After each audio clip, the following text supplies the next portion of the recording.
down the slope, right arm round to the left-handed Lees. Oh, and that's flicked off the the heel of the bat, shoulder of the bat, and it's gone all the way for 4 runs. Once again, running in to Jones. Oh, and just edge down. Is it going to go for 4? Yeah. One's away past third man to 4, and not the most confident stroke from Jones. It's sort of into Alex Lees. He just edged again. Pass slip, and it's 4 from Alex Lees. Dear. And Martin Emerson, I will get it right at some point. Good pronunciation, is that right? Yeah. Here comes Porter, bowls fuller this time, driven back past the stumps. That's a nice shot from Lees. That's going to go away for 4 runs. Yeah, the first true shot of the morning from the former England opening bat. There's a Snater into Jones. Oh, and just hit through the gap. And is it going to run away for 4? Yep. More control on that one. Oh, and a lovely drive from Jones. On the offside, played on the offside, goes for 4. There was a mixture of injury and childbirth, I think. There was one of the players had a child that week, and this is a slog sweep from Jones. He's gone down on one knee and puts that through cow corner for 4. Nice shot. It's a T20S shot there from Jones. Yeah. Elgar, right arm over, bowls, and that's slogged again. That might be 6. Yep. That's come up our way. And 6 indeed is signalled by the umpires. In comes the bowler. Oh, get after that. Where's that? That's in the air. It's not going to quite make it for 6. It's 1 bounce, 4 over mid-off. One's into Alex Lees down the slope. Oh, It's edged wide of the slips. Edged wide of the slips, gone for a 4. Harmer. Oh, that's coming towards us. That's high. There's a fielder down there, but it's got over his head. And has it cleared the ropes? Yep. It has. 6. And Bosch delivers. Oh, did that edge? Taken. And Bosch gets a wicket with his 2nd delivery in English county cricket. The wicket of Jones. Jones goes for 38. As Bosch in once again to Lees. Oh, it's driven straight down fine. For a 4 from Alex Lees. Excellent drive there from Lees. In again to Scott Borthwick. Oh, just swiped by Borthwick on the offside. Goes for 4. Just noticed Simon Hart was wearing a black taping around his side. Now that's flicked up in the air. That's gone high. Wesley's after it, but it's going to land safely down towards long on, and that's actually going to run away for 4 runs. Not entirely convincing, that one for 38. Harmer flatter, fuller this time. That's driven down the ground. That's going to be 4 runs as well. Harmer's not having a good morning so far. 34 runs off his 4 overs so far. He's past the umpire, up to the stumps, and he bowls to Borthwick. Has a wild slash. Is it caught? Yes, it is, by the wicket keeper. It must have been the toe end of the bat. In fact, he does look at the toe end of his bat, and a light nick through to the wicket keeper. And an important breakthrough there for Essex. 2nd wicket's gone. They'd like Lees, but they've got Borthwick. What a start to this match. 83 for 2. Bosch in again. Bowles has flipped away through the leg side. That's a lovely shot. That's 4 runs. Nonchalantly pulled away. Bosch. Right arm over to the right-handed Bedingham. Oh, it's a lovely shot. Nonchalant from Bedingham. Standing tall, just driving through the onside for 4 runs. Sirens whirl away in the background. It's Bosch in to Bedingham, who pulls this one away, and that's a lovely stroke as well. It's backward a square on the leg side. A beautiful shot. He's played for a gorgeous stroke. Can be streamed through most smart speakers. Bedingham off the back foot, finds room through the covers and cuts that nicely away for 4 to the far side of the ground. I found that any discussions we were having in our kitchen within reach of the smart speaker. Shot. That's up in the air, and that's straight, and that might be 6. It is 6 off Harmer from Lees. Snater runs in and just gently hit down the leg side by Lees. And that brings up his 50. So 50 for Lees, well worked half century, much needed for Durham. Once again to Bedingham.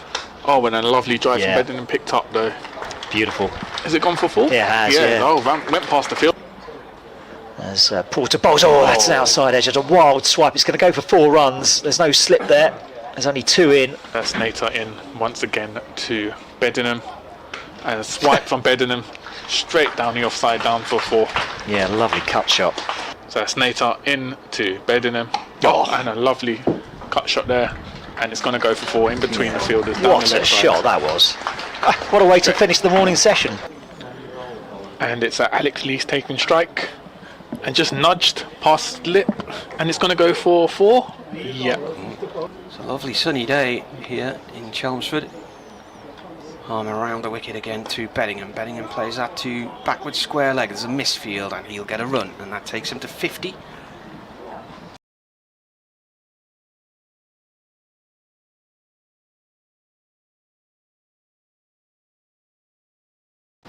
Alex Lees on strike, and it's Bosch into Leash.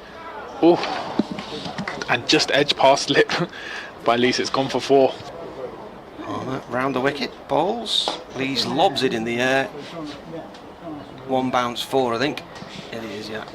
And it's Paul Walter running in again from left arm medium pace into David Beddingham, and just smashed straight down for a 4. It's like Takes a baseball the shot, ball, that, wasn't it? On strike is Beddingham. Harmer right arm over the wicket. Beddingham is caught behind. Whatever was said, it's work, because Harmer's got his first wicket of the match. Beddingham is out for 65. That ends a partnership with Lees of 95, and Durham are 178 for 3.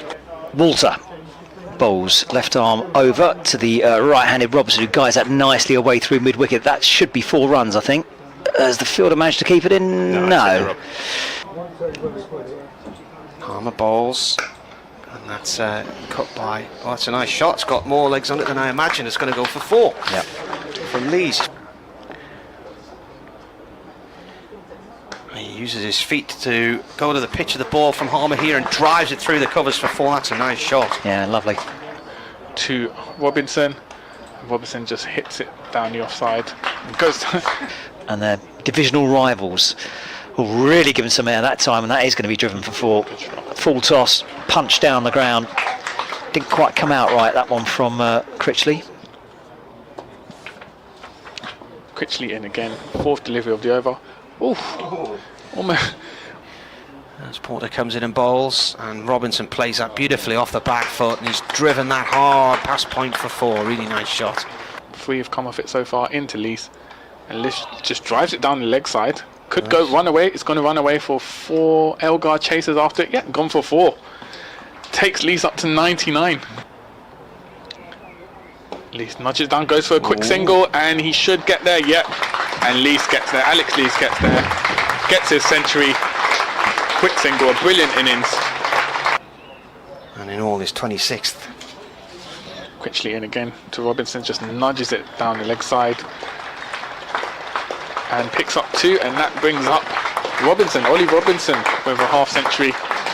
51 off 74 balls. Bosch up to the stumps, bowls, and that's up in the air and away. That's going to be 6. Oh, drop catch in the crowd as well. Catch in the crowd. He just. Okay, Harmer from the Sir Alistair Cook end bowls. He's tossed that one up, and that's punched down the ground. That should be at least a 4, possibly a 6. It has gone for 6. Good pick up by Robinson.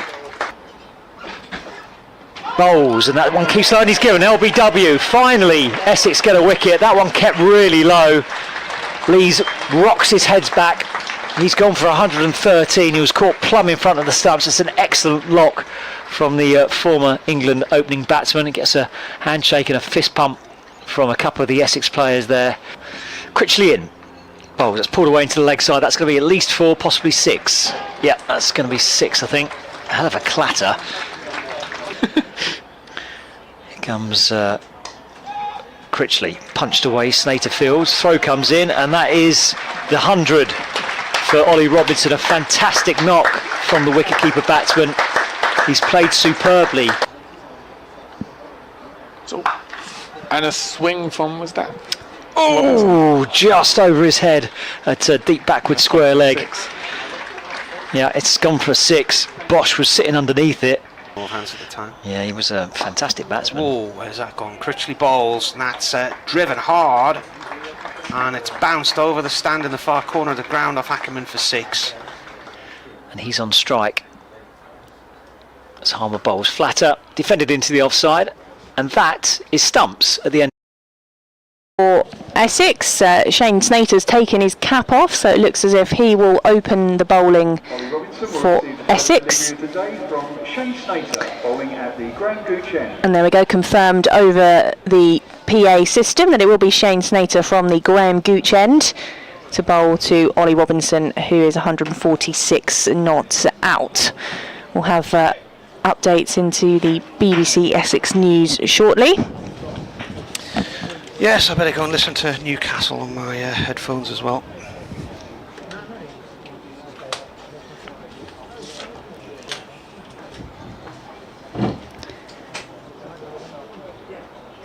Nice hum around the county ground at the moment.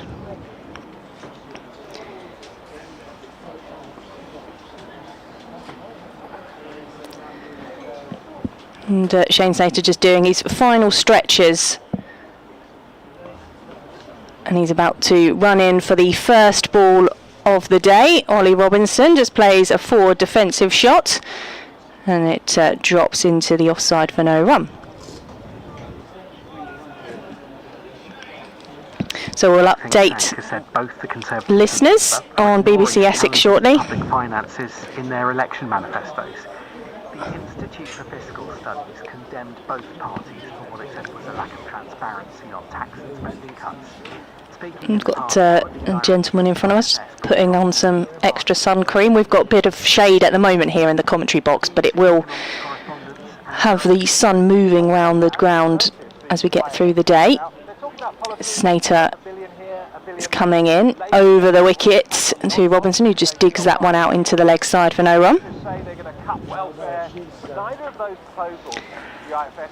We'll run you through the Essex team, and when Martin's back we'll get him to run through the Durham team as well. For Essex, Dean Elgar, Nick Brown, the captain Tom Wesley, Jordan Cox, who's had such a good county championship season so far for Essex, Matt Critchley, Paul Walter, the all-rounder, who's back in the side, having been struggling with a toe injury before the red ball break, as Snater is in to Robinson, who just drives that one pleasantly back past Shane Snater for 4 runs to add to his total.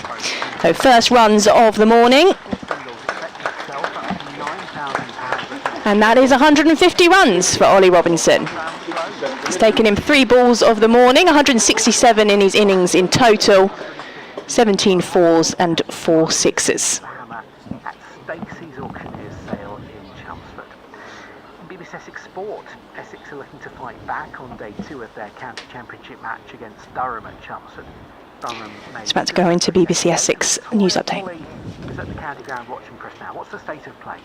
Good morning, Richard. Beautiful sunshine here at Chelmsford, where Durham have been enjoying the batting conditions, finishing up yesterday on 445 for 4. So it's a case this morning of whether they will keep going once they've got that final batting point of 500 runs, or whether Essex can take a flurry of wickets this morning, and then they'll need to bat well on this surface. Ollie Robinson, who was overnight 146 not out, has added 4 to the score so far this morning to reach his 150. So Durham 449 for 4 on day 2 here at Chelmsford. In comes Shane Snater to Robinson, who is just driving up to mid-off for no run. Didn't get full connection on that one.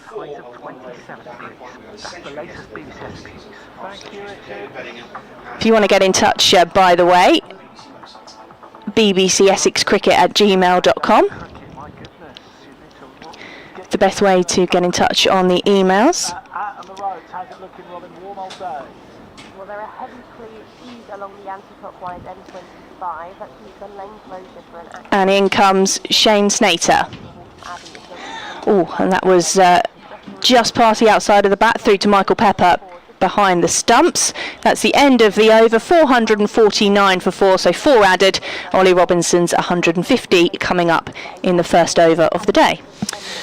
Second time this season that he has reached 150. He got 171 not out at Blackpool a few weeks ago, but ran out of partners on that occasion. And today, beautiful shot for 4, straight back past the bowler. You would fancy, I would say, from what we've seen of Robinson so far, that he'll beat that 171 from a few weeks ago, and that is his best score in a first-class match. Bit of Wham. Just getting BBC Essex to get rid of the cue so they don't get a soundtrack of Wham in our headphones. Harmer coming into bowl here to Ackerman. Ackerman forward, fends that one down into the ground. Ackerman on 58. Has 1 century this season, Ackerman, but he's been missing a few weeks. I think it was a finger ligament injury. So he's only played in the first 2 T20s, and he's missed the last 6. Back for this one. And that's an edge onto the pad and then across towards first slip. Bit of excitement from Michael Pepper, the keeper there, but nothing from the bowler, tellingly. Bowling with his sunglasses on again, Harmer. Right arm over from the river end, and Ackerman forward to that, gets an inside edge. He goes to backward square leg, no run. I was just running through the Essex team. I don't know if you want to do the Durham one, but Harmer gets through over pretty quickly. Yeah. Comes in again, and turned by Ackerman to Brown at short leg. Michael Jones took a liking to Harmer yesterday, and hit him for a couple of sixes early in the session yesterday morning. I think he came into bowl after about 10 overs or something. Ackerman sprints forward to snuff this one out on the offside, and then calls Robinson through for a sneaky single. That was clever cricket, that, because I don't think anybody thought they were going to run. And that's the final batting point, 450 for Durham. So that's 450 for 4, and that has come in 97.5 overs.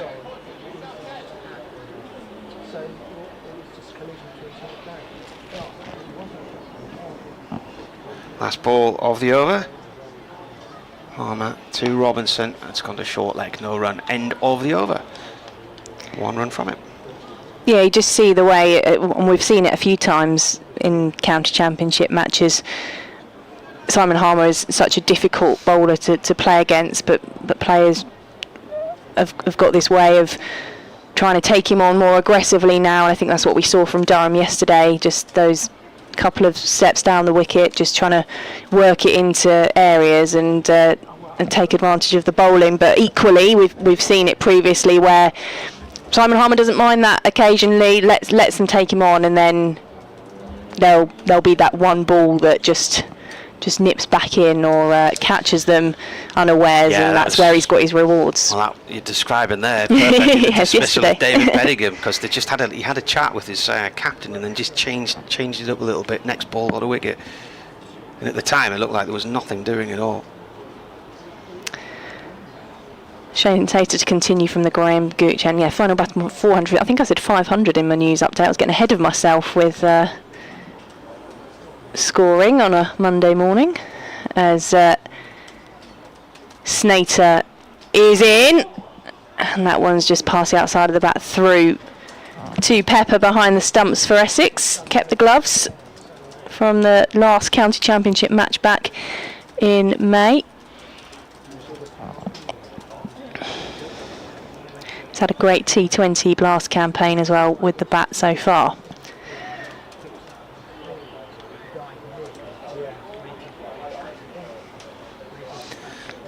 Rocking a bit of a mullet there, Snater, isn't he? He is, yes. He's taken on the trend. Few of the cricketers have done it, haven't they? Has this year.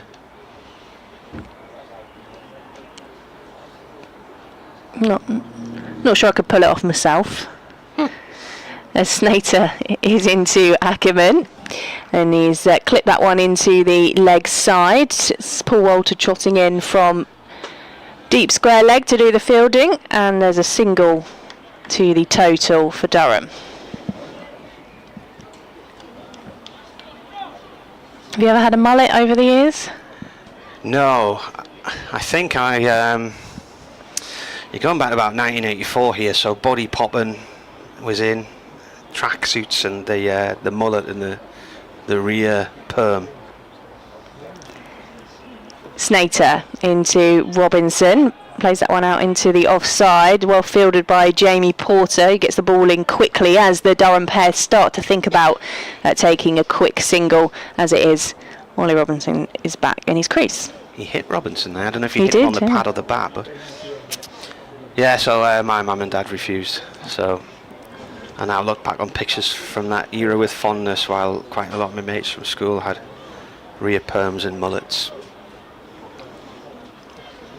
You saying some of these cricketers might come to regret it at some point? Just a thought. Snater into Robinson, who's on the front foot, strikes him on the pad, but umpire unmoved on that one. I thought there was bat in that.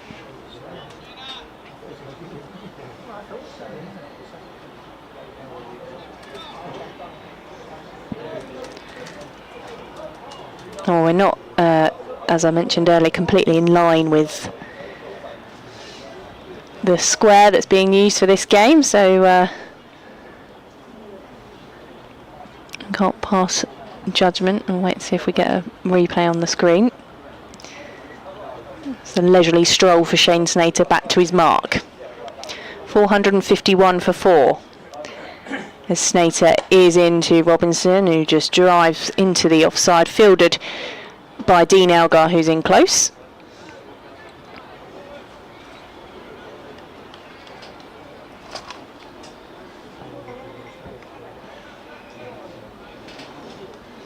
Quite a bit of shouting going on the field.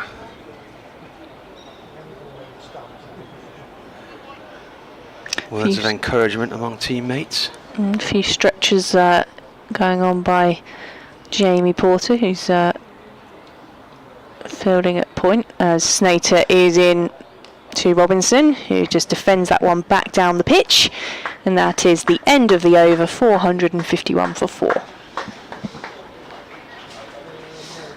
David Fenwick's emailed. He says, hi Marty. Get the burger sol on. What's that, a suntan cream or something? Not heard of that. What a fantastic signing Ollie Robinson has been. He deserves to get a chance for England, but I would rather he stays at Durham. In our charge for the title, he says. I'm going to have to look at Burgersol now. Here's Harmer. Comes in and bowls. And a sweep from Ackerman down towards deep square leg. And Snater can't get across to cover it up. To cut it off, should I say. And that's gone for 4. Far end of the pavilion. Yeah, lovely time in there. Nice connection.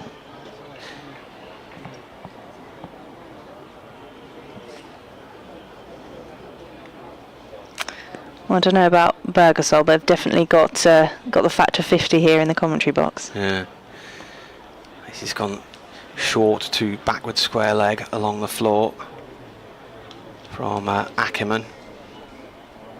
Yeah, I've put this sort of supposedly a dry spray, which is factor 30. But if I was sitting out there, I'd have long sleeves on, I think. Harmer in. And played down into the ground there by Ackerman, and it spins backwards towards the stump, so he stops it with the instep of his right foot.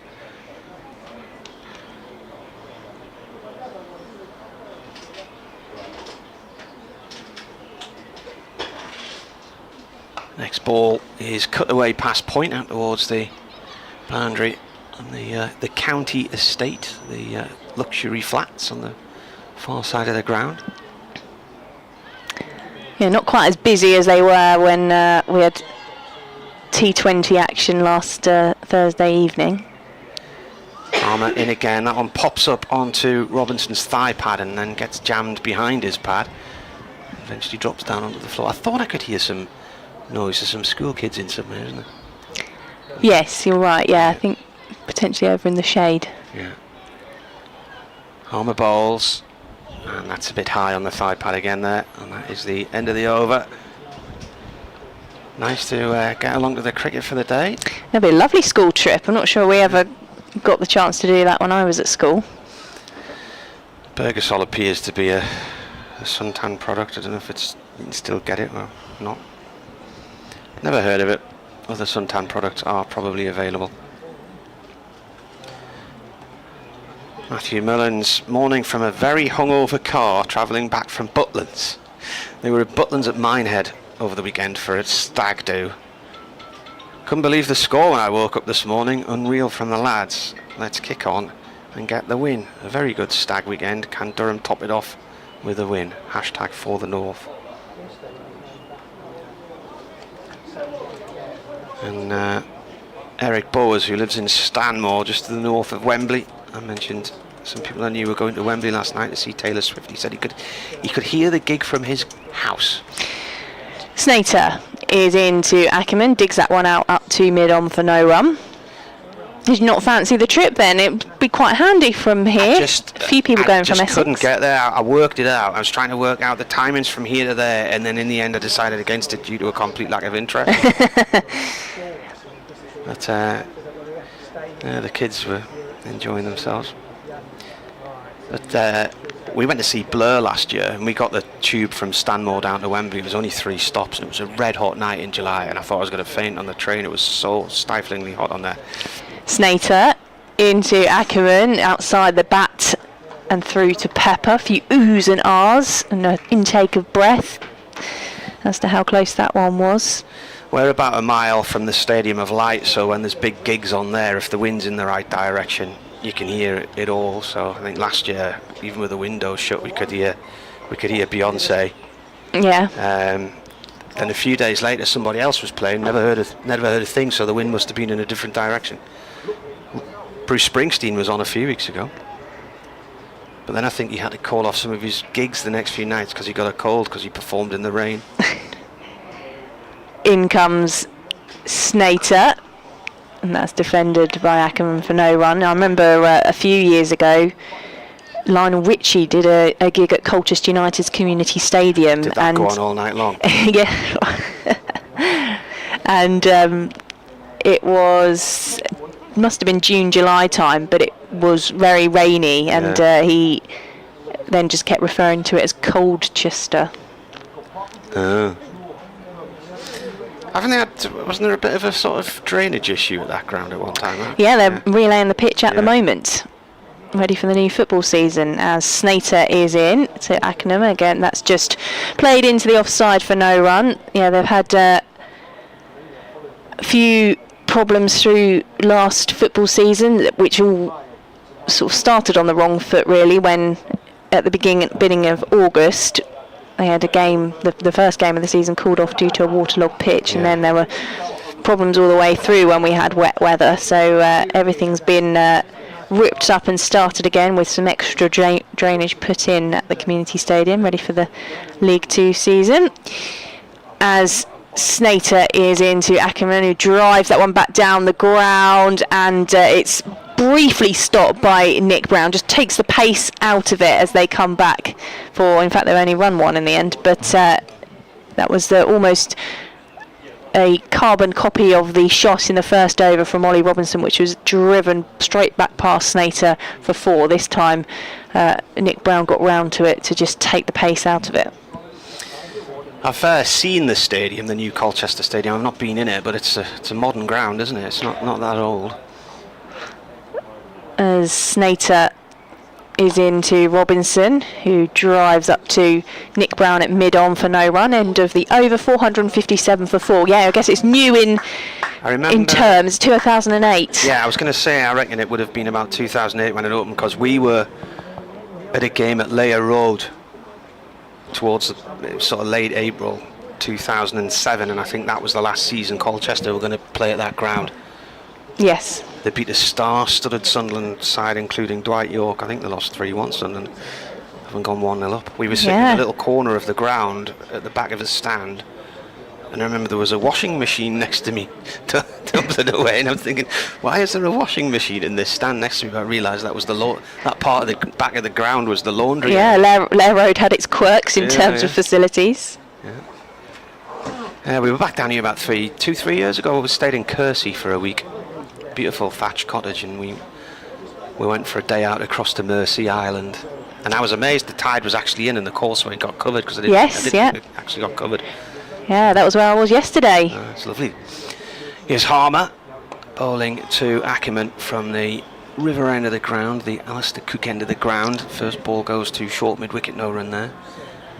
I like Mersey Island. It's a nice island, but it's the attraction of all the seafood there as well. Balls again, and that's driven nicely there. It's over pitched and driven wide of mid off by Ackerman for 4. Yeah, you got all the oyster shacks on the seafront there, haven't you? The famous Mersey oysters. And then across the other side of the estuary at Whitstable, that's a big oyster area as well, isn't it? Yeah, very very similar in the seafood specialities. As long as there's nothing in the sea that week. Durham move on to 461 for 4. Ackerman is on 70. Robinson 150. In comes Harmer. He bowls, and Ackerman goes back into his crease, looks to cut, plays and misses. The keeper has it in his gloves. He's standing up to the stumps. So Robinson got a 4, I think, third ball of the morning. Yeah. Take him up to 150 and hasn't scored since. Partnership though is worth 147. Make that 148 as Ackerman plays that out to the covers. Fielded from the deep by Paul Walter, next to the community stand.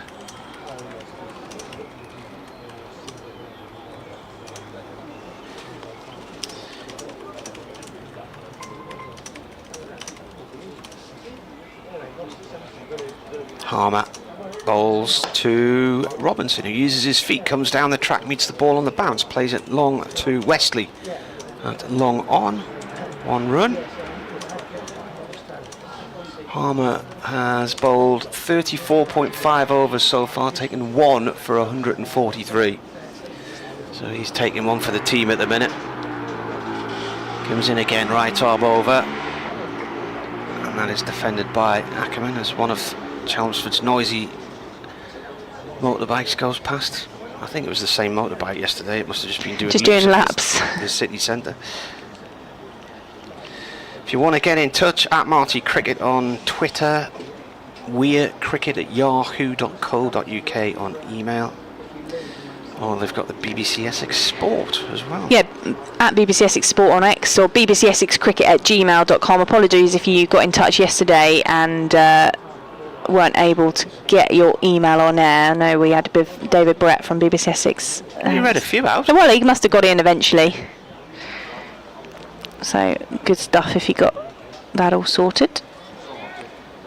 But bbcessexcricket@gmail.com if you want to email him.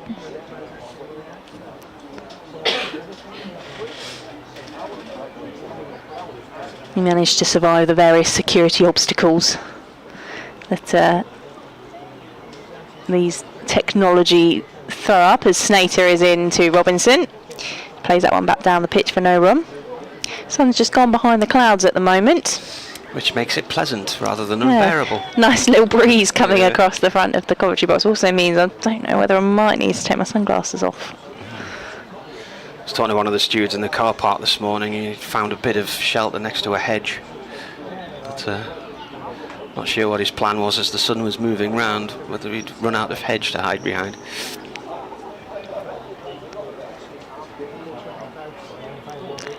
.463 on the board as Snater is in to Robinson. Just flashes the bat at that one, and it's fielded for no run. A bit of quick work moving the ball around in the field, just keeping everyone alert. Dean Elgar looking lively, and we may well see him with the bat not too far from now.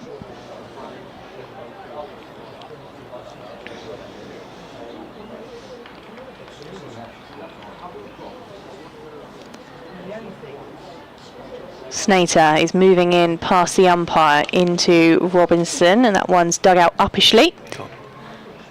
You're peeking a bit there. Turn me down a bit. Yeah. Just going into the red.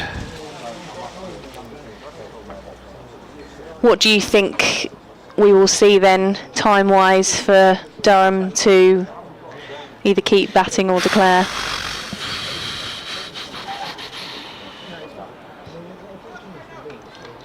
Just maybe up the lunch, just after lunch. I mean, it does look like a very good batting track. You've got to work out, try and work out how you've got time to take 20 wickets. Snater into Robinson, who has whipped that one away for 4 runs.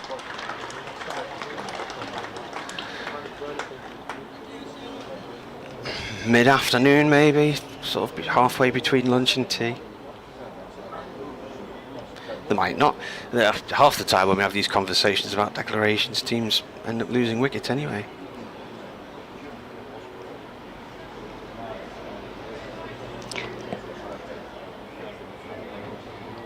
It's 4 wickets for Essex coming yesterday, 2 for the new boy Ethan Bosch, and Harmer and Critchley 1 apiece as Snater is into Robinson, who just drives that one out into the offside straight to the fielder and just gives a little sort of nod of frustration that he didn't quite connect with that one and get the timing and away to the boundary like the ball from the previous ball.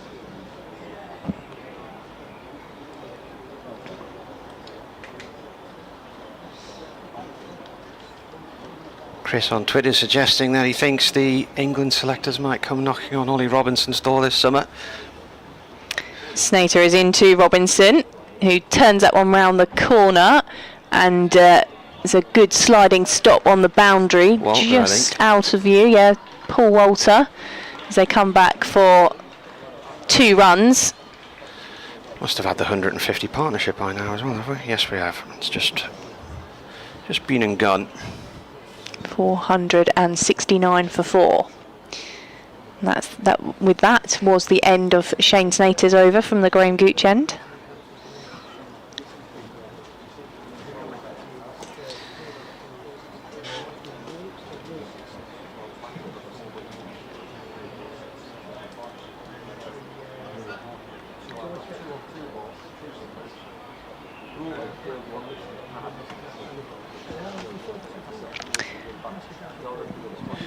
Harmer bowling to Ackerman, plays that up towards wide, mid-off for 1. A few Durham fans made it down. There's a few here, yeah, I've seen a few. Talking to a lad yesterday, there's a couple of lads in front of us today.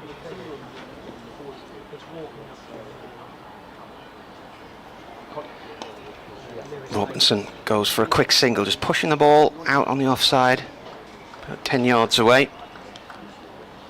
Keeper has to come round to collect it. So it's 1, 2, 3, 4.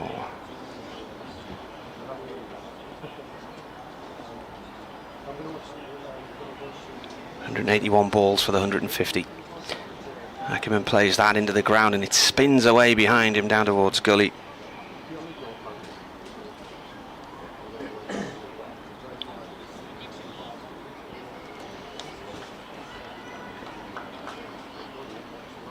Harmer's switching sides now. He's going to come around the wicket. He's going to come right arm round, angling it in towards Ackerman. Pitches around about leg stump and Ackerman forward to defend that one.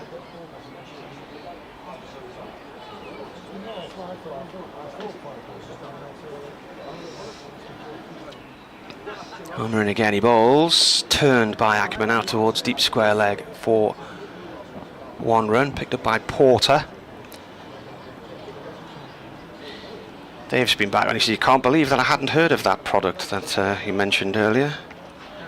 He said, "You're not that young." I just said, Pizbuin is the way forward now. Robinson down the track to Harmer, plays it up to Wesley at long on for 1. Well, I have heard of that one. Yeah, he says, "I'm just about to defrost the fridge freezer with a hairdryer and a lot of towels while listening to the commentary." That's bad fridge freezer management, that, David, if you've got to that state there. End of the over, 473 for 4 here on BBC Essex, BBC Radio Newcastle. And I'll make way for Beth Harvey. Okie dokie. Time is it? Oh, it's 11:30 already. Time flies.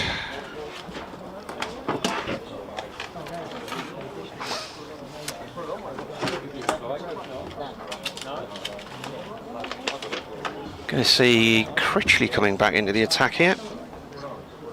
from the Graham Gooch end, Matt Critchley. Bit of spin from him.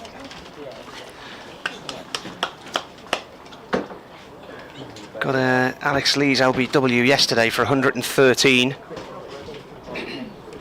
Former Derbyshire man bowling in his sunglasses. Got a blue tint to the lenses. Doing a few warm-up bowls with Nick Brown. He's sorted. Yeah, you on. Critchley then. Right arm over from the Graham Gooch end. That's a half tracker and that's gone out the ground for 6. That's into the flats. Thump. It's gone on somebody's balcony, I think. Robinson dispatching that with the plum. Welcome to the day's play, Matt Critchley. Welcome to the day's play, Beth. Start with the bang. And you're not on there, you're not on. There you go. Button hadn't actually fired there. You're on now. Started with a bang. Perfect. Yeah. Oh, I've just spotted all the school kids. In the far corner of the ground there. Dark uniforms. I think the ball cleared that stand, hit the roof, so this is the new ball, which is only 24 overs old and it's been lost. I think they're waving at us, are they? Alright, are they?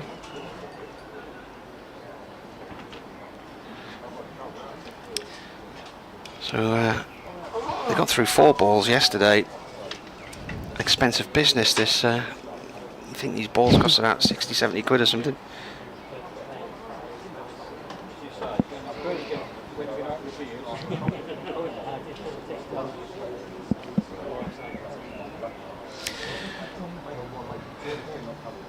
.1 overs it lasted.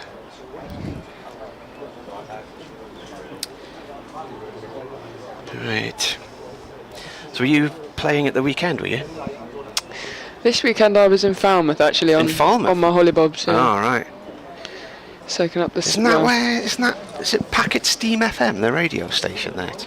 It's probably got some different name now because of all merged, but I remember years ago there was a journalism college down Falmouth way, and a lot of people did the radio journalism course and got their training on. I'm sure it's called Steam Packet FM. I wonder if it's still a thing. It's a niche reference. Well, if anybody knows, let me know. That's the big harbour, isn't it? It's like a huge natural pool. Absolutely beautiful. And a little bit famous rainy. For its pasties as well. Of course, yeah. Enjoyed 1 or 2 of them. Did you do any paddle boarding or anything like that? No, we did have a beach day. Played some cornhole, little beanbag game. But it was pretty cloudy and miserable actually. Was it? On Saturday, unfortunately. Too far southwest. Maybe. Critchley bowls. Forward comes Robinson.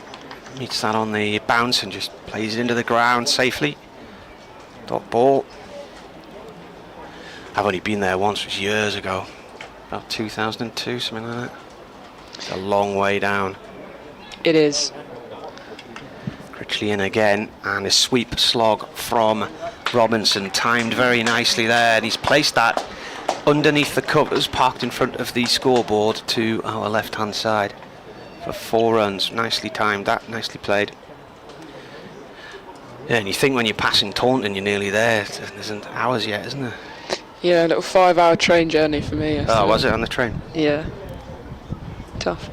Where does the train go? Do you have to come all the way back up to Bristol, do you, and then across? Well, actually, from Truro you can go direct to Paddington. All right. Had a bit of patchy signal, so managed to watch some of the England game. Yeah. So that took a chunk out the journey. Durham 483 for 4 here. Robinson waits for this one and drives that ball from Critchley out through the covers towards the pavilion side of the ground. Snater picks it up. He runs 2. He moves on to 171, so he's on his joint highest score, which he got in Blackpool a few weeks ago. Yeah, they just moved another man over to the leg side after the sweep and the 6. Critchley in again, and that is now the best score in the career of Ollie Robinson as he hits 2 runs down towards deep backward point and moves on to 173. So manipulated the field a little bit there, bringing an extra man onto the leg side and then 2 through the offside. Critchley in again, bowls. Robinson with another cut shot. It's gone as far as Elgar at point, no run there. Oh, there's a misfield now, they've got to run. Wake up, come on. Didn't go down well with some in the ground. He bent down to pick it up, nobody was interested in running, and suddenly he'd missed it, so they got a single that they weren't expecting. So 10, 11, 12, 13, 14, 15 from the over. From Matt Critchley's first over of the day.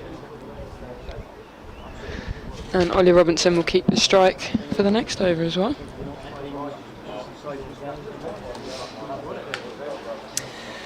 Yeah, so he's obviously 173 now. This is Robinson's 72nd first-class game, so he went into this match with 3,845 runs, 800s. And his 171 at Blackpool had become his new best score, beating his 167 not out at Leicester in June last year. Also got 102 against Glamorgan last season and 114 against Derbyshire. He started this season with 5 half-centuries in a row. Harmer from the River End bowling here, and that rises up on Robinson, and he gets his bat on it, guides it down wide of the keeper and down towards what would be third man on the discs in a one-day game.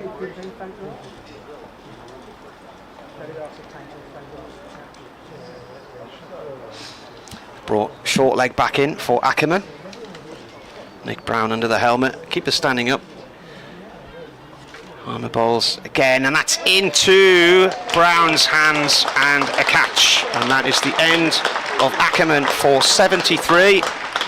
Diving catch low to his left there from Nick Brown. So Ackerman out, came forward to play that one, didn't quite connect with it. It was just a low loopy little edge, really, inside edge towards the fielder, and that ends the partnership at 175 with Durham 489 for 5. That almost seemed to happen in slow motion. Yeah. It was a slower ball from Harmer, floated it up, and it turned too slowly, and Nick Brown looked like it was in the air a long time, although he's very close. It's a sharp chance and well taken. Yeah, he came down the track there and just pushed at the ball, but I think he was just leaning a little bit too far. It was a shorter pitch delivery than maybe he thought. It's Bastelader, the Dutchman, coming out the bat now, back from the World Cup, where he was playing with the Netherlands. Him and Michael Jones both coming back early from the World Cup. Jones with Scotland. 105.2 overs gone.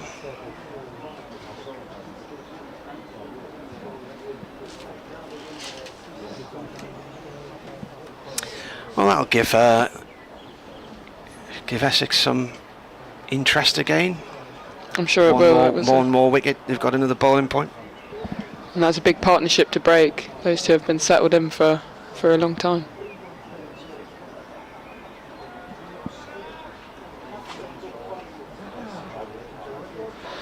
So Harmer now has 2. Where's he gone? 2 for 148. 2 more, and he's got 450 first-class wickets for Essex. There's a bit of a discussion going on here between Harmer and Tom Wesley, the skipper. I think they're wanting another helmet to be brought out. So Nick Brown will go in at short leg, and with Delader, will they bring in a silly point or a leg slip, do you think? Robinson just observing things at the other end, down on his haunches.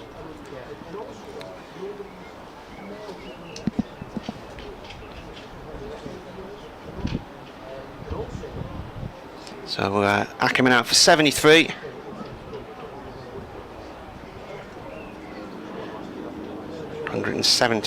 2005. The partnership was already the best 5th wicket stand for Durham against Essex. It beat, I think it was 121 from Dale Bankenstein and Gareth Breeze in a Durham win in Chester Street in 2005. They won by an innings. So Elgar's got the helmet. Is he going to go under it? He is.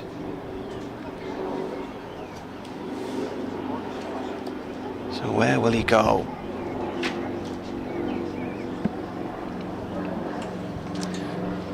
Can hear a... Oh, that's quite low, isn't it, that? Twin prop plane.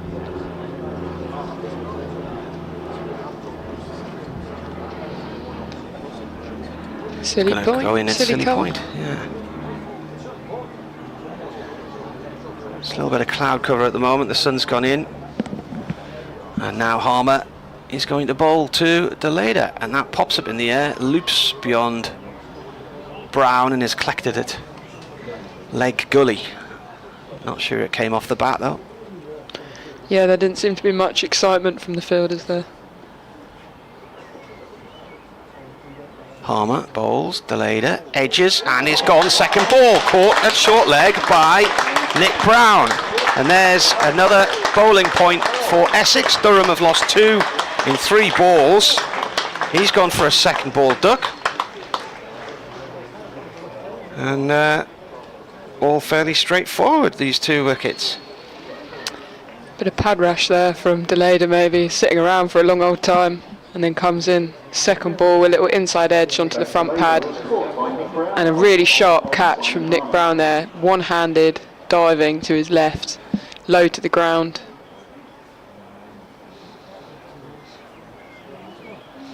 So Simon Harmer needs 1 wicket now for 450. So Durham remain on 489. And I go back to that conversation we were having earlier about whether or not there would be a need to declare or whether wickets would fall, and suddenly 2 wickets come, and Essex have got a second bowling point. Ben Rain coming out.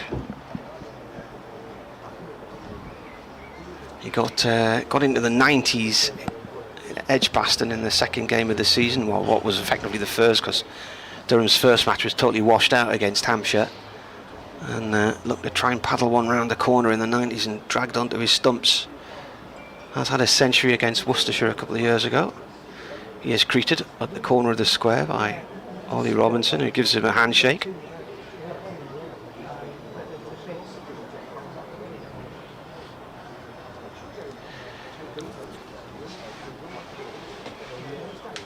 So they're going to keep Elgar in there at silly point. In fact, no, where's he gone now? He's gone to... Oh, yes. So Elgar is at silly point because we've got a left-handed batsman. And Brown at short leg. Both got helmets on. Got 1 slip in place as well. Keeper up to the stumps. Harmer's going to come round the wicket to the left-handed Rain. Comes in and bowls. Rain forward to that one. It's an edge, and it's gone past first slip and down towards third man. Picked up by Porter. He's off the mark, first ball.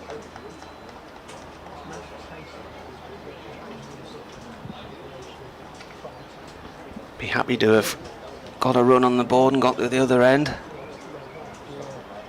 How many balls left of the over? 1 to go. Short leg and silly point both come out now for Ollie Robinson. Yeah, Brown's dropped a silly min on. Robinson edges it into his pad. It loops up into the air, but nobody can get there. The keeper comes racing round from behind the stumps and then looks very disappointed that the ball lands a few feet in front of him. And 2 wickets in the over, 2 singles from it as well. A lot of love from the Essex fans there for that over from Simon Harmer. Just changed the momentum a little bit there, you feel. Well, they need to try and push on while they're on top of the ball here, don't they? Absolutely. So what over was that? The 106th over.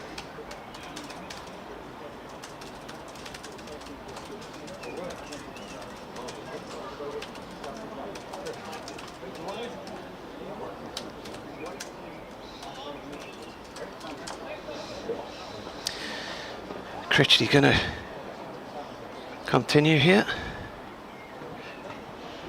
Last over went for 15, which was his first over of the day. First ball was put out the ground by Robinson for 6. Maybe he's hoping to have a bit more luck against Ben Rain here. And the left-handed Ben Rain facing up to Critchley as he's in, and that's dropped short, and that is heaved away over the leg side.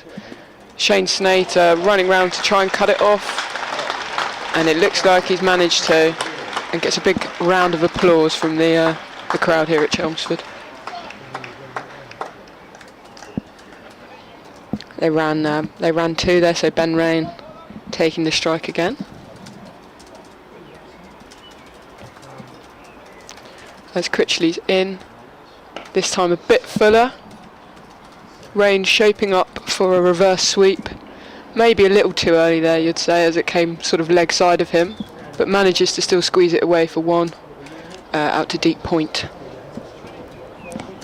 Now a little bit of movement as the right-handed Ollie Robinson is about to face up. A couple of men dropping to the leg side. 1 out to the boundary as Critchley's in. A much better length this time, as that is just driven to cover for no run. There's the hay fever kicking in again around the ground. Some pretty loud sneezes yesterday.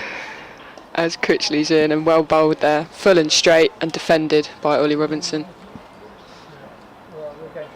Do you suffer from hay fever, or do you manage to get away with it? I've had a little antihistamine this morning to try and keep it at Just bay. a sneaky little cheeky one.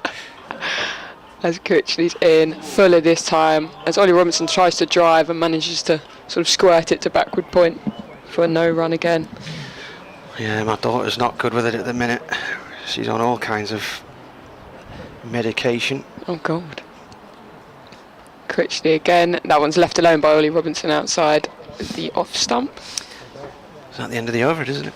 I hadn't realised there's, I just thought in terms of antihistamine tablets, which I have to take every summer, just the over-the-counter ones, but you can actually get some really super-duper ones from the doctor, and then combined with eye drops, nasal spray, try to form a barrier to keep it all out, but they're saying the pollen count this week's really, really high because of the hot weather and the fact that we've had such a wet winter and a very wet spring. And I think we're grass pollen season now as well. Sounds like you mean business when it comes to hay fever. Oh. Big respect. Harmer continuing his spell, looking for wicket number 450 for Essex.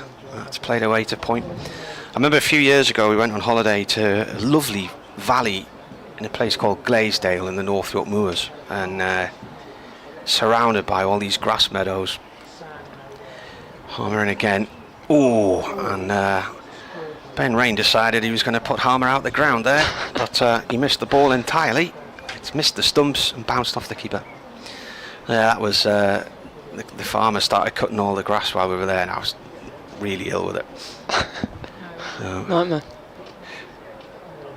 Harmer bowls. Rain plays this along the floor out into short cover territory. Dot ball.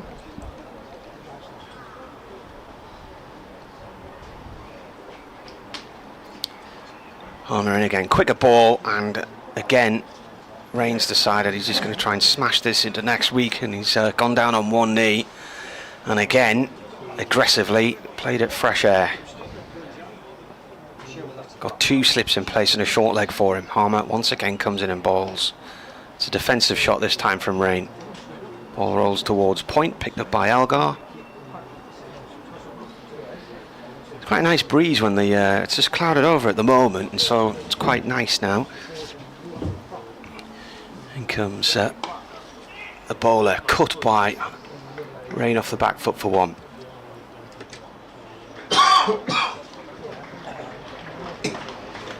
End of the over, 1 run from it. Durham nearly up to 500, 494 for 6. Look at my note book. Let's see what the crack is in terms of head to head.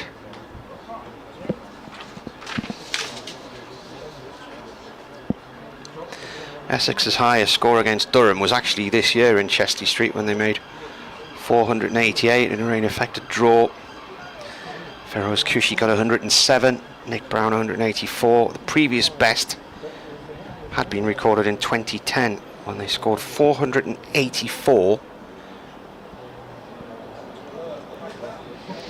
It's Critchley now in and driven up the ground by Ben Rain, and they'll take an easy single to start the over. Remember that game? It was early in the season. Durham were the reigning champions and they were saved by the rain.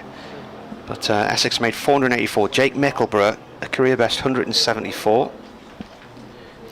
As Critchley's in, and this one just lifting off the surface, popping up a little bit, going through to Michael Critchley in and fuller this time, and slog swept a long way for 6. That's gone on the roof of the stand and out the ground again, hasn't it, towards the apartments. And another ball's going to be needed now. And that's the 500 for Durham as well, 501. So they've nearly, where are they? Yeah, that's 501. So they are virtually at their highest score, because their highest score against Essex is 505. That was in 2005, I mentioned it earlier. That partnership of 121 for the 5th wicket from Dale Benkenstein and Gareth Breeze. And in that match, Gordon Mutchell made 123 and Benkenstein 110. Durham won by an innings. But it's gone back the one in 2010 in Chesty Street. Jake Mickleborough 174, Jimmy Foster 169. Partnership for the 5th wicket 339. But the match ended in a draw. And I think from memory, I wasn't at the last day because we didn't cover every day back in those days, and I remember following the score on my mobile phone back in the days of very early internet access on mobile phones, and seeing that it was raining in Chesty Street. And I think we were in IKEA in Gateshead buying some furniture or something. And I remember thinking, oh well, that's good, that's an unbeaten start to the season for Durham. The rain saved them. I think Phil Mustard was the skipper then. What did you pick up at IKEA? Can't remember now.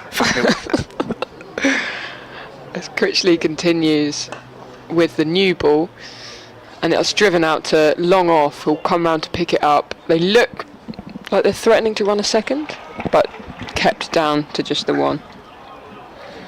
Actually, thinking about it, I think Will Smith was the skipper, and then Phil Mustard took over a few weeks later, and he lasted until June 2012. Critchley continues to reign, who is forward and defends that one. Nice straight ball back to the bowler.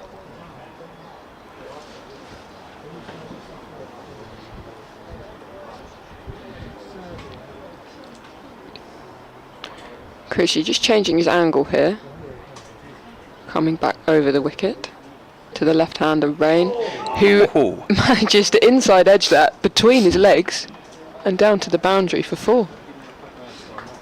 Whenever something goes wrong for Critchley, yesterday there was a ball went through everybody and went away for 4 byes, I think it was, and you just hear a cry of, oh no! Just heard it again there. Katie Scott's emailed. She says, morning Martin and co. It's another duvet day for me. I'm not sure I believe the COVID tests because they claim I'm negative, but it feels like I have COVID. At least that means I have your uninterrupted company all day. I lived in Falmouth for 5 years. I'm pretty sure they teach journalism at Falmouth University, which shares a campus with the University of Exeter. So don't mix the two up. The University of Exeter and Falmouth University. It's like the Judean People's Front and whatnot. She was doing a PhD at Exeter in meerkat studies. She used to count meerkats and study them, not journalism. And she says, you're right, it's about 1 million miles from anywhere. There's Harmer starting you over here from our end of the ground, and a little nudge behind by Robinson towards set. Oof!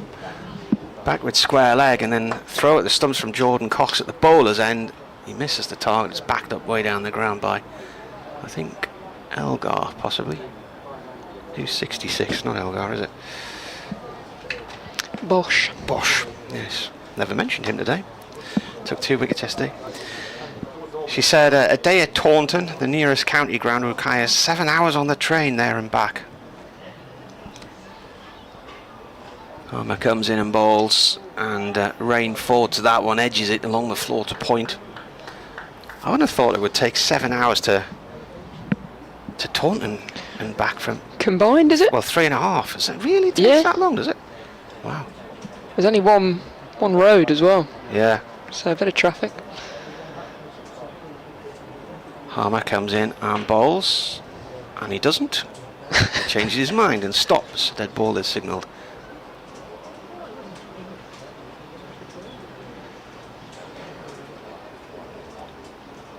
Comes in, Rain on strike, pushes the ball down into the ground, and it trickles away towards point, no run. There's a very active amateur cricket scene though down in the Cornwall area, and our coach at Falmouth ladies team was Chris Auld, formerly of Yorkshire and England. Ball played up to wide mid on for one to Bosch by Rain. I think Chris Auld, didn't he play for Durham in the minor counties? And possibly, was he the one I'm thinking of? Rugby for England as well, maybe? She says he also did the barbecues during the games. There's Harmer bowls, down the track comes Robinson, plays it up to Wesley at long on for one. He said, when my friend's little boy was watching a documentary on Sky about the 1981 Ashes series, he was amazed to see the Burger Man on the telly. Anyway, there you go. Thanks to Katie. Hope you're back on your feet soon, Katie, who is currently in Lurgy land. We're coming up towards midday, so I'm going to have to hop off in a sec into this over as Harmer comes into bowl. And that is defended by Rain. And that is the end of the over. Oh, that's not me. 509 for 6, so I'll head off, and Victoria Polly will join you in a minute or two.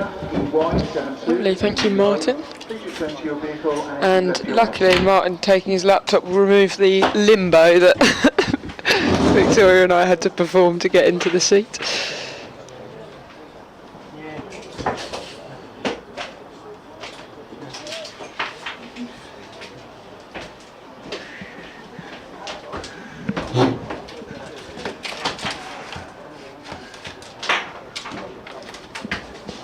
As Critchley is going to return. Bowls a few warm-up bowls to long off before he sends him on his way. As he's in over the wicket to Ollie Robinson, who slog sweeps this. And it seems like it's just got enough. Slightly out of sight, yeah, umpire signals 6. Didn't seem like he got all of it, and the square leg boundary fielder was interested for a little while, but ultimately watched it sail over his head, I think.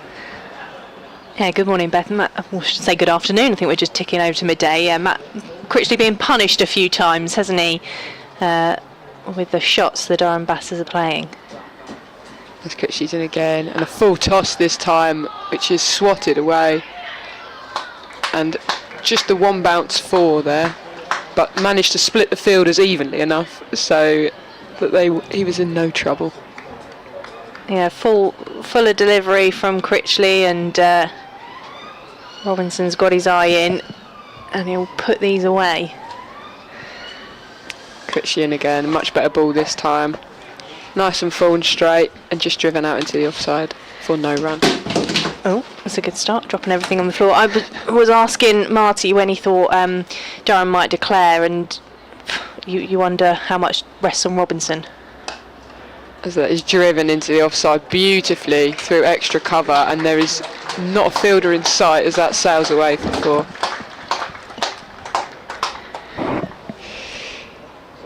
They've passed they're well past the 500 mark. I just wonder whether Robinson, who's moved to 198, is that what they're waiting for in the marquee, aka the Durham dressing room? It's got to be, hasn't it? That would be harsh. Very harsh to declare. Call him in now. Yeah, it doesn't seem to be many demons in this pitch. So I think the game is really in Durham's hands at the moment. As Critchley is in.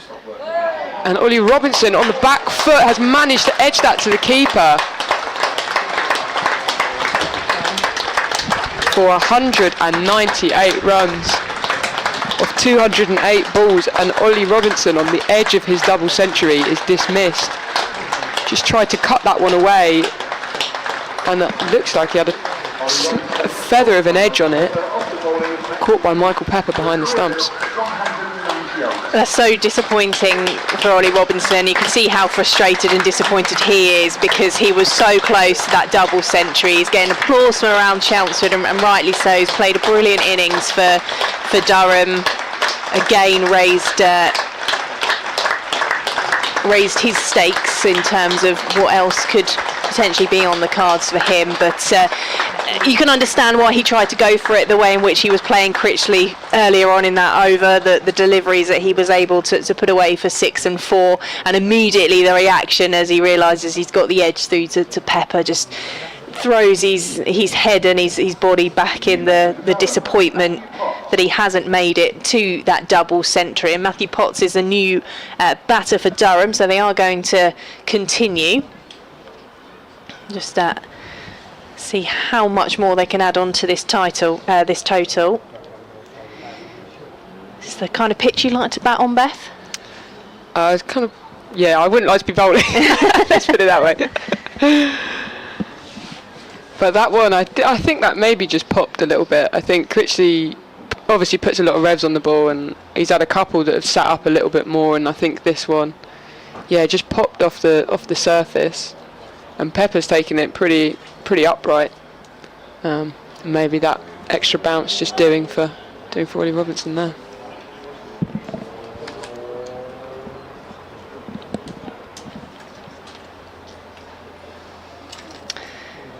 Yeah, so Matthew Potts comes in for Durham.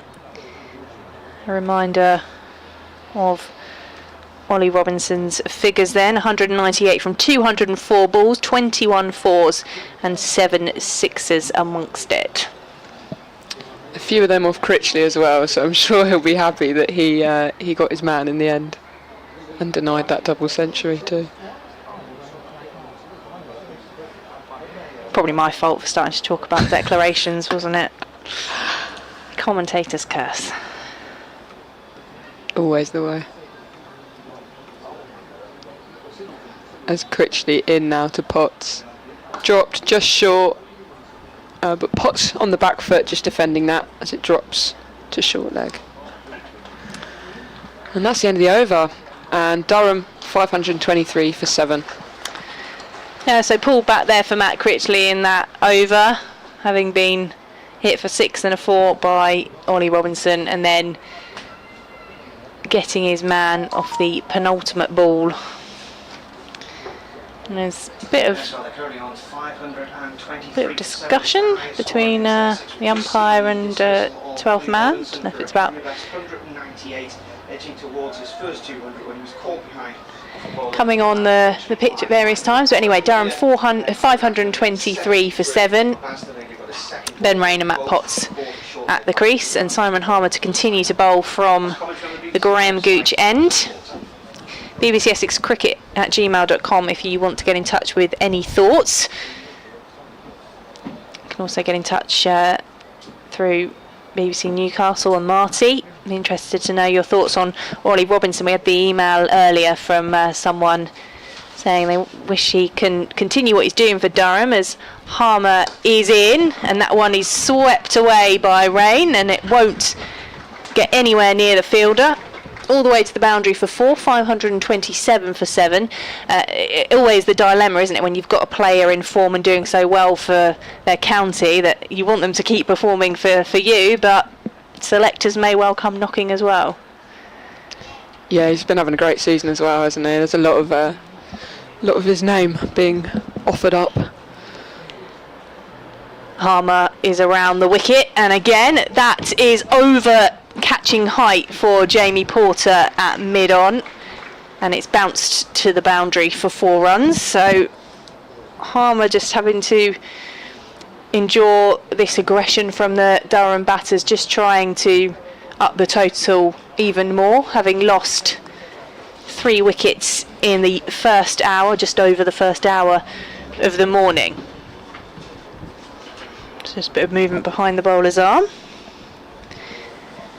And I'm told that this is Durham's highest score against Essex. We've got the stats that Marty's got. Previous highest score was 505. There's just a bit of a pause in play at the moment because Ben Raines not quite happy with his bat. I think having hit those fours, perhaps he's got a bit of a crack or a split. And there'll be an array of various alternatives brought on for him to select from. So 505 was the previous highest score. And Durham currently 531 for 7 in their first innings on day 2 here at Chelmsford. Ben Rain maybe trying to claim there they should have gone for 6. it was the bat's fault. Yeah, just swapping around, so eventually we can get Harmer's third ball of the over in. Successive 4s so far from the Graham Gooch end as he is in, and that one is edged from Rain over the top of slip, and it will be stopped on the boundary by Jamie Porter as they come back for 2 runs. I'm not sure that's what he wanted from the new bat that's been brought out from him. Pay for all of it. 533 for 7.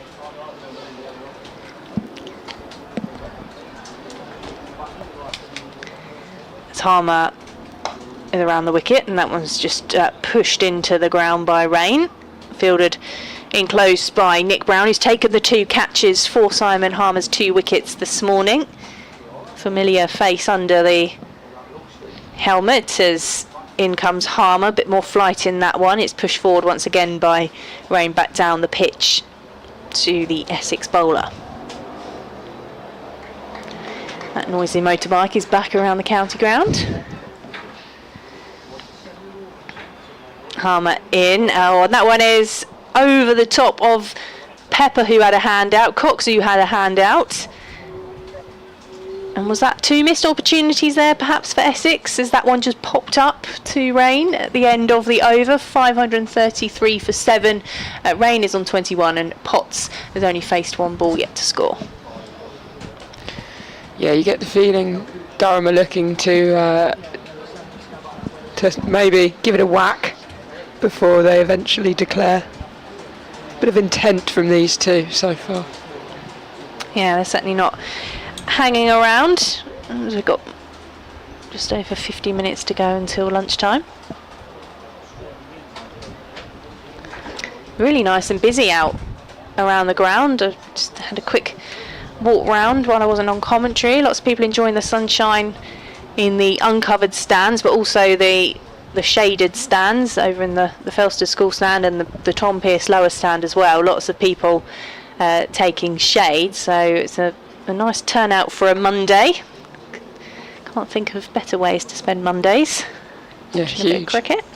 There's a lot of Essex hats on my walk here. As Critchley continues, and just that's pushed back up to him for no run. Yeah, the streets are flooded with Essex hats on my way here. Lots of people on their way in. As Critchley continues, nice and full, and driven sort of uppishly towards cover, but he is safe. Yeah, it's always, as you come into Chelmsford, you can sort of tell people heading towards the cricket. As Critchley's in, and that's defended by Potts just out into the offside for no run. Got the supplies for the day and the backpacks and the hats, and you look and you think, I reckon they're heading towards the county ground. Yeah, the cool box and the flask. Critchley's in, and that's defended down into the ground by Potts, who makes the keeper come and pick it up from between his legs, actually.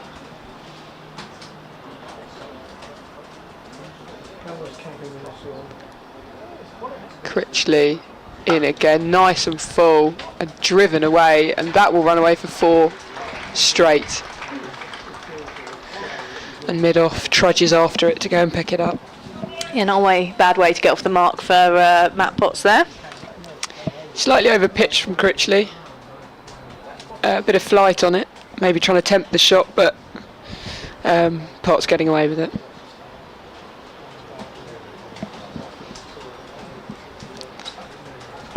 Critchley in for the last ball of the over to Potts, and that is driven up to long off, who's just dropped back following that 4, and they'll get a single to end the over. Yeah, not better over there from Matt Critchley. Just the boundary and the single from it. It's also Matthew Potts just feeling his way into the game. 5 on the board for him. Ben Rain on 21. And Simon Harmer is keen. He's waiting, ready to get underway as captain Tom Wesley just gives the ball a bit of a shine and comes across to have a chat. Interesting hearing from Tom Wesley in the end of play interview last night, saying what a tough day it was in the field. It was hot. It's obviously a batting paradise and a few tired bodies out, and of course some players like him who haven't been involved in the T20 blast. It's first bit of cricket in a few weeks as Harmer is in. He's forced Potts to come charging down the wicket at that one, and luckily it drops safe for the Durham batter. Nice bowling from Harmer. Yeah, Wesley hasn't been involved in the T20 blast. They've been playing a bit of seconds cricket, but others there's been a lot in a short space of time as Harmer is in. That one strikes Potts on the pad very high and is fielded for no run. So 2 dot balls to start this Harmer over. He's not hanging around, he's already back to his mark, and he's in again to Potts, who's on the front foot and just defending into the leg side for no run.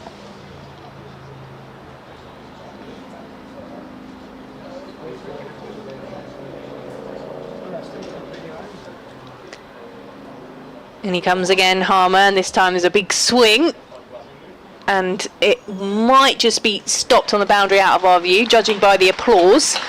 Is Shane Snater, who does get there as they come back for 2 runs. It was whipped into the leg side, but Snater was fielding deep and manages to get round to it. 540 for 7.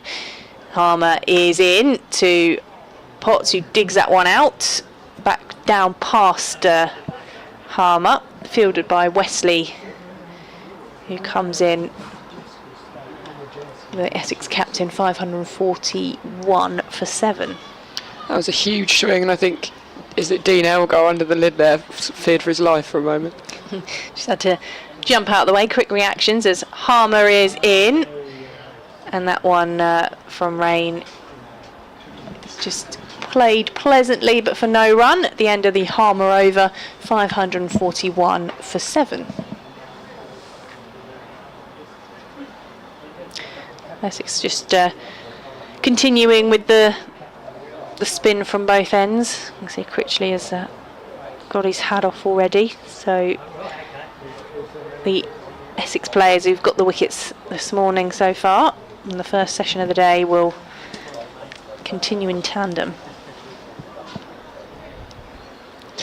Yeah, you get the feeling they're tempting a few shots, so they feel like maybe that's the best way that they can take wickets at the moment. As Critchley's in to Potts, who plays it off the back foot out into the offside.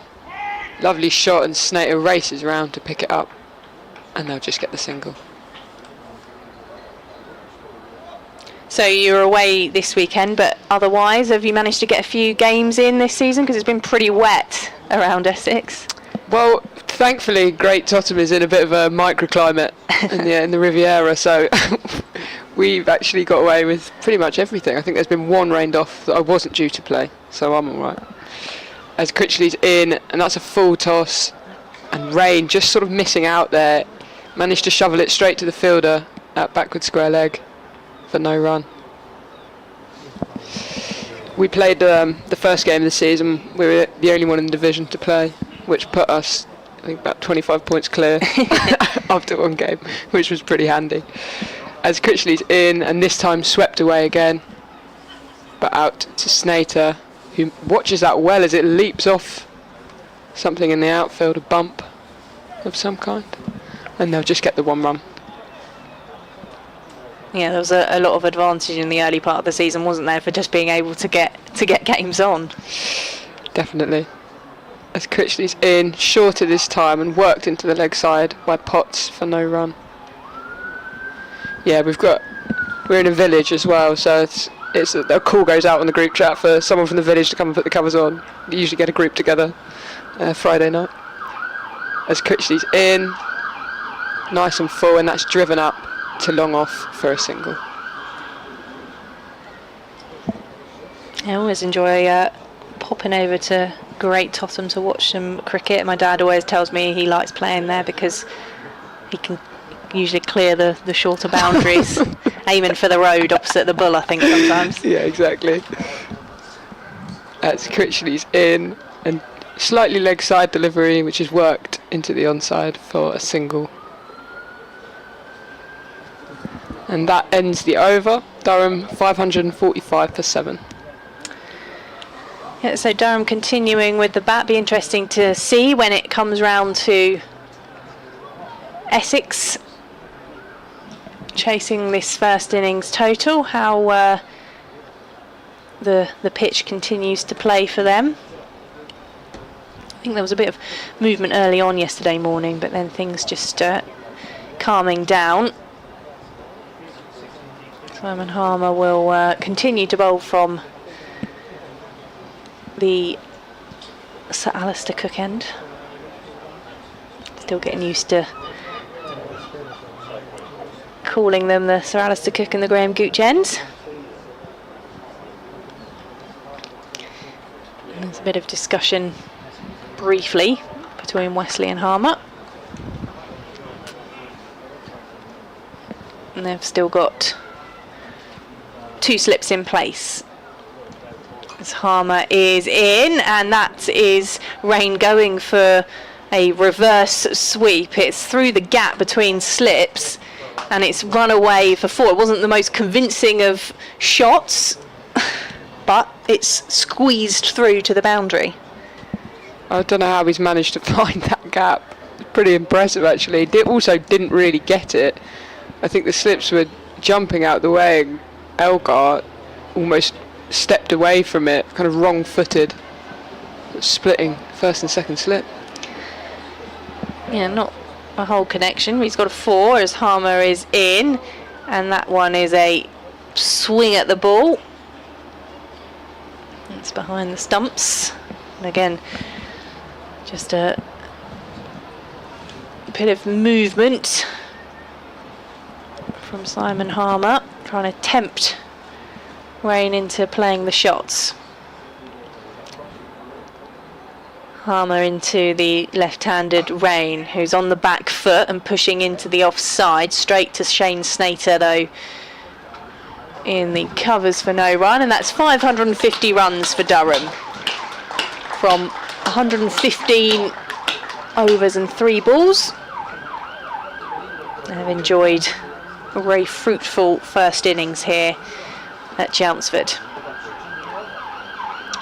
Harmer over the wicket into Potts on the back foot, and he drives up to wide-ish mid-off for no run.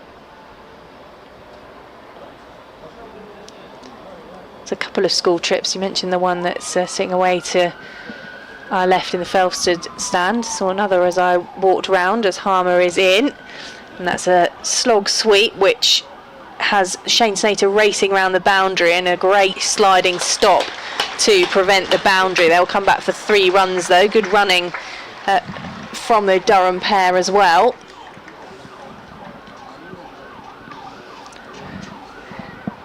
$553 for 7.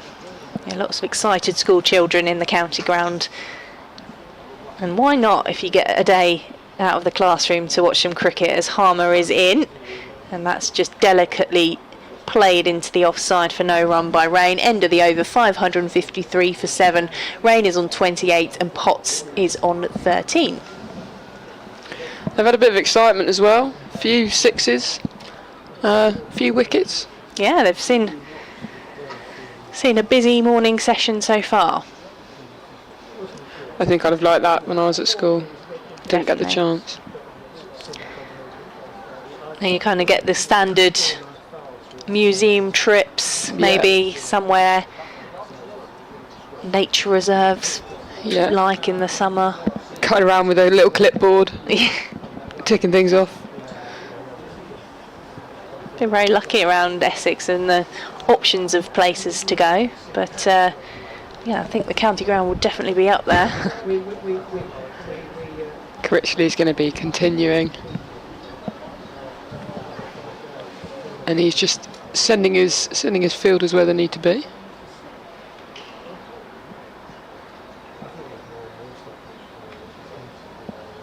Having a little chat with Tom Wesley there.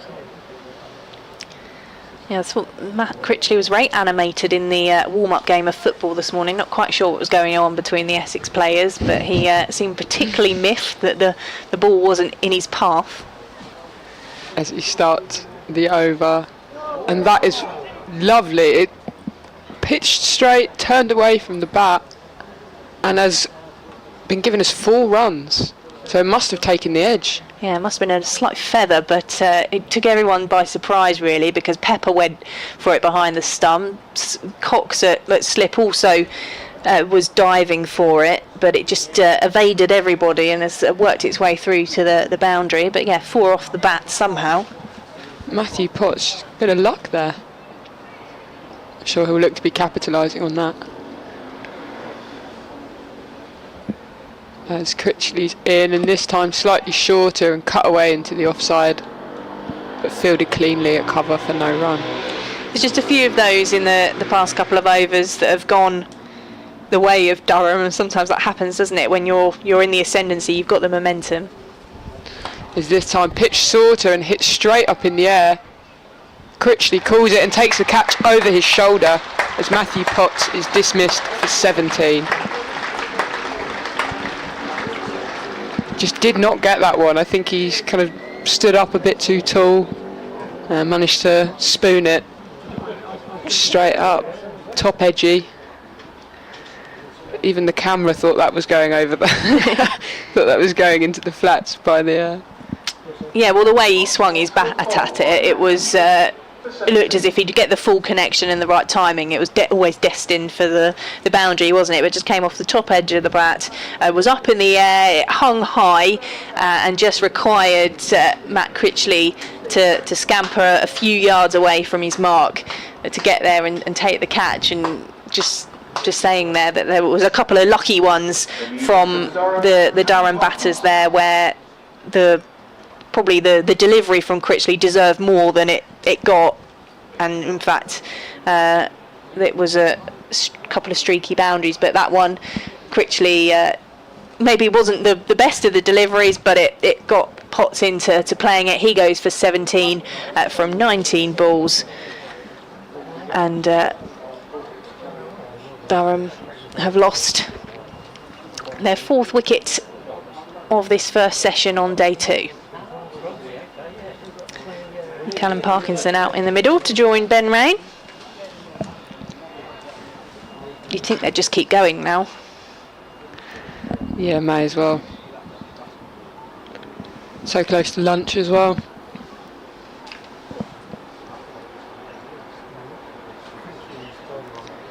Critchley just getting that bit of extra bounce as well. I think he puts a lot of revs on the ball, and he's had a couple of wickets now, just taking the top edge. Maybe a little bit, bouncing a bit more than the batters have expected.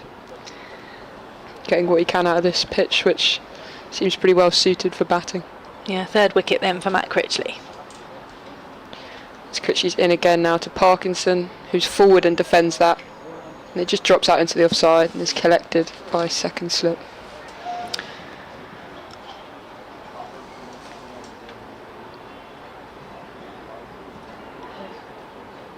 Critchley, lovely length there, but Parkinson manages to keep that out, defending forward and just dropping it into the leg side.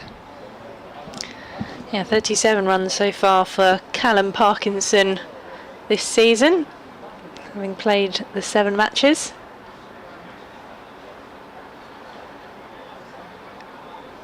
A little bit of a field adjustment here as Brown running in. Yeah.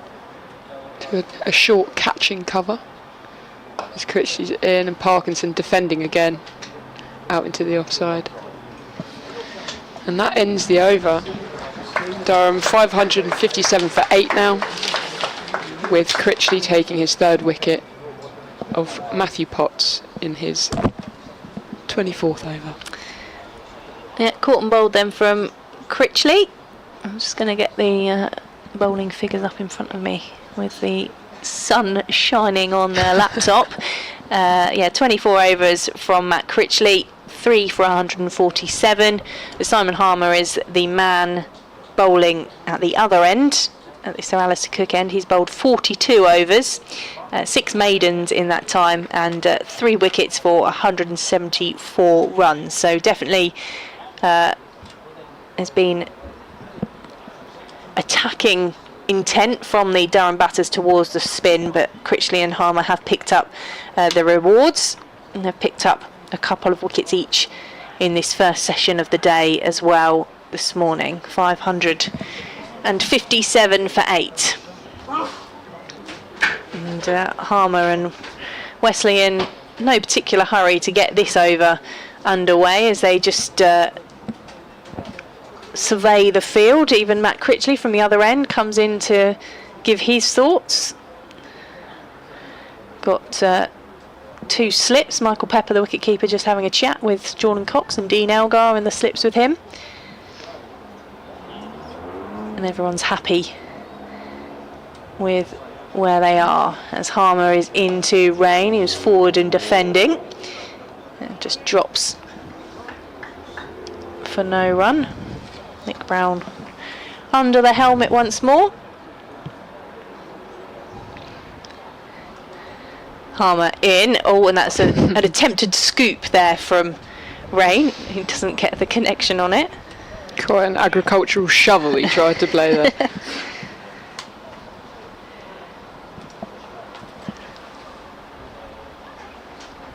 Harmer to Rain, pushing forward.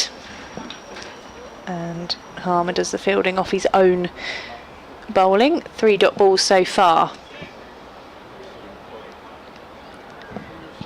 Just a bit more of a breeze around the county ground. Harmer is in, and that is up in the air. It will drop safe though. Didn't get full connection on that, Ben Rain, and it just was hanging in the air. There was no fielder anywhere near it though. He just comes away for a single in the end. Paul Walsall's out on the boundary. And it was not far from the umpire. Here was it, square leg. 558 for 8. As Harmer is into Parkinson, who gets an edge on that one. Not timed and not proper connection. They'll add another single to the total. I think he actually drove that straight at Elgar's shin. He seems to be hobbling around a little bit now. Yeah, he didn't look entirely comfortable, does he, Dean Elgar?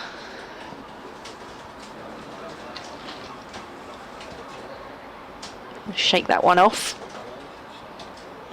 He's seen it all before, done it all before, as Dean Elgar, as Harmer is in, and that one's turned round the corner from Rain. Just keeping things ticking over with another single. So 3 singles from that Simon Harmer over.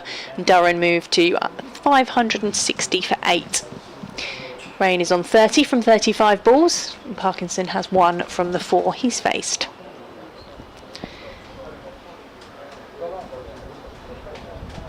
I don't think there's any lasting effects there for Dean Elgar. He's very sprightly in the field, and he's what we'd call one of the more senior of the players in the Essex dressing room, wouldn't we? But he always is very involved in wherever he's placed in the field. He's agile, gets down to things, keeps people going as well. It's nice to hear how vocal he is with his encouragement for the rest of the team. Yeah, and really valuable for Essex to have him here. Very experienced player, as you say, and I know Tom Wesley has a lot of chats with him throughout the day to get his view on things. And his view at the moment would be, I need to bat like the Durham batters have battered. Yeah, I reckon he'll be eyeing up some runs today on this pitch. As Critchley continues, nice and full, and that's skewed into the leg side by Rain. The Snater is in, and they managed to scramble through for a second. Sneijder doesn't seem very happy that they've managed to get away with that. But it was good running actually. Very safe in the end. As Critchley is in. And Rain just coming down the track, this time skewing back out to Sneijder, who makes sure this time that it's just the one. Yeah, just a tap of the bat in slight frustration perhaps there from Rain, because he didn't get the timing and connection on that one. Parkinson now to face up to Critchley.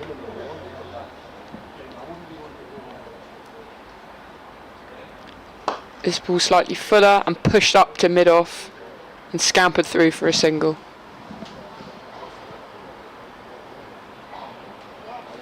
And the field goes back again on the leg side for the left-handed Ben Rain.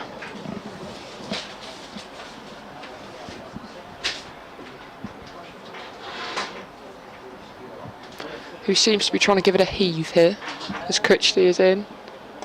And this one just worked nicely into the leg side for an easy single. Yep, nice play, just along the ground nice and safely and finding the gap as well.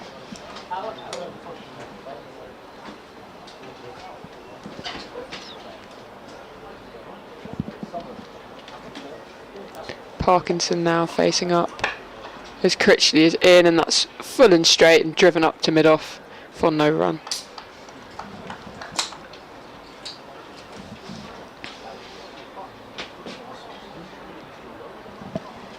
And for the last ball of the over, mid-off just runs back to the boundary.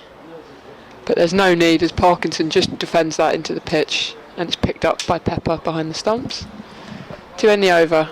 And that is Durham 565 for 8. And I'll be passing back over to Martin.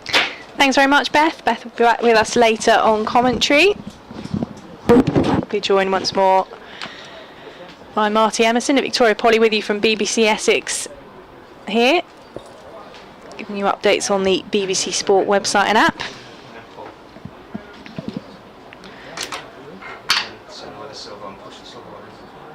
And Simon Harmer will continue, and I suspect this is what we'll see from Essex as we head up towards lunch.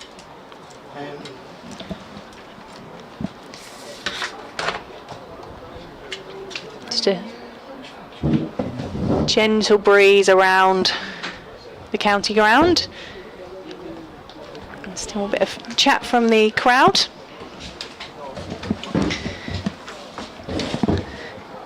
Simon Harmer is going to come around the wicket to Ben Rain, who just pushes that one back down the pitch for no run.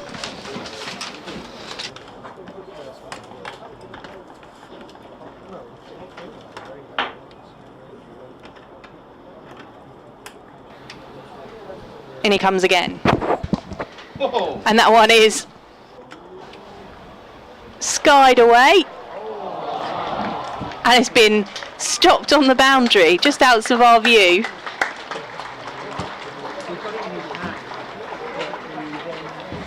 I'm just waiting to see the replay of that one because it was just away to our left-hand side.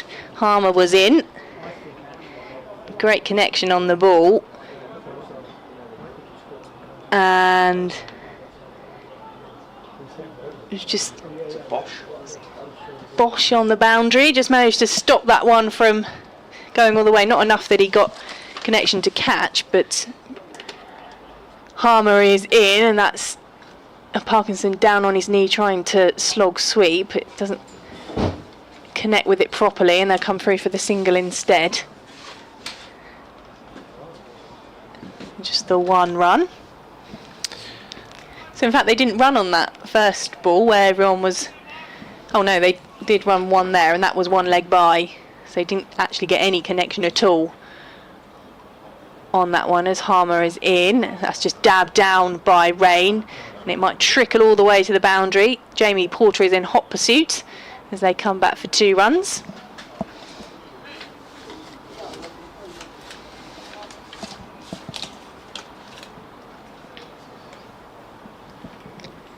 569 now on the board for 8.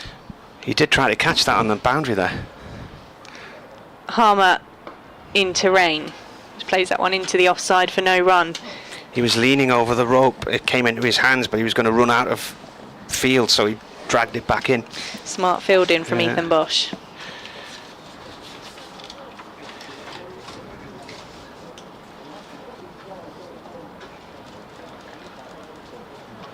Harmer into rain.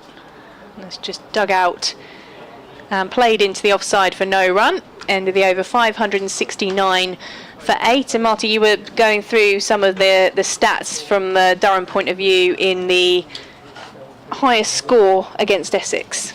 Yeah, I was mentioning it in the run-up, and then we switched commentaries, but yeah, it was that 505 Durham got against Essex in Chester Street in an innings win in 2005, and that game had also included the 121 run partnership for the 5th wicket, which was broken by Ackerman and Robinson in this innings. So, and Robinson finishing agonisingly short of his first double 100, but a career best for him is 198, slightly shading his 171 on out at Blackpool in May.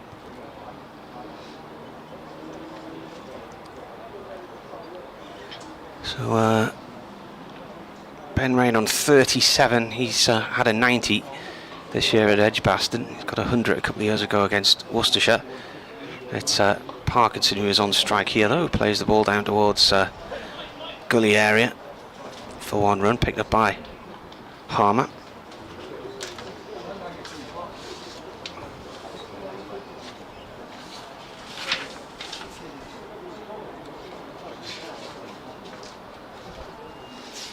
Ben Rain this season with the bat has had 250 so far. That's a little tickle down the leg side. I think he got bad on it. It's gone for 4. It's buys, he's missed it. It just took everyone by surprise. Saw that in the previous Critchley over where it was just squeezed through between Michael Pepper behind the stumps and slip. There was a feather on that one. This time it's just nipped back in. Critchley in again, and a reverse sweep from Rain, and he's out. Caught that backward point, looking to try and push things along there. Might be Walter who took the catch. His wide brimmed hat, but Rain departs, and he's gone for 37 from 45 balls. I think it's Ethan Bosch. Ethan Bosch is it? Who had that really difficult chance in the previous over. Ben Rain was caught by Ethan Bosch after bowling of Matt Critchley for 37. Critchley's among the wickets now, isn't he? What's he taken? Yes, that's his 4th wicket, third in this morning's session.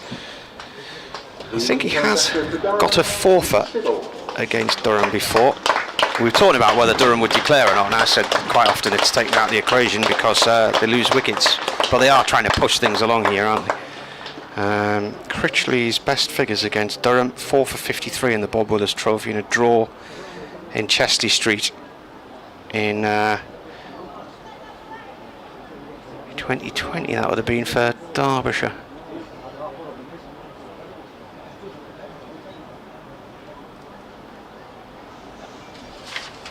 So Peter Siddle's the last man and brings with him instructions for Callum Parkinson.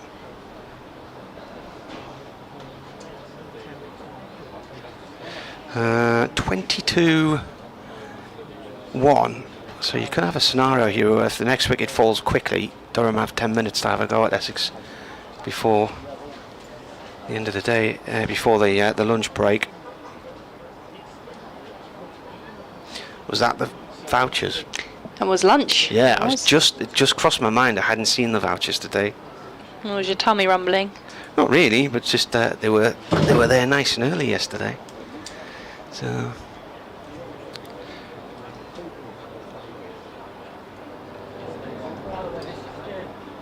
that last partnership was 17 runs. Where are we then? 120.3 overs.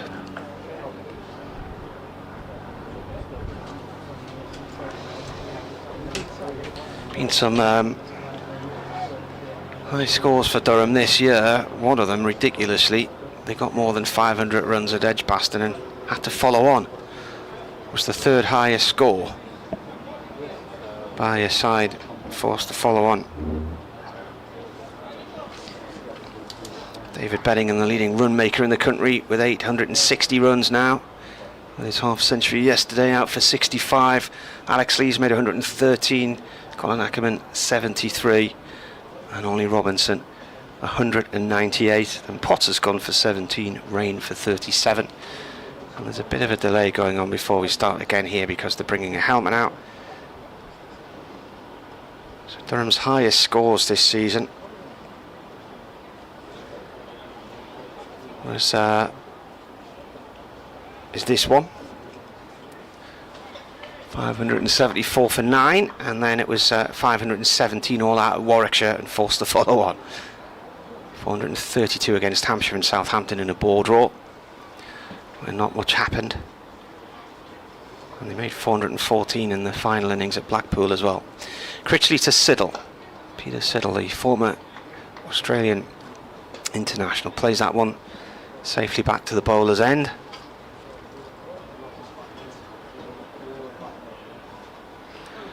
In comes Critchley again, and that's cut down towards deep backward point for 1. Yeah, ground that Peter Siddle knows well, the county ground here in Chelmsford, from his couple of seasons as the overseas signing here in Chelmsford. Particularly successful ones for Essex when they won the county championship back in 2017.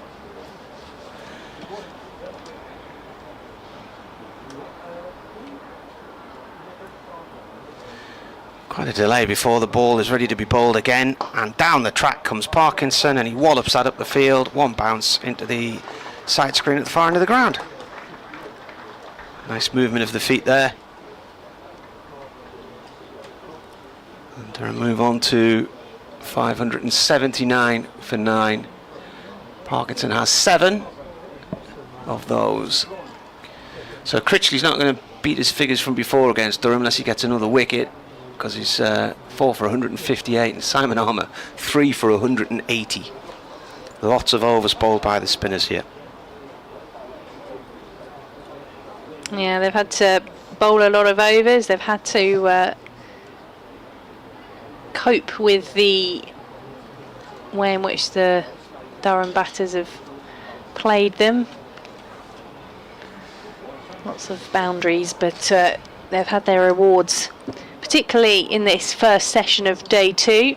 Harmer with 3 wickets, 2 of those coming this morning. Critchley with 4, again 3 of his coming in this first session of the day.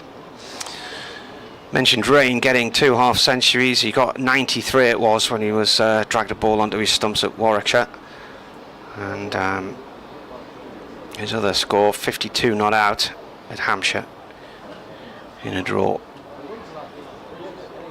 When the players wandered off midway through the final afternoon, Simon Hughes was commentating with us and said he'd never seen players walk off a field due to lack of interest. But it did start to rain a few moments later, and then that was the end of that. Everybody was in the car and on the road by about 4:30, I think it was.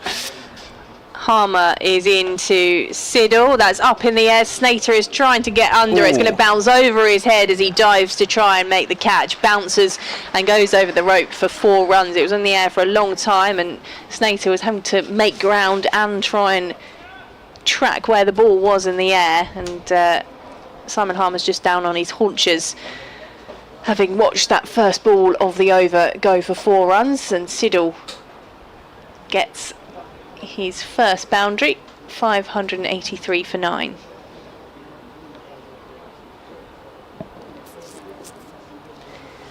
Harmer is in, and that one again is up in the air, and it will drop safe as Tom Wesley runs in from long on. Single on the board for Durham.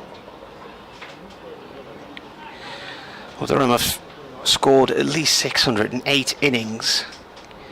So where are they now? 584. So this is their 11th highest score at the moment.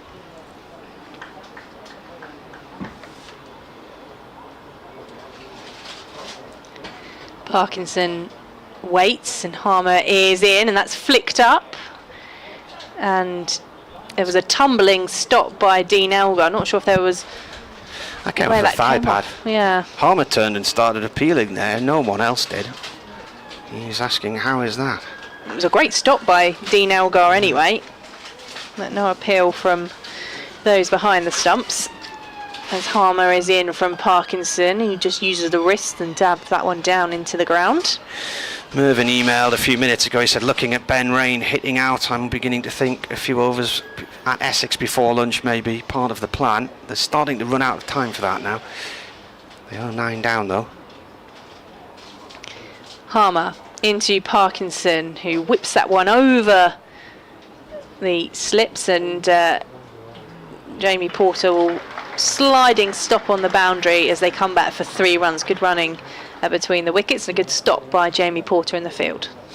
Katie emailed earlier, she was about Chris Old, who used to coach the Falmouth ladies team when she was at uni down there. I thought he'd played for Durham, but Mervyn thinks it was Alan Old who had a few games for Durham in the minor counties days.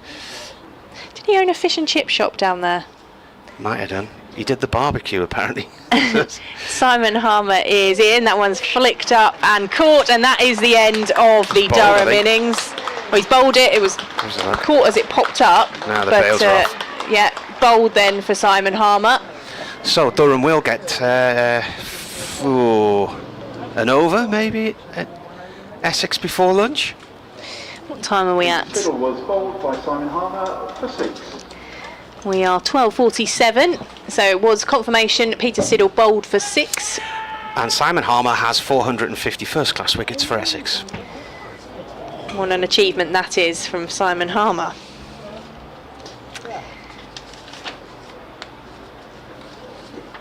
He got his 100th T20 wicket on Friday night, and he's hit another milestone then for Essex in this county championship game over Durham. And he's had to do the hard work in the amount of overs that he's bowled in this game. So Durham got maximum batting points there, but Essex only got 2 bowling points. And they're all out in the end for 587.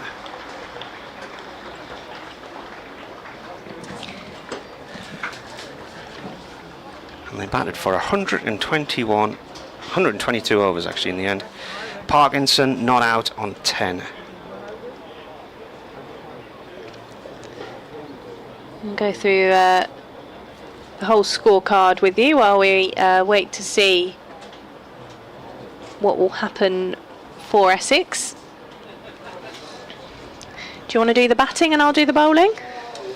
Can do. Well, it was Michael Jones was the first one out yesterday for 38, caught behind off the bowling of Ethan Bosch, as was Scott Borthwick chasing a one which was quite wide of off stump. He went for 5. The only wicket to fall between lunch and tea yesterday, David Beddingham caught behind off the bowling of Harmer for 65. Then Alex Lees went after tea, LBW to Matt Critchley for 113, ending a partnership of 136 for the 4th wicket with Ollie Robinson. Robinson was still in last night and resumed this morning on 146, and Colin Ackerman was on 58 in their partnership 131. And then Ackerman fell today for 73, caught at short leg by Nick Brown off the bowling of Simon Harmer, as did Baz Deleda 2 balls later for a duck. Then Robinson agonising 198, caught behind off Matt Critchley by Michael Pepper. That was with a score on 110 for 5. He did have 175 for the 5th wicket with Ackerman. And then after that, Potts went for 17, Rain for 37, and Siddle for 6. Parkinson 10 not out. And the bowling then for Essex. Jamie Porter bowled 18 overs on day 1, 3 maidens, 69 runs, no wickets for him. No wickets either for Shane Snader, who's bowled 15 overs, 1 maiden amongst that, 65 runs. Pick of the Essex bowlers, Simon Harmer, 45 overs, 188 runs, 6 maidens in that as well, and 4 wickets, 3 of those coming today. Ethan Bosch yesterday bowled 13 overs, 2 for 72, 1 maiden amongst that as well. Paul Walter, just the 4 overs for him, no wickets, 18 runs and a maiden in there too. Tom Wesley bowled an over yesterday and went for 0 for 0. And Critchley, 26 overs, 158 runs, 4 wickets. He's picked up 3 in the morning session. So for Essex, they had Durham resumed on 445 for 4 this morning, and they have managed to pick up a flurry of wickets in the first session in order to get them all out. And I can see the Durham players out on the field warming up, so it looks like we will get a bit of play in before the lunch interval. Scores on the doors. Elsewhere, let's have a look. Elsewhere in the county championship, we have Lancashire currently 154 for 1, with Kent 244 all out in their first innings. In the game between Nottinghamshire and Somerset, so Somerset are 41 for 1, trailing Nottinghamshire by 319 runs. Warwickshire against Hampshire, Warwickshire 131 for 5, struggling in reply to Hampshire's 298 all out. And Worcestershire against Surrey, Surrey still going well in that one, they are 424 for 8. Essex fans will know Ben Allison has taken a 1 wicket in his lone spell at Worcestershire in that one. So what did I say? Durham 587. That's their 9th joint highest score.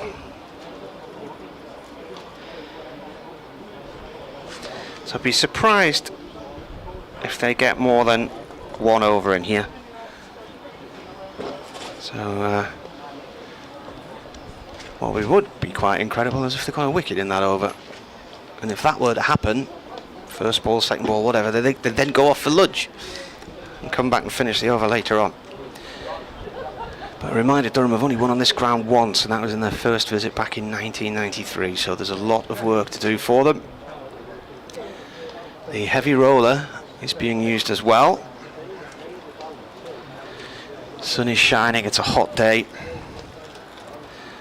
And effectively 4 sessions in the field for Essex there.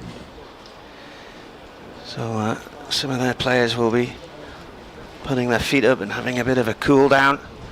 Meanwhile, Ollie Robinson's getting some catching practice at the moment, having been out there for an awful long time for his 198. I'm just trying to remember how many balls he faced. 209 balls.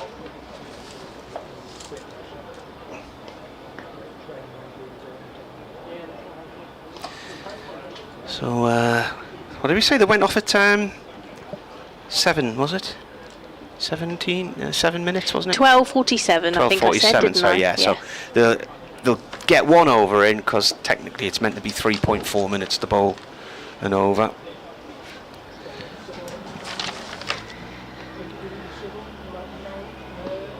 So is there anything happening at the World Cup today? I haven't even had a look. Have a look at the first game well. of the West day Indies, is 10:30 their time, but they're about 5 hours behind us. Yeah, West Indies were beaten by South Africa by 3 wickets on the DLS method, and Australia and India play at 3:30 this afternoon in St Lucia. There is an England under-19s game going on as well today, which for Essex, Luke Benkenstein is captaining the England under-19s. Oh, yes. We've also got Charlie Allison and Noah Thane, 2 other Essex youngsters involved in that, and Luke Benkenstein, interesting to have a chat with him a couple of weeks ago about taking on that captaincy role, and talking about how he grew up watching Durham and from Durham's Ben McKinney, and watching his dad Dale play for Durham, playing on the boundary. That's how he got into his love of cricket, and he's captaining the England under-19s, who actually play here at Chelmsford at the weekend. He played for somebody else against Durham a couple of years ago. in a one-day cup game. Luke Benkenstein. Yeah. He has been playing for Essex in the One Day Cup for a couple of seasons Might now. have been Essex then. And I never put two and two together because I knew him as a little child and never thought in my head it would be the same person who'd grown up a bit, you know. He was only 16 when he made his list day debut for Essex. So they're playing a Young Lions Invitational side today, and then they've got the one-day international series against Sri Lanka. Players are Have back you got out. that scorecard up there? Because Would you like? yeah, I'm just Hayden Mustard playing there. Is it open? He is. Yep. He is playing for the England under-19s, and it's the Young Lions are 183 for 4 so far in that one. Yeah, that was the under-19s I was thinking of. I'm just trying to think. There was Hayden Mustard going to play for them. I was trying to think if there's anybody else. Yeah, they're both. It's effectively a sort of inter-squad game, really, right, with the way they're playing. But we've got play about to resume back here at Chelmsford. Nick Brown and Dean Elgar. Look at this. Both out. Callum Parkinson's going to open the bowling with an over of spin. Trying to get through. It's almost like the T20s again. Trying to get through things quickly ahead of the lunch interval here at Chelmsford. So Brown got 184 at Durham earlier in the year. Dean Elgar, the other batsman out there.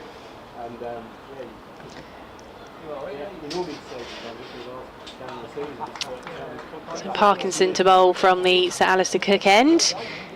Nick Brown has taken guard. He was happy. He's just moved away from the crease, just surveying the field.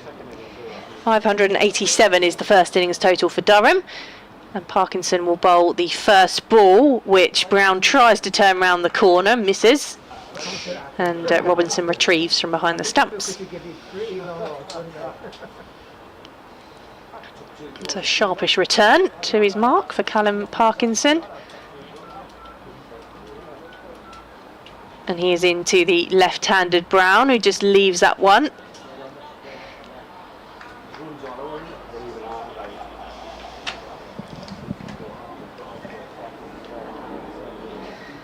Brown just doing some gardening between balls.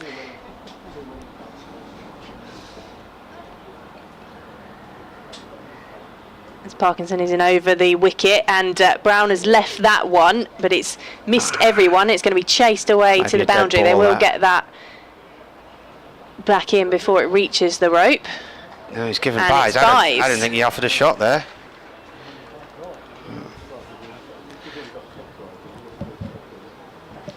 So 2 on the board for Essex. It's 2 buys to start. Again, Brown isn't in a hurry. As Parkinson is in over the wicket, and Brown this time does manage to turn it round the corner and gets it away for 4 runs. The shot he attempted a couple of balls ago and didn't get any connection on. This time he does. He gets his first runs, and Essex move to 6 without loss.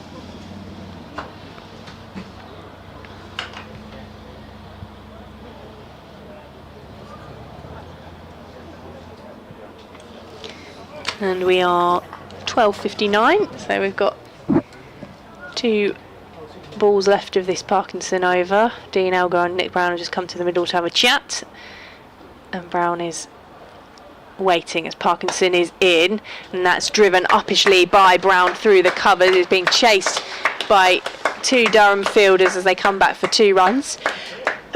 Oh, excuse me. And in fact they come back for 3. So good running by the Essex pair.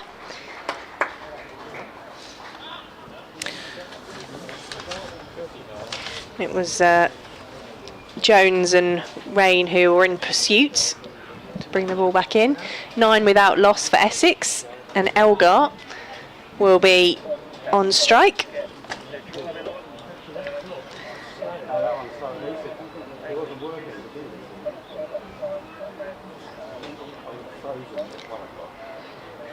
Parkinson into the left-handed Elgar, who's driven that one along the floor to mid-on. They'll take a single, and that's the final ball of Parkinson's over, the first over of the Essex innings, and they will go to lunch at 10 without loss. Brown is on 7, Elgar is on 1, as Essex attempt to get to the Durham first innings score of 587 all out. We'll update the BBC Essex News. Marty's off to update listeners in the north as well, and we will resume with our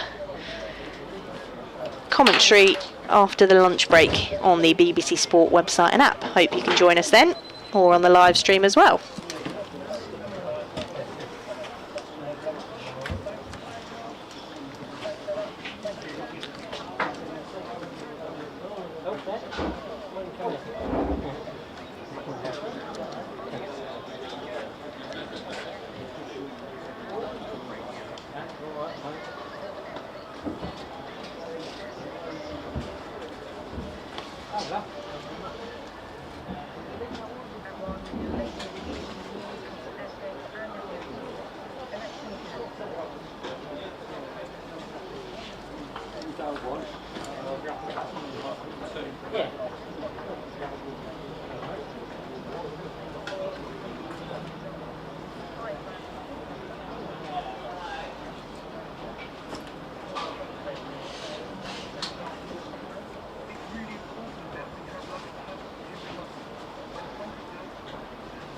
There you go.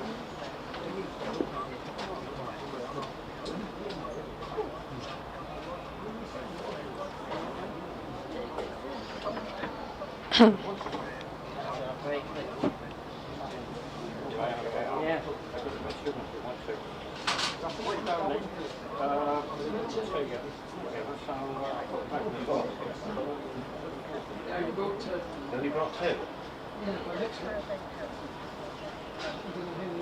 Victoria, did you get one? No? The one you dropped two off. Oh.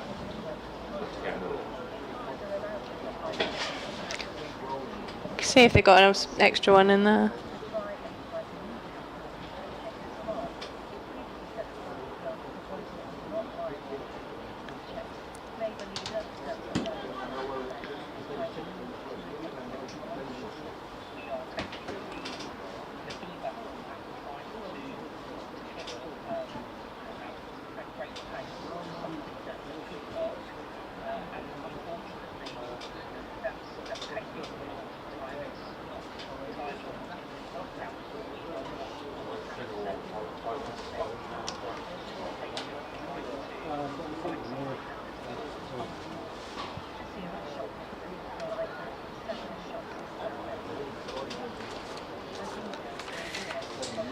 Lunch on day two. Durham's first innings eventually came to an end with them on 587, their highest score against Essex, their ninth best in first class cricket. That included 198 from Ollie Robinson and 73 from Colin Ackerman. One over that they had to bowl before lunch, and Essex had the break of 10 without loss. Commentary 40 minutes time on the BBC website, Sports App. You can ask the smart speaker to play it these days as well. We've had a great big crowd.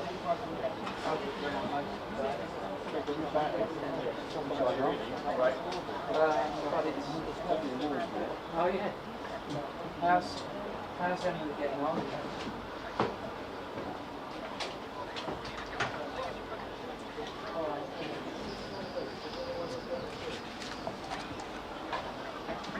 One, you alright? Yeah. Fully busy? We doing your reports? Just drag down this one. Yeah. 4:30. Well, I wanted to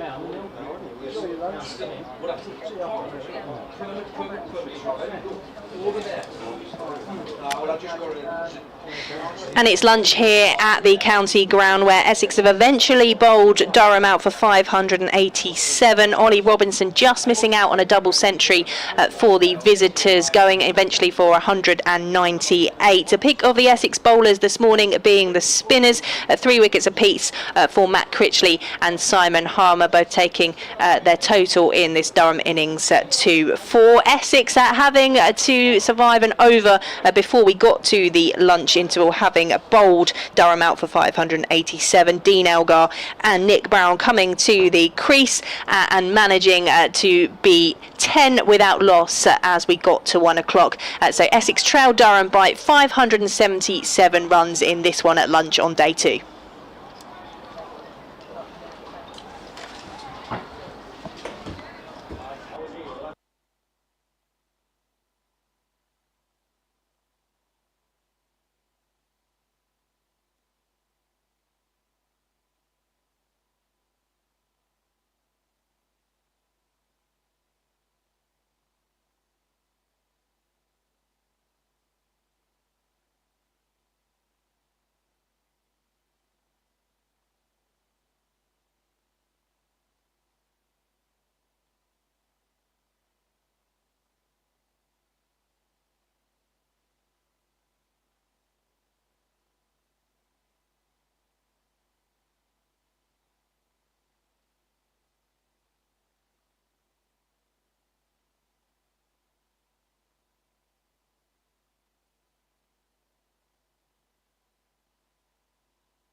Welcome back to Chelmsford for the afternoon session on day 2 of Essex against Durham.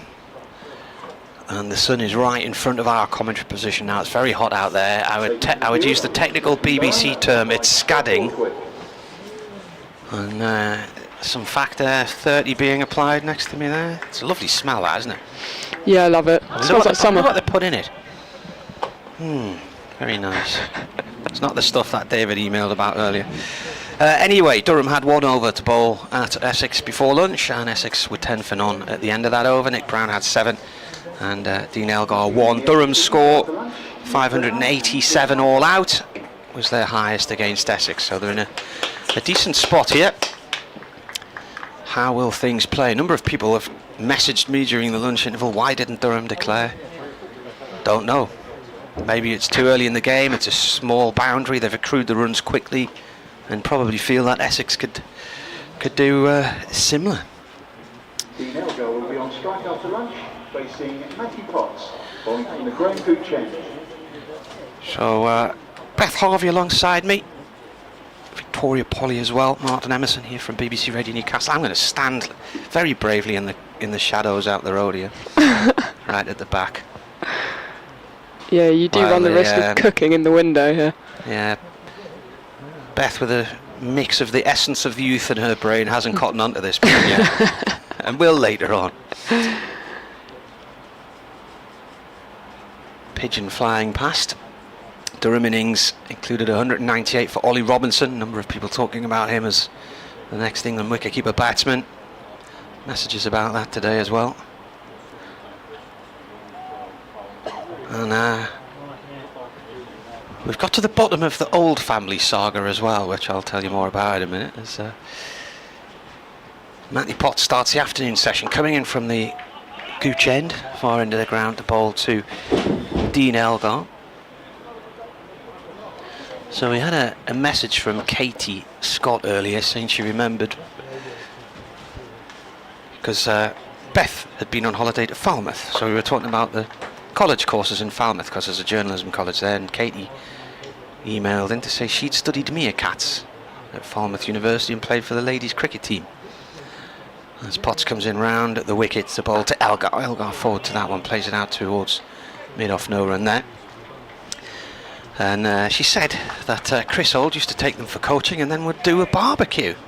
And then Victoria said she thought he owned a chip shop in Cornwall and she'd been there on a family holiday. So I've just researched it. He did. He doesn't anymore, but he's still involved in cricket coaching in the Falmouth area. From Middlesbrough originally, so he had a career which lasted about 15 years with Yorkshire, played for England. As Potts comes in and bowls, and that's defended. And I mentioned, I thought he might have played for Durham in the minor counties. Mervyn then emailed to say that was Alan, his brother. So now I've looked it up, and Alan did play minor counties for Durham. But what about this? Dutchbird Kate has tweeted, Alan Old played for the north of England when they beat the All Blacks at Cross Green in Otley in 1979. So Otley's in the Wharf Valley, just to the northwest of Leeds. Potts in, bowls, and he's appealing, and he's not going to get it. Playing a miss there from Elgar, and that's hurt him. He's got that right behind the pad, stinging that one. Anyway, she says, Chris Old was chatting to my mum, because my mum gave Chris's wife an epidural when she was giving birth. I was watching the rugby. I don't think all this happened during the rugby game. I think they probably happened on different occasions. But there you are. So Chris, Alan Old played rugby for England as well. Did you see that on the replay there? It looked like it was just tailing down leg, perhaps. Potts coming in again. Bowls. Elgar plays that towards point and will get a single. Deleda fields the ball. So these batsmen this season, Nick Brown played at Chesty Street and got 184, put on a massive partnership with Feroz Kushi, who made 107 at the time. So he comes into this game with 308 runs, the majority of them in that one innings at Chester Street. So he hasn't played in many games, just the 4 matches, 6 innings and averaging 51. Elgar's played in 7 games, 11 innings, 547 runs. Oh, and that squirts through. I don't think Brown knew anything of that. I thought he'd been beating all ends up there. The ball pitch stayed low, and he's got an inside edge, possibly bottom corner of the bat, and it's gone down to fine leg and missed the stumps for 1. He knew nothing about where the ball had gone there. Really rapid delivery from Potts. So he lives to see another day. So that's the end of the over. 12 on the board, 12 for none. So Ben Rain will now take up the reins. It was Callum Parkinson who bowled 1 over before lunch.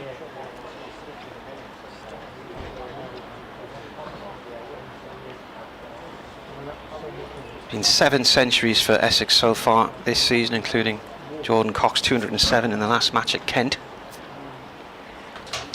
And Ben Rain is in. And Nick Brown just pushing that to point for no run off the back foot.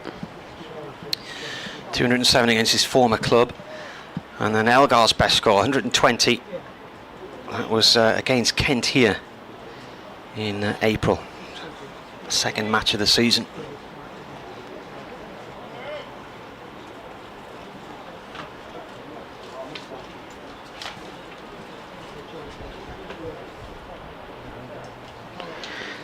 As Rain is in again, round the wicket to the left-handed Brown, as it's defended back down the pitch for no run. Going into this game, Sam Cooke and Jamie Porter, I think they had 29 wickets each, and they were the leading wicket takers in the division. And then I think Rain is Durham's best ranked bowler with 17 and is ranked 18th in the division, so there's been quite a difference there in terms of wickets taken from an Essex point of view to a Durham point of view. Rain in again, and this one is flicked off Brown's legs through the leg side for 4, and that was a lovely shot. That boundary's pretty short, and I think he just strayed a little bit too straight there. It would be about 50 yards, wouldn't it? You can't have a boundary shorter than 50 yards unless you get special permission, but if you were to work out where the discs would be, where they're playing on this square, the discs would roughly be on the edge of the square. You haven't got another 30 yards beyond there, really, have you? Half of it's over the square as well, so very short grass. As Rain is in, and this time just a bit straighter, and Brown defends that into the offside.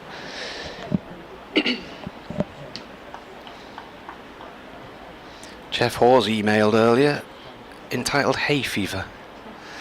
Talking about hay fever, a friend of mine years ago said he was allergic to cut grass. He didn't call it hay fever. Well, tell him he can call it hay fever now.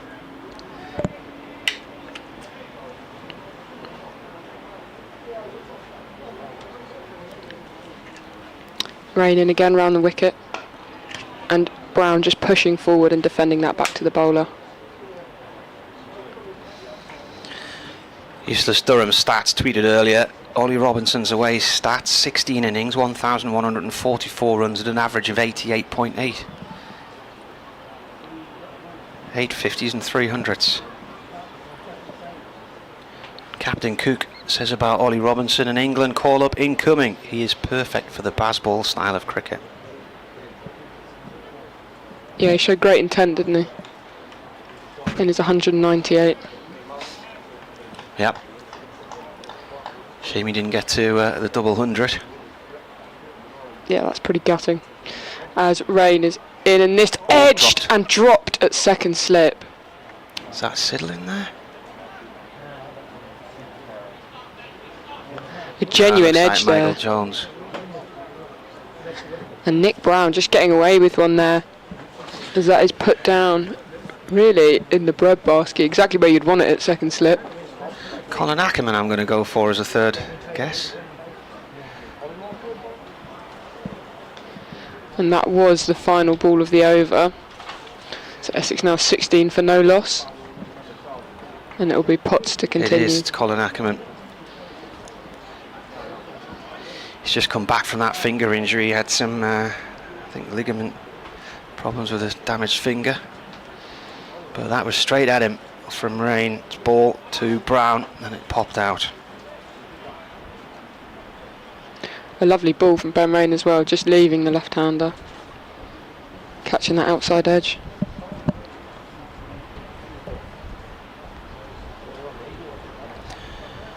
Bit of a delay before the next ball is bowled at the start of the new over. There's a pigeon on the railings down in front of us. What's he looking for? Potts then coming round the wicket to bowl to Elgar. Brown was on 12 at the time. Elgar cuts at that. It's gone to delete it at point no run.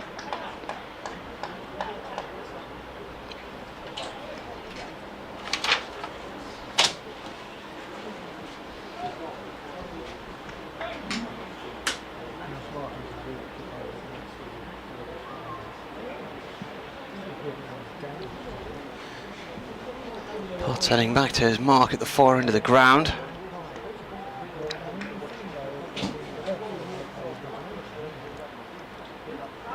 Elgar waits. There's a short mid-wicket in there for him.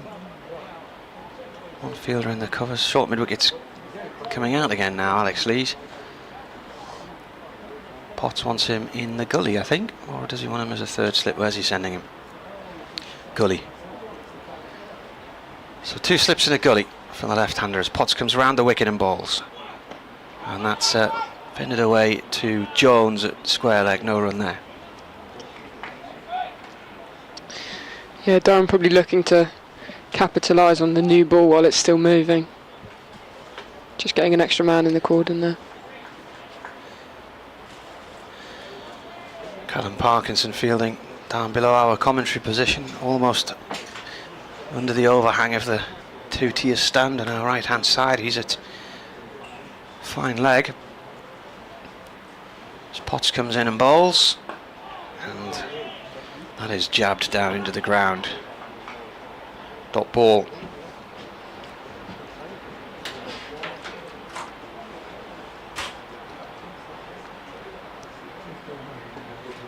Martin's just taking the window off its hinges.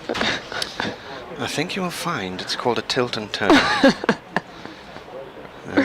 I don't know if opening it's going to do us any good, or if it was protecting us from the sun and I should shut it again, but I'll think about it for a minute or two. Potts to Elgar. Elgar plays this out through the leg side. It's a diving stop by Siddle at mid-on, 1 run. Yeah, I'm going to close that again because it was protecting the bench. Tinted glass, you see.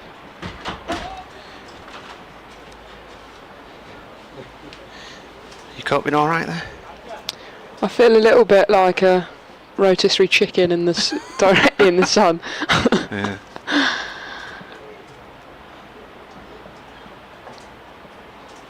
Two balls left of the over. Potts to Brown. It's left alone, and that absolutely flies through and high up into the keeper's gloves. It pitched on a length, and he was off his feet there. Robinson taking that one two-handed, just around about his right ear.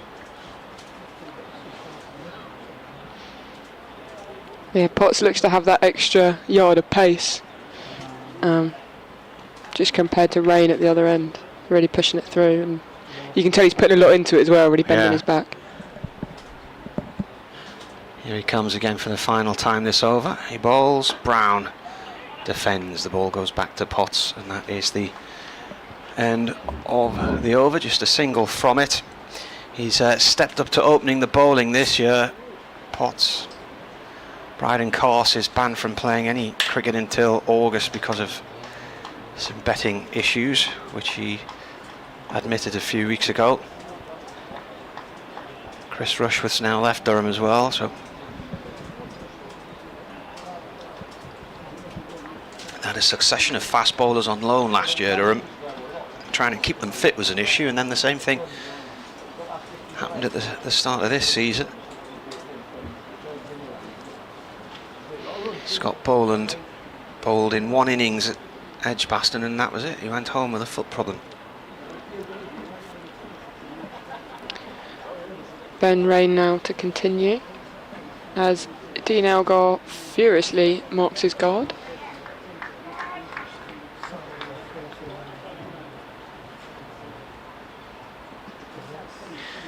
And Rain in round the wicket to the left-handed Elgar. Nice and full, straight, and taking the edge of the bat, but all along the floor, and that will run away to the boundary. There's nobody down at third man, so vacant third man open for business. Rain just seems to be challenging that outside edge. He's got 2 slips in at the moment. The catch went down in the previous over at second slip. Also a sort of gully, quite deep. Yeah, Fly gully, would we call it? that's the leader there. And Rain is in. Just back of a length, and Elgar defending that on the front foot up towards mid-off.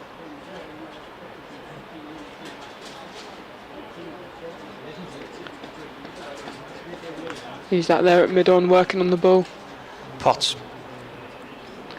Yeah, he'll want to keep that nice and nice and shiny for his spell.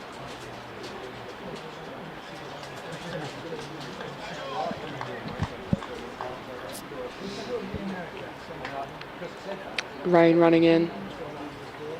And just back of a length again and left alone outside the off stump. It's a good leave. A bit of a cry from the keeper in first slip to suggest that maybe he shouldn't have left that alone, and it was a bit close for comfort. But he gets away with it on this occasion.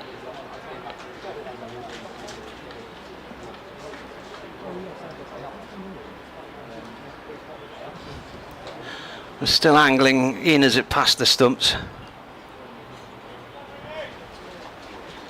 Yeah, that right arm round angle.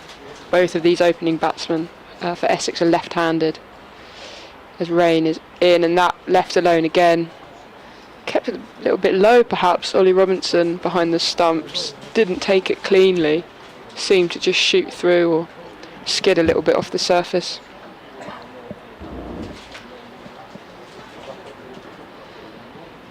Yeah.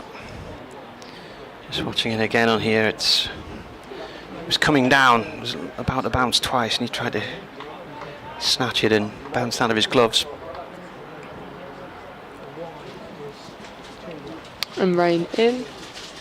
Back of a length again and defended by Elgar up towards mid-off, who swiftly passes the ball back to Potts, who's putting a shift in, shining it up.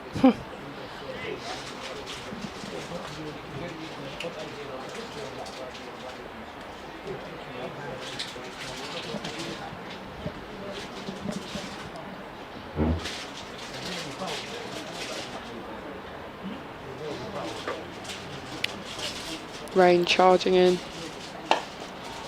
Nice and full this time and driven up towards mid-on. Elgar not really getting all of it and comfortably picked up by the fielder for no run to end the over. Essex 21 for none.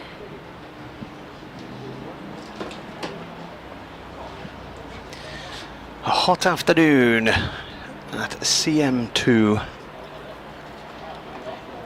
That river behind us looks quite inviting at the minute, the River Can. I wonder how deep it is. Might go for a little plodge.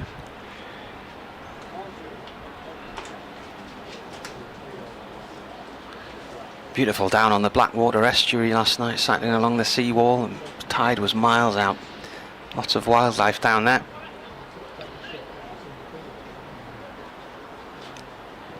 Potts ready to start his next over, which will be his third.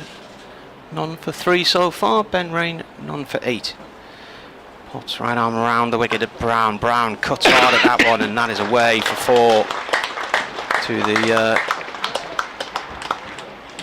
community stand boundary, far side of the ground.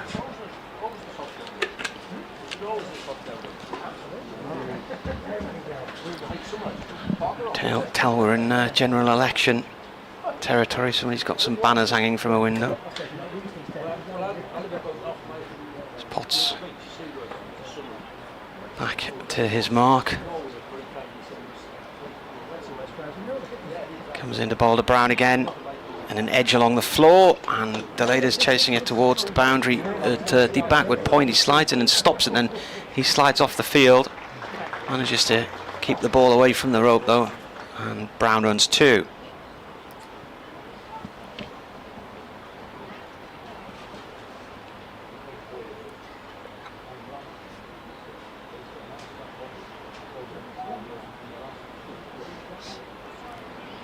Would you like a flat overlooking a cricket ground? Would that suit you, do you think? I think that'd suit me just right, actually, yeah. Little morning cup of tea out on the balcony. Yeah. Potts bowls, Brown plays, and he's out as he's caught behind. So he was dropped a couple of overs ago off Ben Rain's bowling when he was on 10. He is out for 18. Potts gets the first wicket, and Essex are 27 without loss. And I've got to do an update for Radio Newcastle. That must have been a real feather of an edge. I certainly didn't hear anything, and the reaction on the field was slightly muted, I must say, rather than the cordon and the bowler all knew, but I had to wait around for the decision, and not a huge celebration from anyone else, so a nice thin edge there. Are you going to jump on, or should I just jump back in a minute?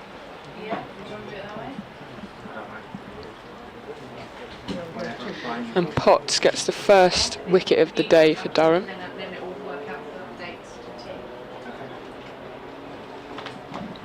The new man to the crease for Essex will be the captain, Tom Westley. He's having a little stretch, swinging his bat around rather aggressively on his way in. And he'll be looking to settle in here through this tricky period where the new ball may be moving around a little bit. He'll be looking to wait that out and capitalise once the ball gets a bit older. A short boundary here on one side, about 50 yards. So there's runs to be scored, not a huge amount of demons in the pitch.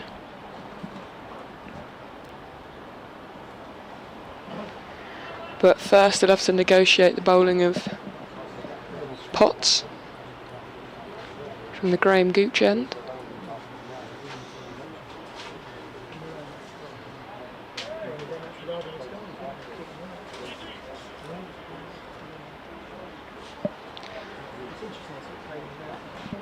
And Wesley will take strike with 3 slips in the cordon.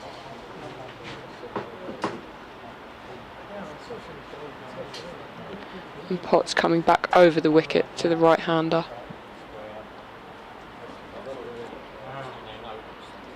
There's Potts running in. And the ball squirted out into the offside. Wesley looked to work that through the leg side. And he's just got a leading edge on that, and it's fielded at point for no run.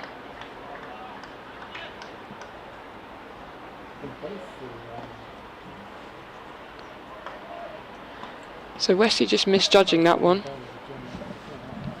That will put a bit of pep in the step of Potts steaming in there. As he's in again. Hard length, and that's just defended into the leg side by Wesley for no run. Potts really attacking the stumps here. Looking to bowl very straight.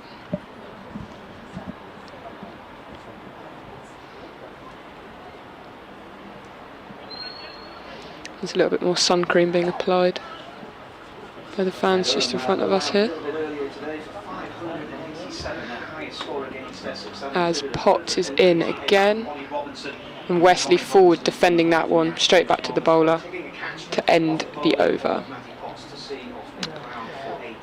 So 6 runs off the over and the wicket from it, taking Essex to 27 for 1.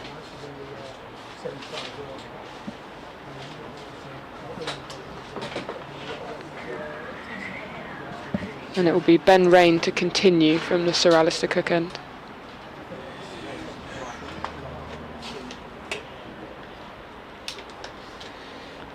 There's a little bit of working out to do now that the right hand has come to the crease. Rain just working out where he wants his field.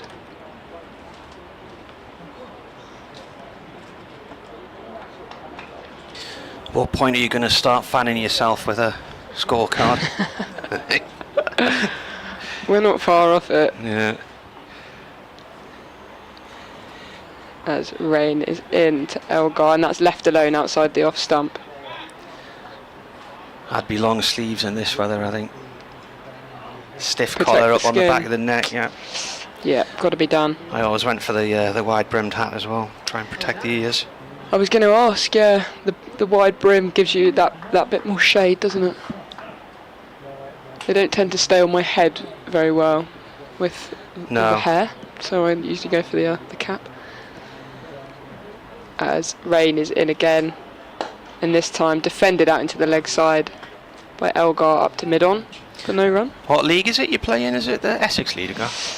It's the T-Rippon. The T-Rippon? I haven't heard of that one. Yeah. I'm not very well versed in this sort of... Is that where it ends? I'm not very well versed in the administration of right. Where are the Essex teams? cricket. It is in Essex, so it's a league in Essex. It is, yeah, mid-Essex. Right. Yeah. As Rain comes running in. A full ball and it's pushed back to him by Elgar.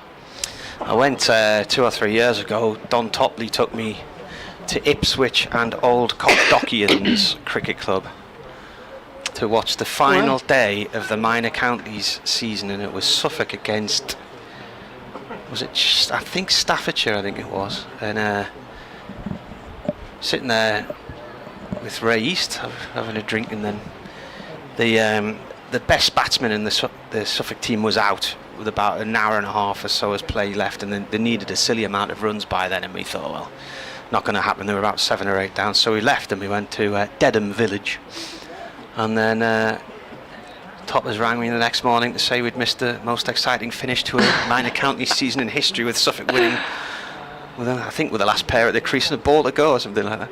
Absolute shocker. Yeah. Rain in again, and this time Elgar just defending off the back foot and squeezed that to point. That's fielded for no run. One of the highlights was we were invited round to Don's place one night for some scran, and he's got a net in his back garden with a bowling machine, so all my daughters were playing for the local cricket club at the time, so they went in and had a batting session with him, and it was incredible to watch the difference it made when they went and played for the local village team again. Good fun. I'd never faced a bowling machine before. I thought it was great. Rain is in, and this time defended up towards mid-on by Elgar.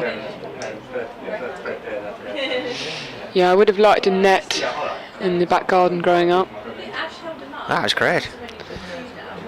It wasn't a proper grass wicket. It was Astro.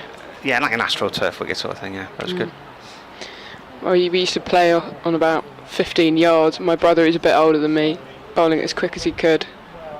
I mean, that is tough stuff. As Rain is in, and this time it's driven out into the offside. Miscued, so they'll run through for one, as it's fielded by mid-off for the final ball of the over, taking Essex to 28 for 1.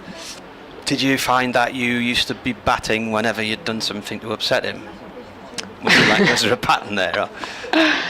I'd always really want to bat, because otherwise I'd end up bowling for such long periods, and he'd sort of claim that he was never out, and all the rest of it. So yeah, batting was a treat. In the winter we also used to migrate inside and play with a ping pong ball and one of those memorabilia bats, the little mini ones. Oh yeah. In the kitchen on the tiles.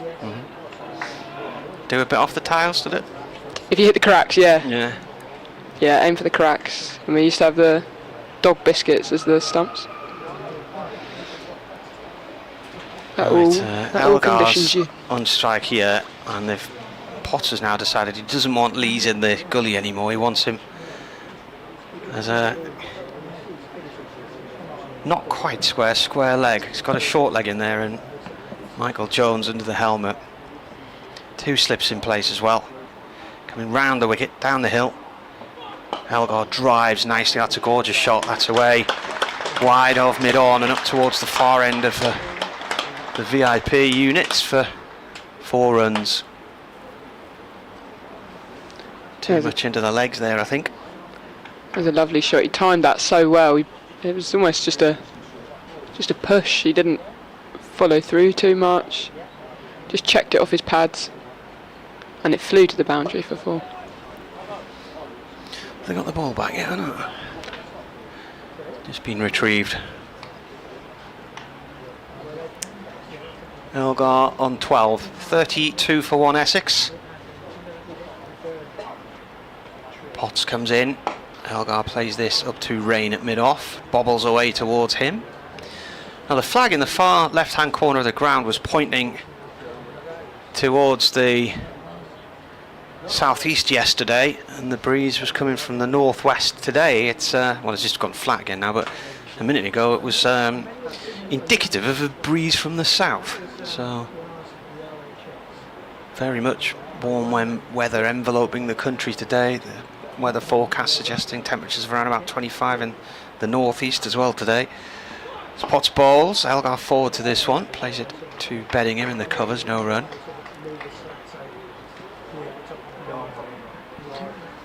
You alright with the heat, or do you tend to migrate indoors on hot days? I really like the heat. Do you? Would you sit on a beach all week, would you? Yeah, very happily. I don't mind cooking away, really. It's a rare treat this summer particularly, so make the most of it. Potts bowls, and that's drilled past him by Elgar. It was over pitched. It's 4 more. Tried to get down to stop the return ball, but he couldn't. I've seriously been burnt at dusk on holiday in Cuba years ago, having hid under a parasol all day. I think I could burn off the moon. So I tend to hide away from the sun. I will say I am a big member of the sun cream police. Yeah. Factor 50. Reapply. Well, you've got a factor 30 today though, haven't you? It's 50 on the face, Right. 30 on the arms at the moment. Yeah. Yeah, I mean business when it comes to sun cream. Potts around the wicket. This is played off towards the cover area. No run. I think the BBC News was running an article the other day, an item about sunscreen and which the Consumer Society, which had done their annual investigations into which ones were good and which ones were bad, and I think the top 3 were less than a £5 a bottle. Brands from sort of budget supermarkets, really, but out in Australia, the government fund they put a lot of money into sunscreen, don't they?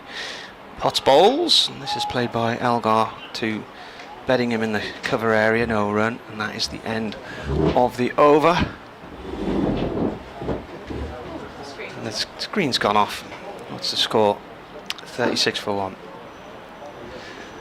I remember going out there on holiday for the World Cup in 1992 and going into a supermarket to buy sunscreen, and it was $1 a bottle, not even that. I couldn't believe how cheap it was.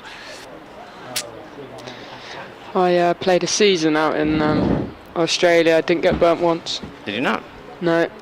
Religiously applying sun cream, and everyone's always got it on them. And yeah, cheap as chips. They know what they're doing. Where were you playing? Where was that? I played for Plenty Valley, which is in Melbourne. Right.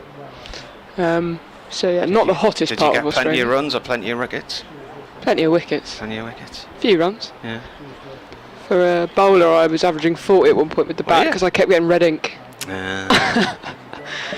As Rain is in over the wicket to the right-hander now, and that's defended up to mid-on. So who took you out there? Was it? Is there a scheme to go and play clubs out there, or is it just on your own bat, really? Yeah, on my own back, I decided I was going to go, so I looked around for some clubs that might ship me out as an overseas. And yeah, managed to get a spot in the Vic Prem. Really good standard of women's cricket out there. It's unsurprising really that the international team is so dominant. as rain is in, and this time defended out into the offside, off the outer part of the bat to point. How many years do you think it's going to be before England are on a similar level? It's a big question. I think the restructure will do English cricket a world of good. Obviously now the regions are realigning back to the counties. I think that's a really positive step, and it will, mirror the men's game a bit more. And I think the setup's becoming a lot more. There's a lot more funding going into it and becoming a lot more tangible. As rain is in, and this time flicked through the leg side, and it will run away to the boundary. I don't know if it will be cut off as the fielder gives chase. And it's given us 4 runs. Yeah, Parkinson was going after it. I don't know where he's gone. He's not re-emerged. This part of the boundary is cut off from our view, so the fielders both disappeared underneath the overhanging stand. But it appears they did not cut it off in the end. Yeah, Essex are benefiting, and Durham as well, benefiting from a new Tier 1 female team. Well, Durham did have a women's team a few years ago, and then for whatever reason they all decamped down to Yorkshire. As rain is in, and this is worked out into the leg side again, but will be cut off by the fielder, who may have gone down a little bit badly on his knee there. Who's that, number 10? Michael Jones. Michael Jones, yeah, he's landed on the ball, hasn't he? Seems to be hobbling around there. Yeah. Let's hope he's. It's interesting about this idea of bringing them back up to Chester Street, because Yorkshire have then been told they will get a team in a year or two.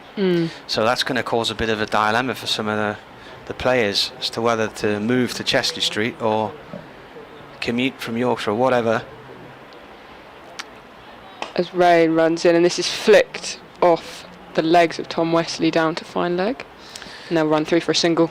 Danielle Hazel's been brought in as the coach, and she did play. She originally started at Durham before it all moved down to Yorkshire, so she's seeing the whole thing come back the other way again. But her family are from the Chesley Street area anyway. I'm sure that'd be a proud. I think her husband plays for cricket for Chesley Street, actually. Proud for her to come back, I'm sure. I think Yorkshire have tried to retain as many of their players as possible so they don't go up to Durham as well. As rain comes in, round the wicket now to the left-handed Elgar, and that's left alone outside the off stump to end the over. Essex now 41 for 1. Does that mean then that Durham are going to have to go on a big recruitment campaign? I think they'll have to, yeah. If you want to drop us an email, it's weircricket@yahoo.co.uk or @MartyCricket on Twitter.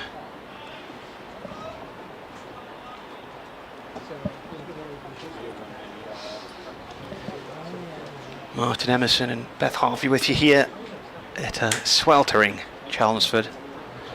Victoria Polly will be back with us a little bit later on. She's just gone off to grab a bite to eat. And the umpire's doing something to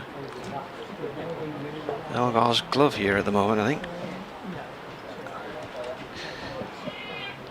And if something had just come a little bit loose there. Have a little toolkit on them, the umpires, to remove any bits of loose thread or whatever. Potts continuing in his session then, bowling to Wesley. That's in the air, but it's safe. It's away past square leg, and there's no one out there. It's 4 runs.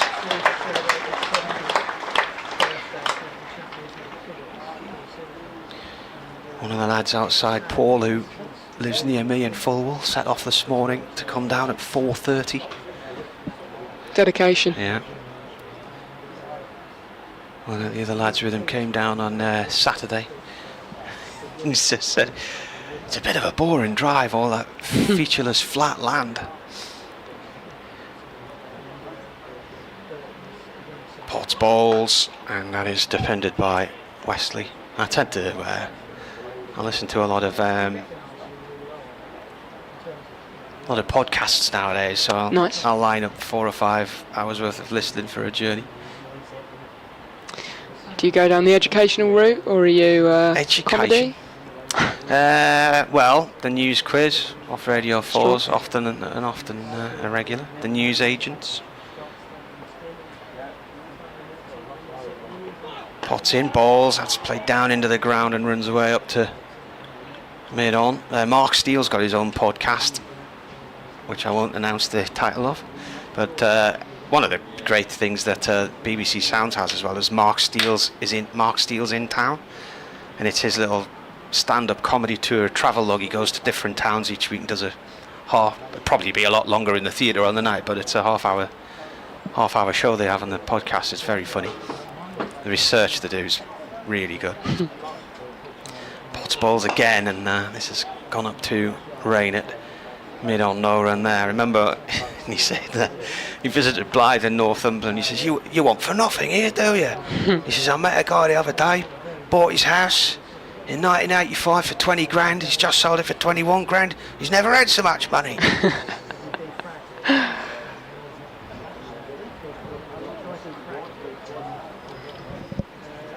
Yeah, it's a sort of bit of a mixture of news, comedy. Nice.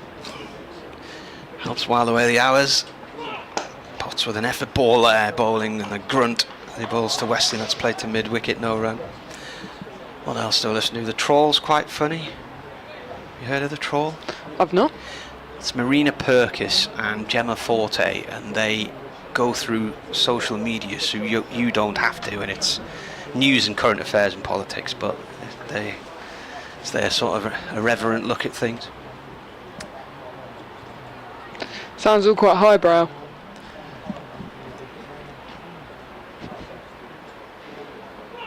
That's through to the keeper. Well, that's a comedy podcast generally. And that is the end of the over. What would you listen to then? Come on. Are you more? Long drive, I'd probably go more music. Yeah. Well, yeah. But I do like a podcast.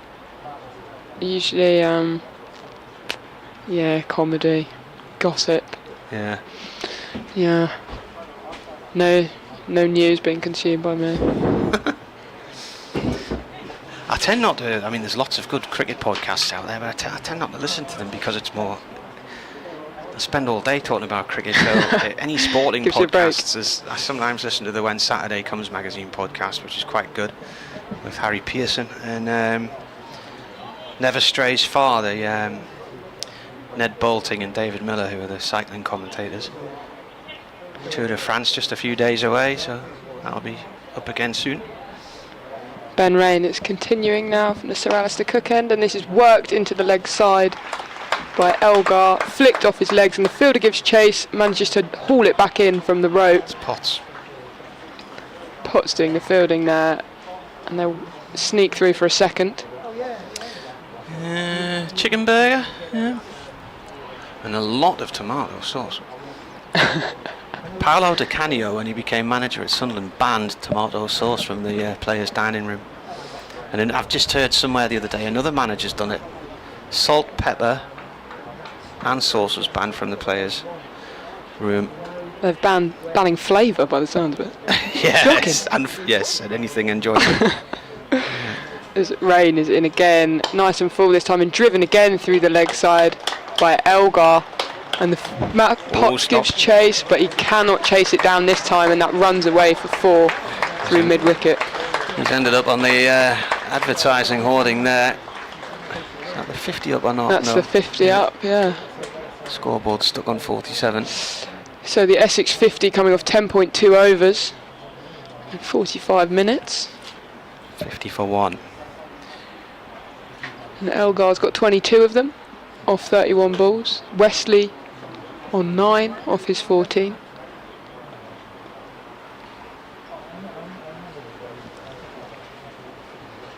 Rain continues.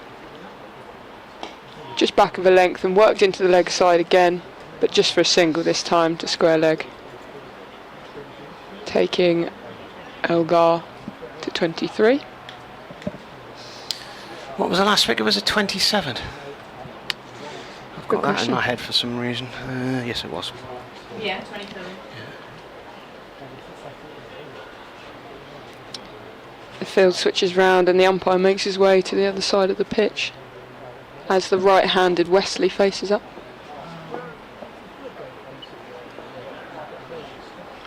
And Rain now coming over the wicket as Wesley is forward and defends that back up towards the bowler for no run. There was a long list of possible milestones for Essex players in the email we were sent the other day, but the one that stuck in my head was Harmer needing 4 wickets to reach 450 in first class cricket, which he did.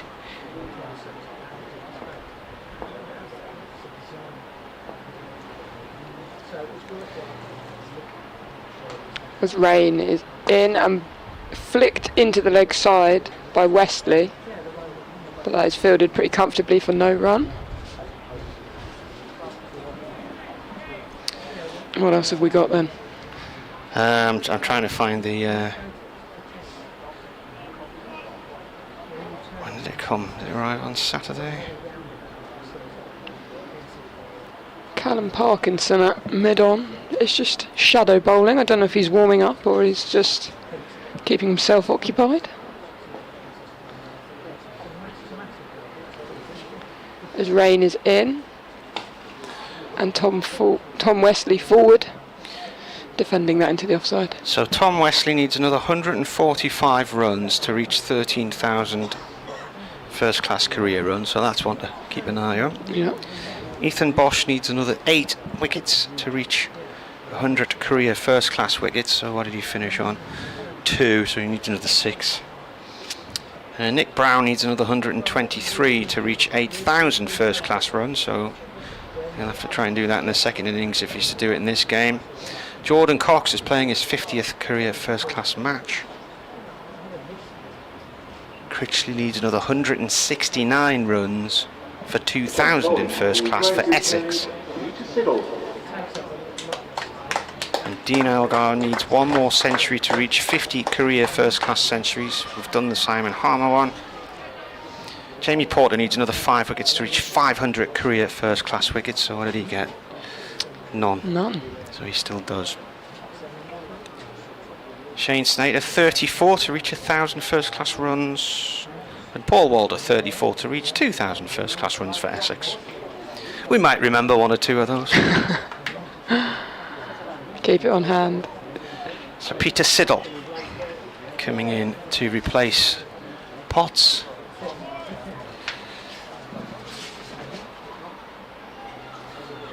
A late replacement for the injured Scott Boland a few weeks ago. Siddle, first ball, right arm over to Elgar, and Elgar plays that safely into the offside, no run.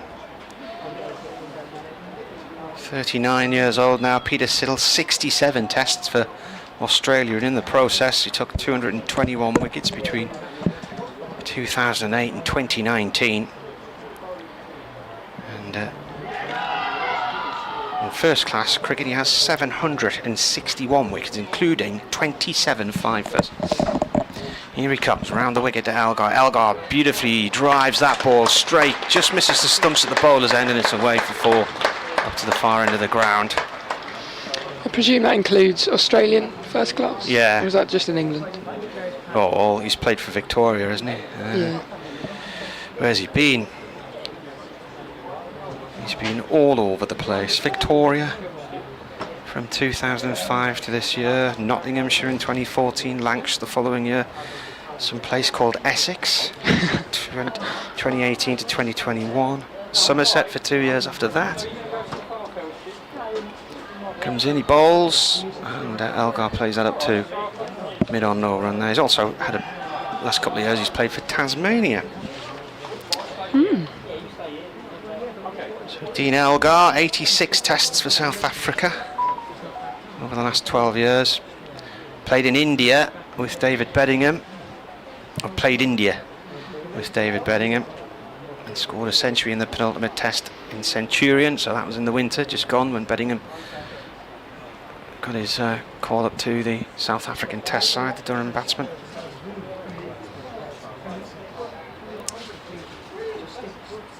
So he's currently on strike on 27, I think it is. I didn't realise Elgar's got a British passport, Has he? so he doesn't count as an overseas, which is why they were able to bring in Bosch for this game. So yeah, his next century would be his 50th. He's got 49 hundreds and 72 50s. Masses of runs. 17,000 plus runs. Siddling and turned by Elgar out through deep mid-wicket and away towards the marquee. Nestled between the two sets of pavilions here. For 4.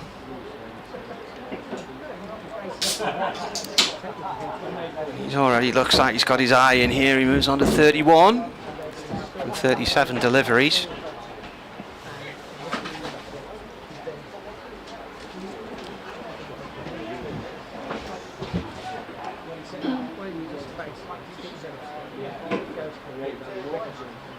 Settle in, and that one squirts along the floor to Gully and is stopped by Lees. End of the over. Drinks are being brought on. It's past, so we're going to do a drinks break malarkey as well. So I'll head off for a bit. Thanks, Martin. Martin Emerson there making way for Victoria Polly. And I'm Beth Harvey. We're at a glorious sunny Chelmsford.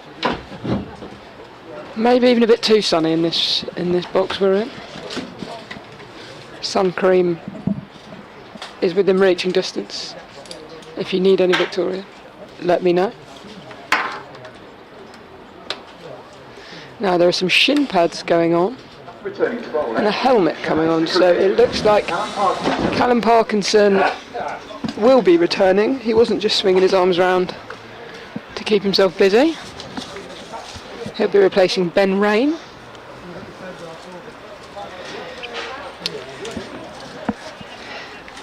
Afternoon, Beth. I'm not sitting away from you because I don't like you. I'm just trying to get what little shade we have in the commentary box. I understand. I'd understand either way, frankly. And it's Scott Borthwick, the skipper, who is in at short leg. And there is a slip hiding behind the keeper, so I'm not sure who that is. Parkinson is in round the wicket, and that's turned into the leg side by Westley for a little single to start the over. Yeah, nice work from the Essex batters. Dean Elgar once again leading from the top for Essex. He's been so stylish and so consistent for Essex in the county championship. He's been very useful too at the top of the order in the T20 Blast. I think he's been enjoying himself getting back to grips with the white ball game as well. Parkinson now over the wicket to Elgar, and that's turned into the leg side. And you were right what you were saying about... There's a couple of press-ups going on. You were right what you were saying about Elgar and his British passport. I think he's got family that live Sussex way. Oh, nice. My neck of the woods. Parkinson's in, and that's played off the back foot into the offside by Elgar for no run. Yeah, it's pretty handy for Essex to have such an experienced international, but obviously not taking up one of those overseas spots. As Parkinson's in again and dropped just short and played off the back foot into the offside for no run. Yeah, and obviously the links has helped with the overseas signing. Simon Harmer was the one to persuade Dean Elgar here, and I'm sure there's an Ethan Bosch connection as well. As that is a good length and worked into the leg side by Elgar, and short leg doing some more press ups there. Yeah, who is that? He's very lively in the field. I think it's Borthwick. Maybe. Didn't spend as much time batting as he would have liked, so he's getting his exercise in. As Parkinson flights this one up, and it's worked into the leg side on the full, just out to long on. And they'll come through for a single to end the over, and that takes Essex to 62 for 1. Yeah, it is Scott Borthwick. I'm not sure if it's a choice or whether there's some kind of consequence of conceding run. I don't know, but I think he was trying to get out of the way of the throw, and turned then it into a press up. while he was down there, you know. I don't think I'd be doing press ups out of choice, especially on a hot day like this at Chelmsford. And with shin pads and a lid on, Yeah. I think I would probably give it a miss as well.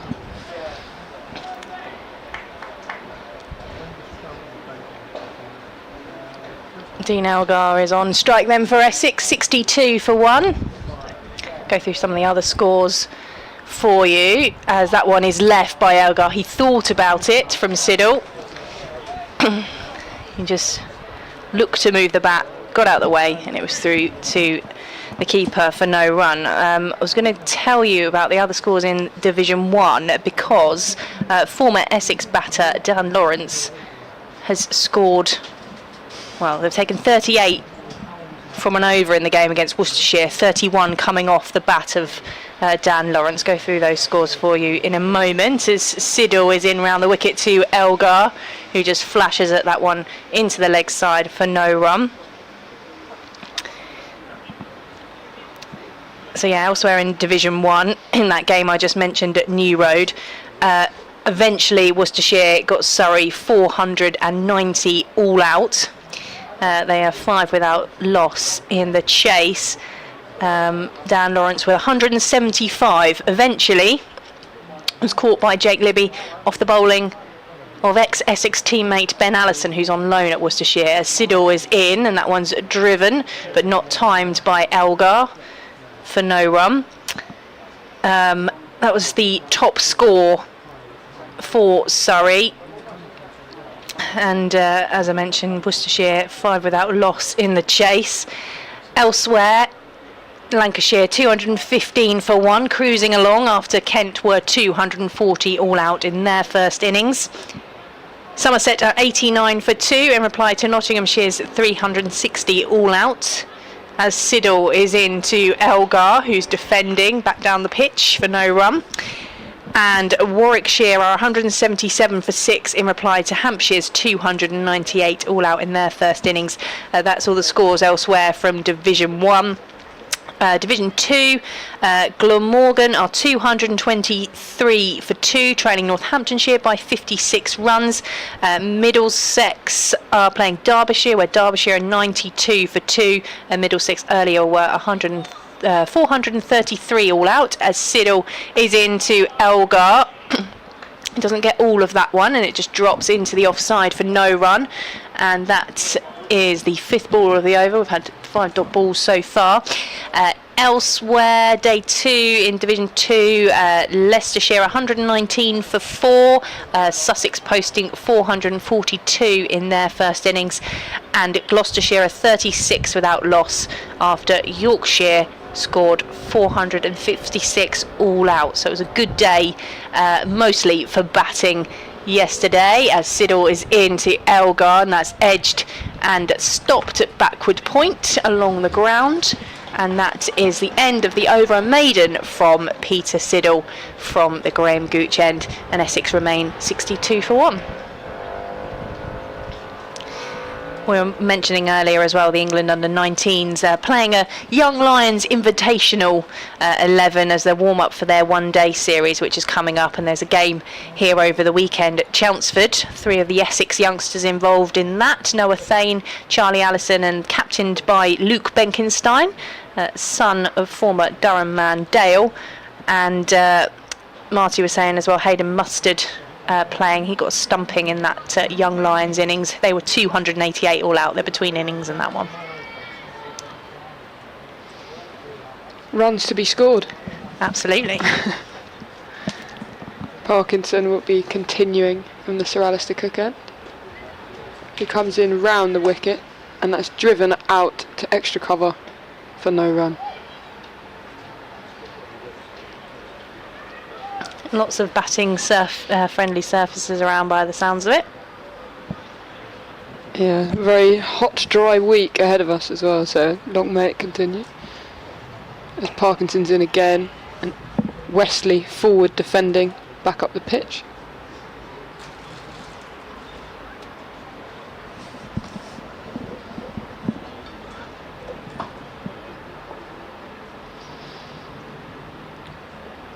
Parkinson, a flatter ball, nice full length and defended back up to him, collecting the ball off his own bowling.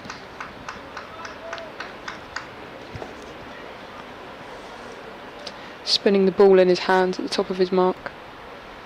Thought he'd in again, flatter again, and driven out into the offside for no run.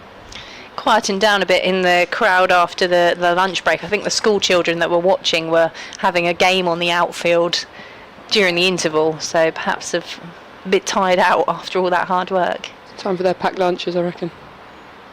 Parkinson in, and that's defended by Wesley out into the offside. Seemed like there was some high stakes cricket going on, over the lunch break. A few good bowling actions. I did see one beamer actually. Don't know if the bowler got pulled off after that. Parkinson's in, flighted and full, and that's just driven out to long off for no run. And that's the second maiden in a row. Essex still 62 for 1. I don't think Essex will mind that too much at this stage. Just feeling their way in still, and we saw yesterday the effectiveness of the new ball in the early stages of the Durham innings, but then things just quietening down and dying off a bit. So this Essex pair will just want to see out that. Siddle will continue to bowl from the Graham Gooch end, which is quite busy, I would say, in the members area. Not too much shade though, so you wouldn't blame anyone for making their way around to some of the more covered parts of the county ground. As Siddle is in around the wicket to Elgar, and he put his knee out to not really play any kind of shot, but he moved towards the ball. There was big appeal from behind the stumps. The umpire has stood unmoved. I think we'll be lucky to see any kind of replay because the sun is shining right on the screen. I've got it. Beth's probably got a better view than I have. He left it alone and then it cut back in off the pitch, and he's almost looked in panic to try and knee it away from him. Obviously bringing the LBW into play because there was no shot offered, but I think it was a bit high and a bit wide. But yeah, looks like the ball just moving off the pitch a bit. Siddle is in, and this time the bat on that one from Elgar, who drives up to mid-off for no run. Yeah, there was quite the noise from the pad, but like you say, he was kind of expecting it to just pass through, nip back in, and then looking to protect his stumps as well. But he's just taken a wander away from the crease, just to calm things down a bit.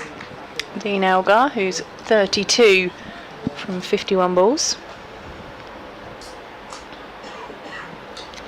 In comes Siddle to Elgar. This time it's flashed into the leg side, and they'll jog through for an easy single. Wesley just running out the way of the throw coming in there. I think it was in the Durham innings, it was Elgar, wasn't it, who... Elgar or Jamie Porter threw the ball in at Ollie Robinson quite early on this morning. Just a bit of a change in the field for the left-right combination. I always respect the umpires for switching over. Would you just stay where you were? Absolutely, yeah.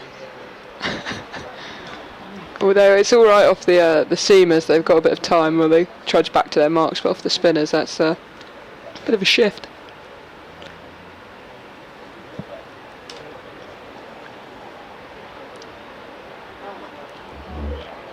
BBC Essex Cricket at gmail.com if you want to email in, by the way, as Siddle is in to Wesley, just clips that one off the legs and they come through for a quick single. And again, we'll have a switch in the field. Umpire will move across to square leg. And we did have an email from Stephen yesterday, and he got back in touch this morning. He wasn't sure if his email had been read out. I must admit, Stephen, I didn't hear it yesterday, but he asked about the sort of body cams that the umpires are wearing. which we've seen them wear all the way through the season so far. As Siddle is in, and that one is driven uppishly by Elgar, but he hasn't timed it. Straight to the fielder in the covers for no run.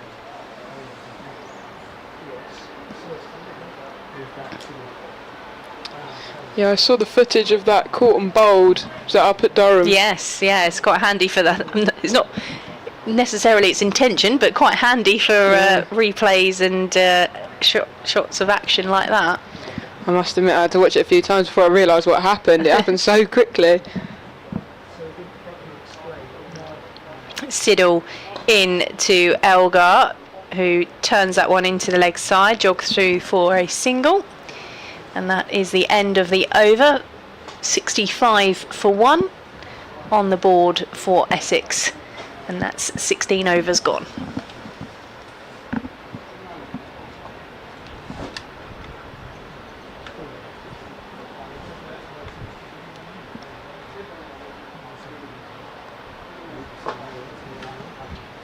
In the World Cup earlier, South Africa beat the West Indies by 3 wickets on the Duckworth-Lewis Stern method, and Australia and India have about 45 minutes to go until they get underway in their match. They're playing in St Lucia. There'll be 3 happy South Africans then in the Essex dressing room. Unbeaten so far, South Africa in the World Cup. Parkinson's in over the wicket, and that's flicked into the leg side, but fielded easily by mid-on, and they've just come through for a single.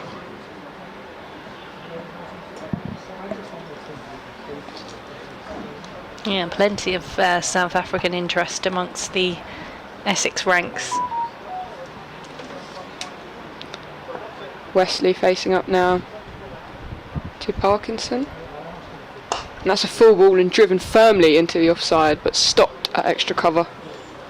And they will be no run.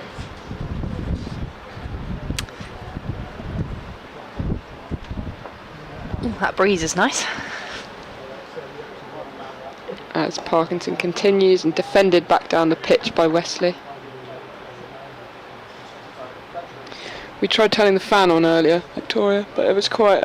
it's quite noisy. Quite noisy, yeah. It felt like we were about to take off, so we pretty quickly turned it off.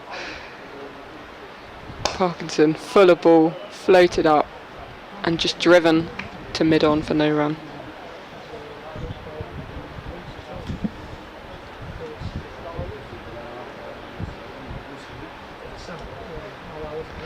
Short leg coming into a silly point now, as Parkinson continues, and that's driven out into the offside. A flashing drive, and that'll run away for 4. Hit firmly, almost as if to say, don't move that man to silly point, because I'm going to hit him. Yeah, nice shot from Tom Wesley there. Slightly uppish, but in no danger. Managed to hit the gap. So we hear some sirens whizzing past. As Parkinson continues, and that is just defended out into the offside for no run, and a dot ball to end the over. Essex 70 for 1, with just the 4 and the single coming off that Callum Parkinson over. Yeah, before this match was in play, Tom Wesley averaging around 23 with the bat so far this season, a high score of 81, which was in the game very early on against Lancashire. He's just taken the helmet off just to mop the brow, as I'm imagining if we're hot sitting here not doing a lot in the commentary box, it's very hot out there in the middle when you're trying to put runs on the board for Essex, who are 70 for 1. Dean Elgar is on strike. Peter Siddle has the ball in his hand, and he is in, and that's past the off stump through to Robinson behind the stumps for no run. I wonder if these two have played each other in the international arena. You'd have thought so. Yeah, you? you'd imagine they've both been around long enough.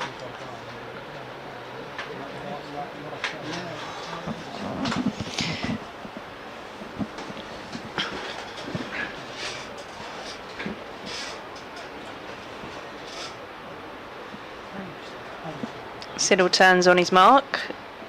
And in he comes to Elgar, who digs that one out into the offside for no run.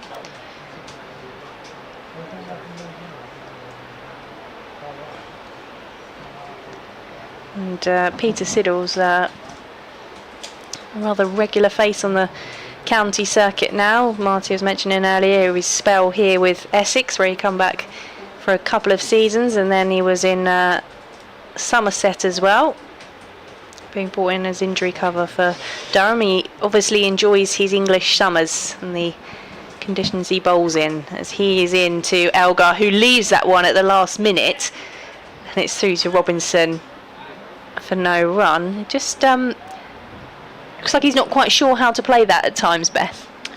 Yeah, I think it's that angle from Siddle coming round the wicket. He's quite wide on the crease and angling it back in towards Elgar, and there's been a couple that he's left alone and then at the last moment perhaps thought maybe I should have got something in the way of that.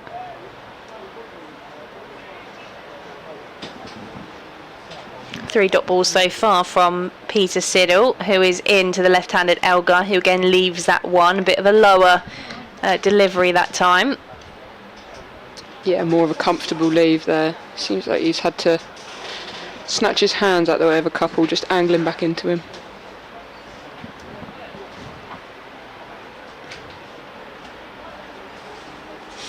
Elgar now on 35, settling in.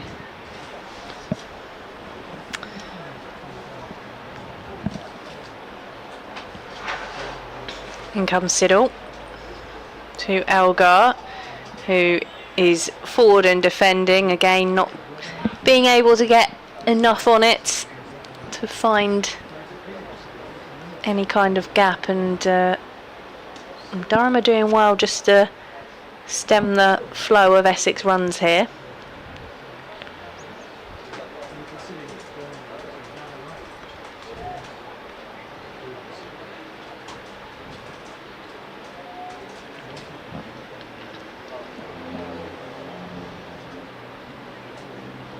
In comes Siddle, and that one's played into the offside by Elgar for no run.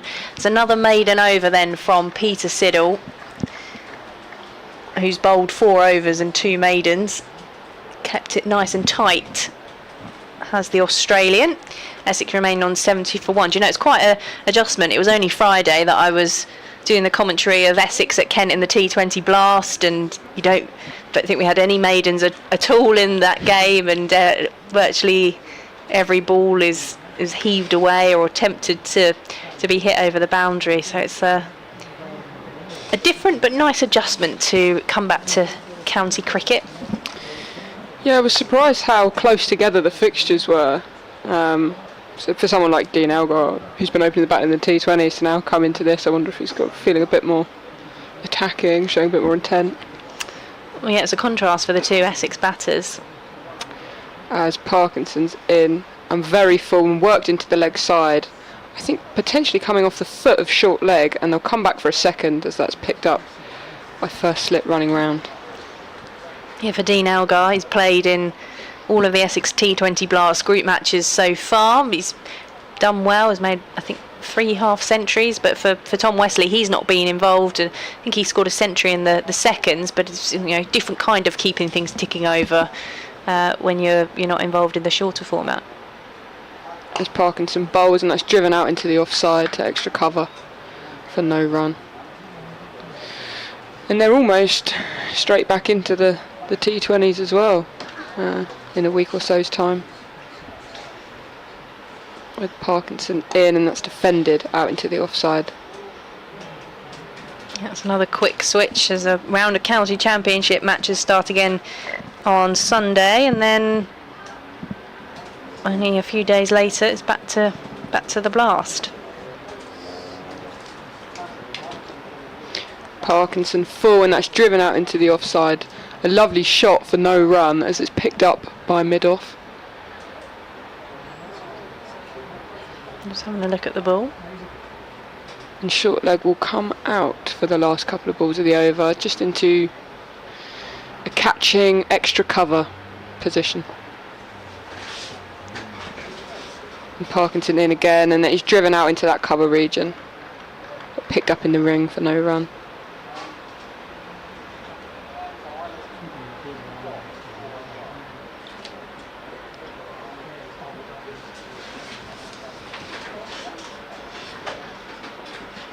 It's Parkinson, a bit floatier this time, defended down into the pitch and dragged back by Wesley so the keeper could pick it up.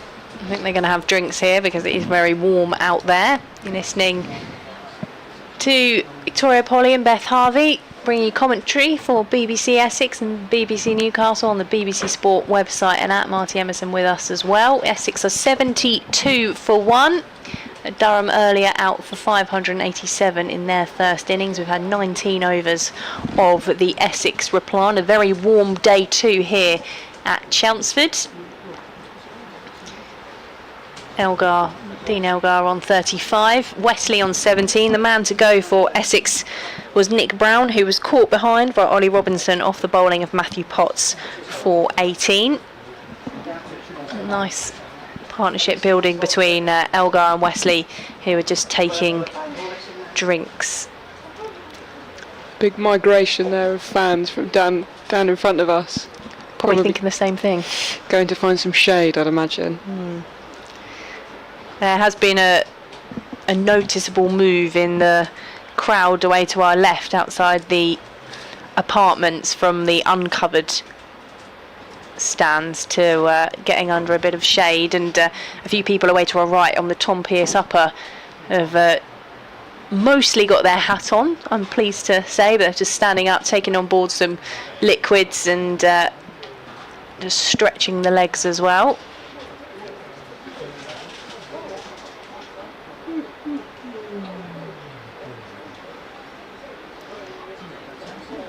I think I'd definitely be undercover if I was out there watching this afternoon. I think I'd be maybe in the sun, but definitely ice cream in hand. There's a few of them floating around.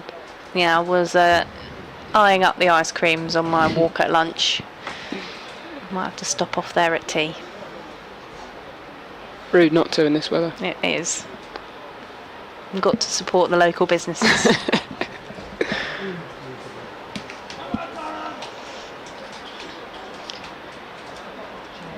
Well, the players on the pitch have had their drinks. Now Elgar and Wesley are just getting everything back in place and ready to go again. Still, we mustn't moan about the weather because we've had so much rain this summer. We don't want to wish any nice weather away. No, I'd much rather the sun was out.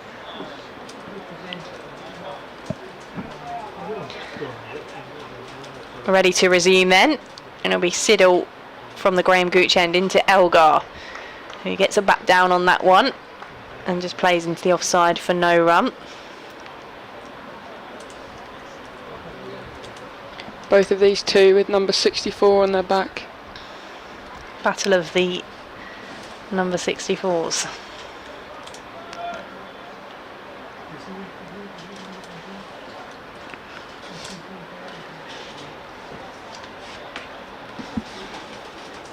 Siddle turns on his mark. Elgar is waiting on strike and he's edged that one. It will trickle away down to third man for 4 runs. Wasn't where he intended, but he's found the gap with the edge of the bat, and Essex move on to 76 for 1, and that will stop the rot of maidens that we've seen from the Graham Gooch end from Peter Siddle.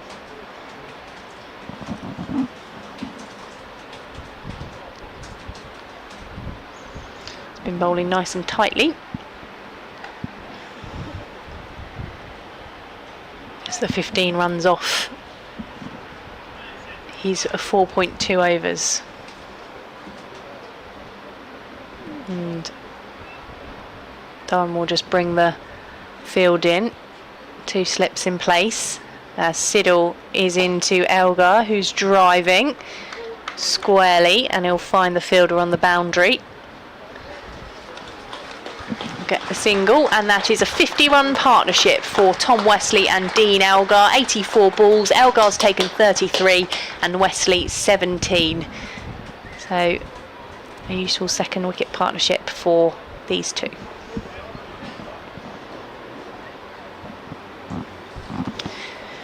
Dean Elgar's made 450 so far for Essex in the county championship and 1 century. It's really been a revelation of a signing. Essex knew what they were getting with his international pedigree, but I'm not sure they could have ever imagined for it to go the way, how well it's gone.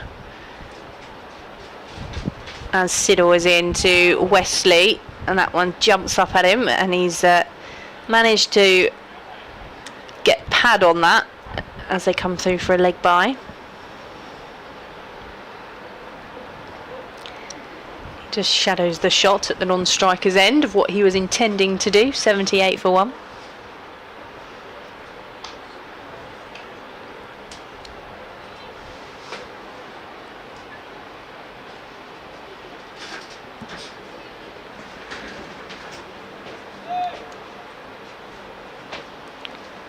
Nice and quiet around the counter ground at the moment. Everyone just taking in the cricket in the sunshine as Siddle is into Elgar, and he's edged that one to slip, and he has to go. Scott Borthwick, the captain, takes the catch. Elgar is out for 40 and Essex is 78 for 2.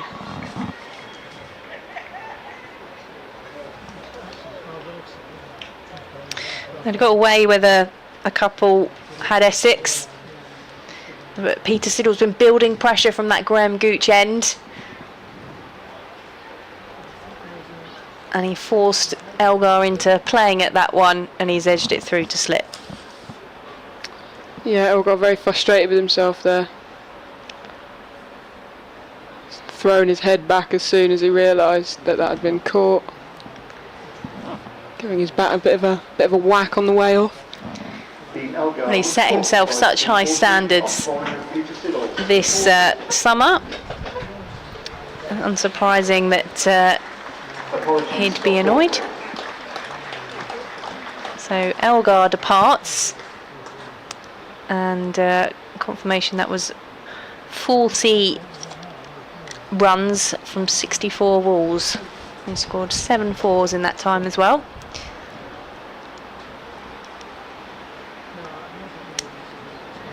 So Tom Wesley, the captain, is up the other end on 17, and Jordan Cox comes to the crease for Essex. Cox, who signed from Kent for the 2024 season and is impressed with the bat so far.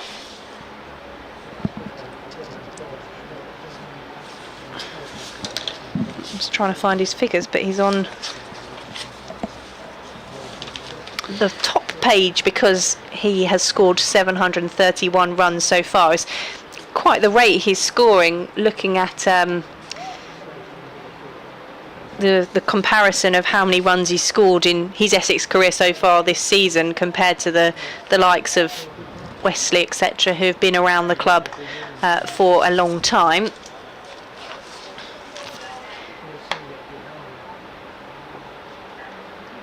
And he's on strike now to Siddle, and he just defends that one into the offside for no run. And that is the end of Peter Siddle's over, in which he took the wicket of Dean Elgar, who edged to slip for 40, Essex 78 for 2. Yeah, Cox in now, averaging 73 with the bat this season for Essex. So he'll be looking to continue that run of form here today. And it's a day for batting, I'd say. So hopefully he'll be looking to capitalise and score some runs on this short boundary.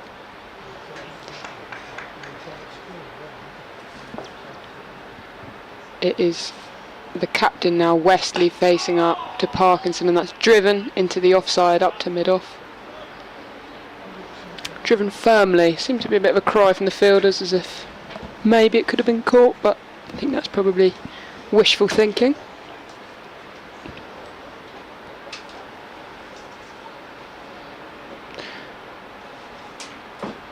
Parkinson just adjusting his field a little bit before this next ball, making sure the angles are right on the offside. As he's in, and Wesley defends that out into the leg side. Keeper running round to do the fielding.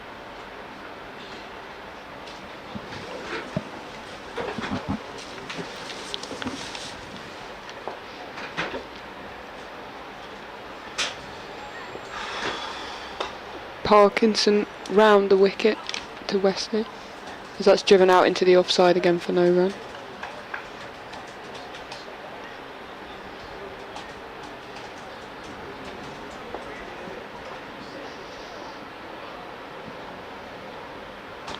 And he's in again, this time floated up a little bit higher and driven back towards him by Wesley. Catching extra cover, crawls on all fours onto the pitch to retrieve the ball. Why walk when you can just crawl there? And that's floated again and stopped at extra cover in the ring for no run. Respect for the groundsman. We love to see it. Yes, Stuart Kerrison, the Essex groundsman, will be pleased to see. Parkinson in now to finish the over, and that's flicked into the leg side by Wesley, and they'll be coming back for a second. And an easy 2 there as the ball is collected up and thrown back to the keeper. That ends the over, just a 2 from it. Essex now 80 for 2. Yeah, I think the Durham bowlers will be pleased with their return. They've managed to restrict Essex in their run scoring and also take the wicket of both openers. Nick Brown was the first man to go for 18 runs. He was caught behind by Robinson off the bowler of Potts. And then Dean Elgar in the last Peter Siddle over edged to Borthwick at slip, going for 40. So we saw a couple of early wickets on day one yesterday with the new ball for Essex. So, and then things petered out for the Durham batters as Siddle is in to Cox, who drives that one back up the pitch to the bowler. Just interesting to see where this one plays out, but certainly Wesley and Cox will be key to the Essex innings, particularly Cox, who's been the man in form with the bat.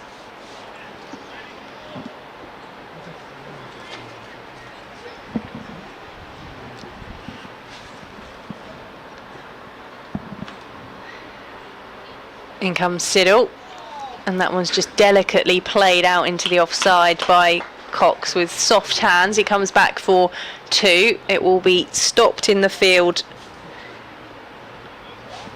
away to our right hand side. I can't quite see through the Tom Pearce upper stand. Baz Deleda giving chase there. He chases the ball, which was slowing up anyway. Not sure it was going to reach the boundary. Essex come back for the 2 runs, 82 for 2.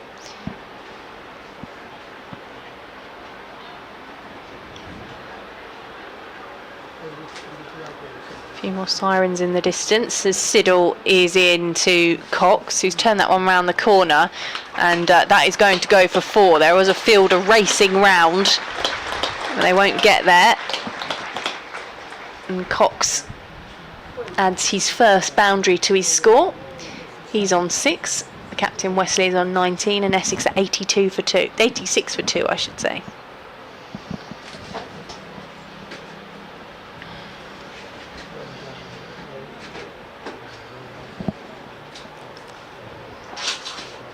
Siddle bounding in over the wicket to Cox, who lets that one through to Robinson. A few oohs and ahs from behind the stumps on the delivery from Peter Siddle. Cox just rechecking his guard there as well to make sure that it was a good leave, and I think he was letting the slip fielders know that that he did well to leave it alone. Yeah, we've seen some more comfortable leaves than others. Cox taps his bat. Siddle's on his way in. And that one's defended with a straight bat by Cox.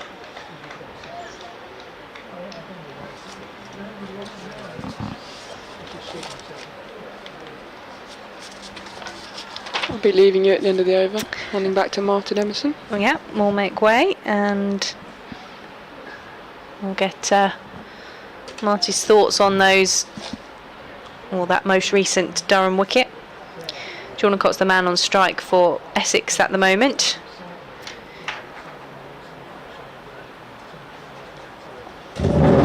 Siddle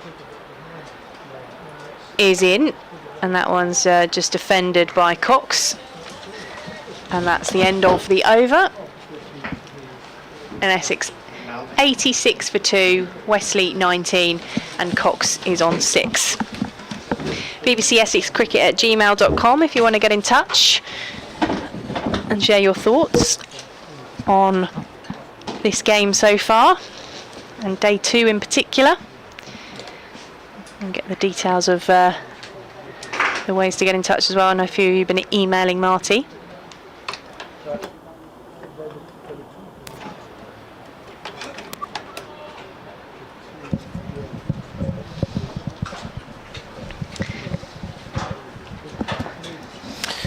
Callum Parkinson around the wicket here.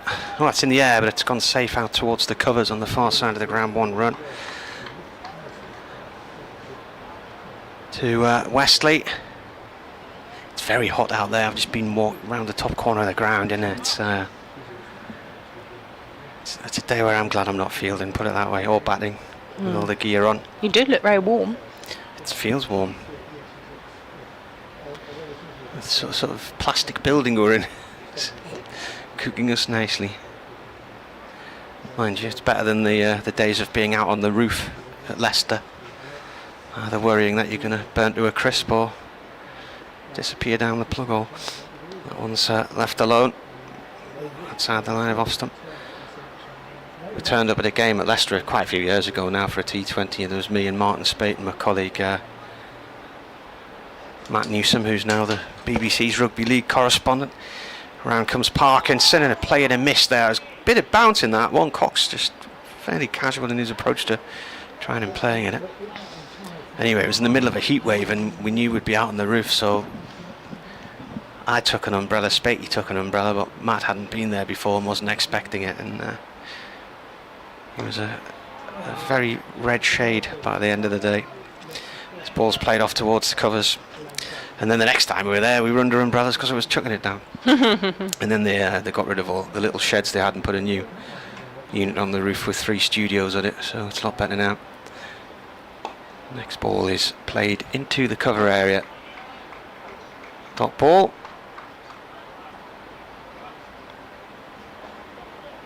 It was one of the games there around about that time when I actually did a commentary from the balcony of the director's room at Grace Road. A late cut there, one-handed by Cox. He went right back into his crease. It's come off the toe of the bat. It's gone down to vacant third man for 4. And I don't think he knew much about that there. That skidded in really low. Parkinson's still standing at the other end with his hands clamped on his head in disbelief that he didn't get a wicket. Yeah, I'm not quite sure how Cox managed that one hand on the bat, and he's squeezed it through for the boundary, and rather nonchalantly just strolled down to chat to Wesley. Durham be pleased with the return, do you think? Elgar was the danger man to get. Yeah, well, he was looking good for me, and then an edge to low to second slip. First slip to Scott Borthwick. So both openers gone. Coming on to bowl at the Graham Gooch end, Ben Rain. Ben Rain's going to bowl from the Graham Gooch end, replacing Peter Siddle, who took that wicket of Dean Elgar. There was a change of ends for Rain. We did see him earlier on from the Sir Alistair Cook end. I still think there's plenty of runs to be had on this wicket. It looks like a good batting track. Bowlers know they're going to have to really graft for their wickets. Tactics being discussed here between Matty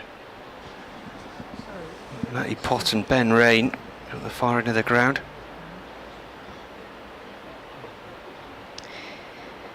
In comes Rain then. to Wesley, who just defends that one. No run. Rain had a few years down at Leicester, played one first-class game for Durham and then went off down to Leicestershire. I think he had about 8 years down there before he came back. Got 13 fifers, including 5 for 51 in the final game last year against Leicestershire in Chesley Street. And he comes to Wesley, who drives that one through the covers. They will get at least one. They'll come back for the single as it's fielded in the deep. Essex move to 93 for 2. And Ben Rain needs 4 wickets as well as a milestone beckoning for him for 450 in first class cricket. We've seen Simon Harmer do that for Essex today. But that would be for his 2 clubs for Rain. As in comes Rain, and it's driven back up the pitch by Wesley. No run. He got to the 400 mark in the match at Leicester last year, which was the end of June. Got 8 in the game that time. Got 60 wickets last season, the best bowler in Division 2. It was the 4th time he'd managed to get more than 50 wickets in a season.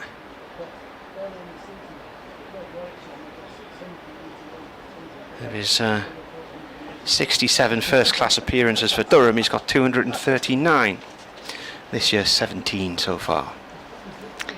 As Rain is in to Wesley, who's up on his toes and driving to mid-on, who fields cleanly. Essex come through for the single.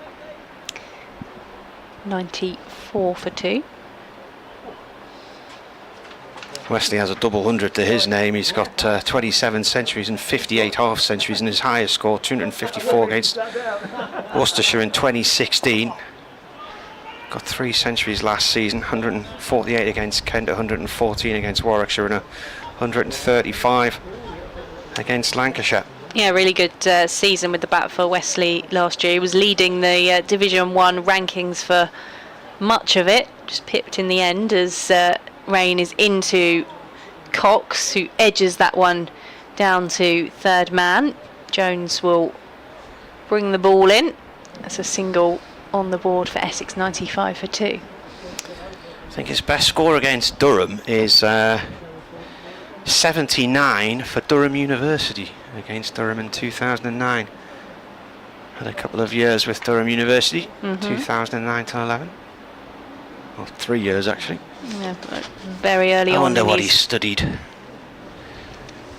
I want to say some kind of science, but I'll have to look it up.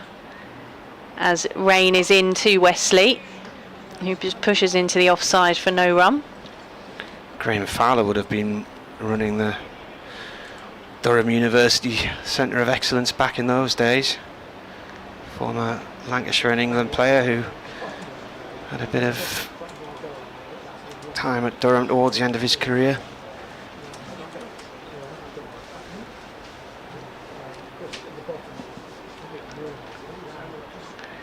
Yeah, Tom Wesley was sort of in and around the Essex squad at that time, but because he was away studying, it was sort of sporadic appearances at that stage. But he's been with Essex through the pathway and into the first team. Parkinson starts a new over from the river end, and that's driven hard by Cox out through the covers. There's 2 fielders close in on that. Offside, Scott Borthwick and I think Ben Rain, and it's gone flying between the 2 of them and away to the boundary for 4. So the score moves on to 99 for 2. Durham earlier getting 587. Parkinson in again. Cox just defends. Cox on the back of his double 100 at Kent in the last championship match in May against his former team. In comes the bowler again, and that's played down into the ground by Cox.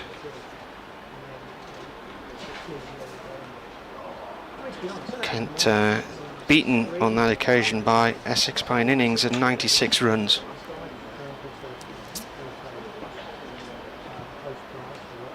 Essex won the game before that against Warwickshire here by 4 wickets. The next ball is played out into the covers to bring up the 100. 100 for 2 after 24.4 overs.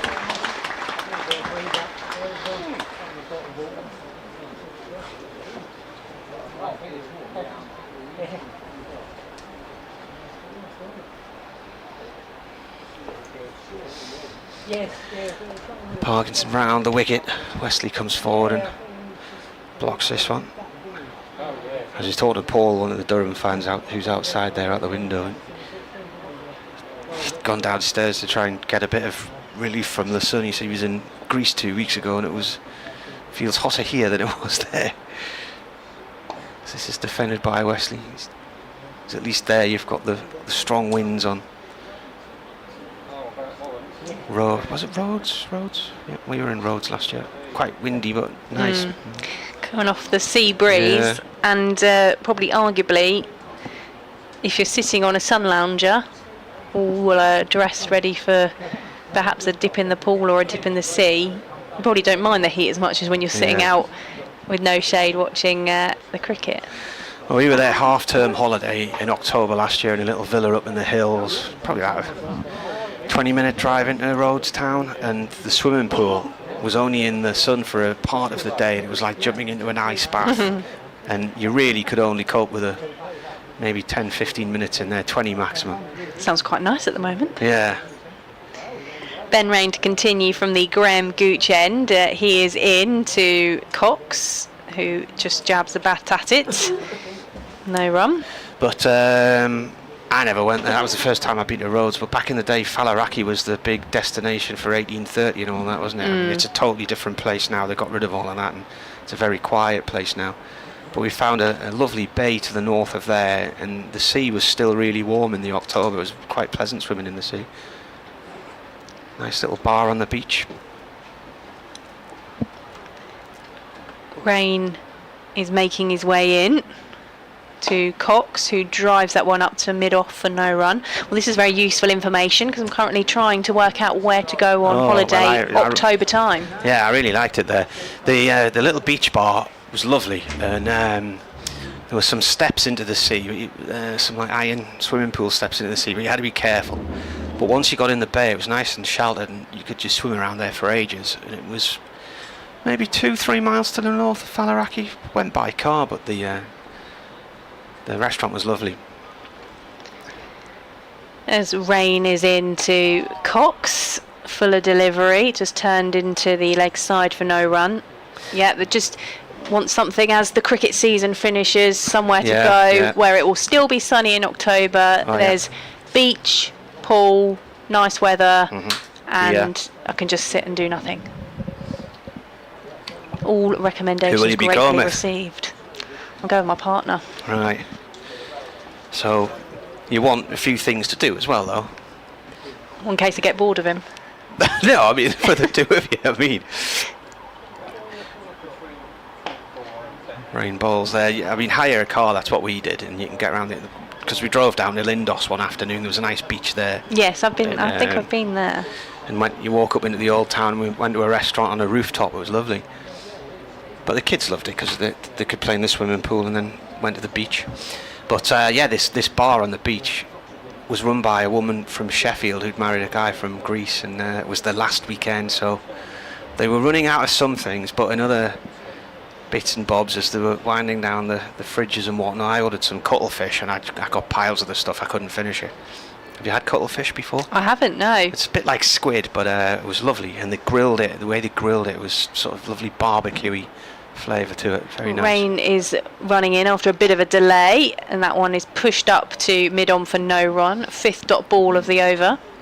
So I could recommend that, but it's always funny, isn't it, when you go to these places and I don't know about you, but sometimes you have to follow up. If someone asks you where you're from and you say Essex, some people say, oh, near London. Sometimes you have to follow it up. And we went to Santorini a couple of summers ago, and that's sort of the question one of the waiters asked as Rain is running in to Cox, who just defends that one end of the over. Maiden from Ben Rain, 100 on the board for Essex for 2 wickets, and you sort of go, oh, well, you know, from Essex, not just outside London. He said, oh no, I know Essex, whereabouts? He said, oh, Colchester, you probably won't have heard of it. He said, I was born in Colchester, this Greek waiter, and you never kind of expect it. You always think you're going to have to just be vague and no one will really think they recognise where you're from, but it turns out his father had been in the military and they'd been based at the garrison in Colchester, garrison. So he'd been born there and then they'd moved back out to Santorini and opened a restaurant in later life. So it's always funny how these things work out. There'll be a lot of people from the northeast of England know Colchester well through their army connections. Big recruiting area, Sunderland and Newcastle. Parkinson starts a new over here, and that is driven, and it's an awkward bounce, but it's stopped in the covers by Alex Lees. When we went to Leigh Road in 2007, a guy who ran a pub near the ground, it was quite a big pub with quite a big beer garden, was a Sunderland fan. This is pushed off the point, and I think his family connections were all army. He'd been in the army and he was running this pub, so he'd put a message on one of the message boards if any Sunderland fans come to our pub, and it was, you know, everybody gravitated towards that place. It's a Sainsbury's local now. I was just about to say, the last time I went round there, it was all redeveloped, and isn't there some houses there now? Yes, as well? yeah, and the pub, which was the Jury Arms, is now a Sainsbury's local. Right. I can't remember what the name of his pub was. It was a big place, just a few streets along from the ground. Parkinson bowls, and this has gone off towards the point boundary for 1 by Wesley. We stayed for a few days in the Essex Golf and Country Club, which is near Earl's Colne, yeah. So the little town just to the north of it, went and had a curry one night there. That was a nice little town. Would have been like Coggeshall or somewhere around there. Yeah, nice. And then had a game of golf on the Saturday morning, then went to the match on the afternoon. Evening meal in Wivenhoe. Oh, sounds perfect. It's like lovely Wivenhoe, isn't it? Really nice. Yes, there was a Wivenhoe regatta on Saturday. Were you? Were you competing? No, just watching, just enjoying. The weather wasn't What's quite their nice. regatta? That would be more.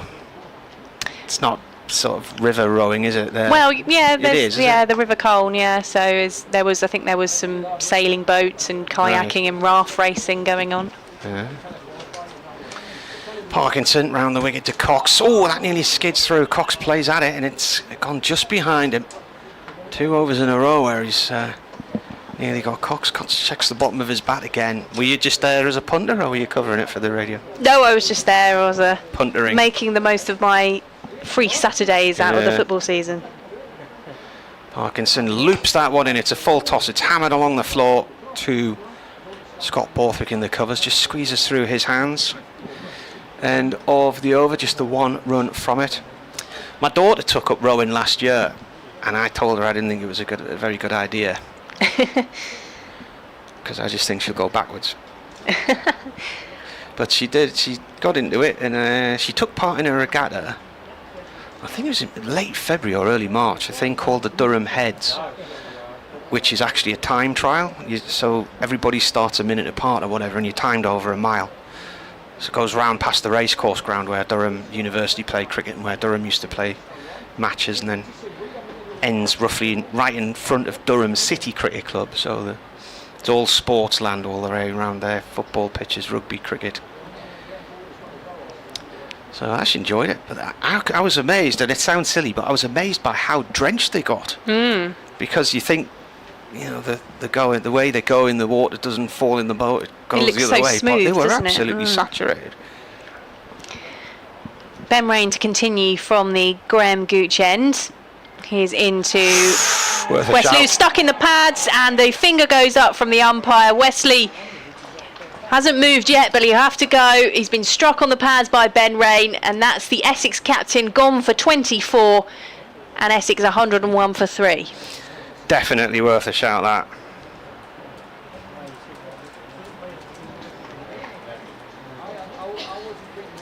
Didn't really move his feet there. So 24, 101 for 3. Just watching what I can see of the replay. Can't really see at all, to be honest. But yeah, straight away, the wicket keeper and slip went up for the appeal. So did Ben Rain, and the umpire didn't really take too much time to have to think about it before he raised the finger. And Tom Wesley walks off very despondent, the Essex captain. I said him and Cox could be key to this Essex innings. And they've lost their third wicket. They trail by 486. 4 wickets to Ben Rain for 24.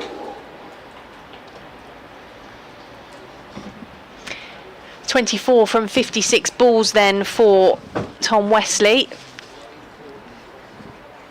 And out comes Matt Critchley. Matt Critchley. Critchley, who was Essex's player of the season last year. A high score of 151 not out so far this season, 395 runs. 2 half centuries and that 1 century in his innings. But it's certainly been his bowling that has been the standout performances for Matt Critchley. But an opportunity here. Matt Critchley, oops, fall over there. Matt Critchley got a century against Durham for Derbyshire at Chesterfield in 2017. It was just the beginning of July and it was a beautiful week, lovely weather. And then Durham just got over the finish line and won the game when the mother of all lightning storms came in. Would have wiped the rest of the game out. So they got a win on the board. Rain is into the new batter Critchley, and that one whips past him through to the keeper. So on that occasion he made 102, but it's quite controversial because Billy Godalming was opening for Derbyshire at the time and skipper, and he edged the ball I think when he was on none or very early in his innings, and it looked like he was caught in the gully by Graham Clark and he wouldn't walk, and the umpires had a discussion and decided to give him the benefit of the doubt because they weren't sure the ball had carried or not. As Rain is into Critchley, who defends that one into the leg side. So that caused a bit of consternation, and there were 1 or 2 comments from the crowd, and then he got into the 90s, and I think he was out on 92. And then as he walked off the field, I think when he was out he lost his off stump. And somebody ran up to him and said, he said, you hit the first one. He said, but you clearly didn't hit that one.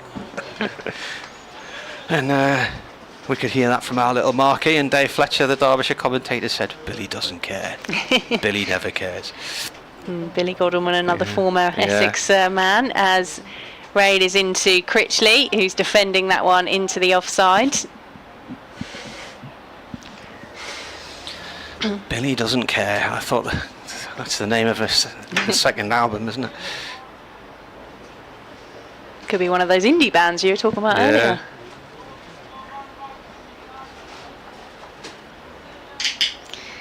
We'll make way for Beth Harvey after this over. We'll find out if she's managed to find some ice cream on her break. She's putting the factor 924 on before she comes back to the window. I don't blame her. I feel like I might be burning at the front of this commentary box as Rain is into Critchley. He's up on the toes and defending back down the pitch. Tell you what I didn't do, but I'm going to do it now. What do you think I'm going to do? What didn't you do? What do you think I'm going to do? Did you take a photo? Did you update the BBC Sport website live page? No, I've done that recently, but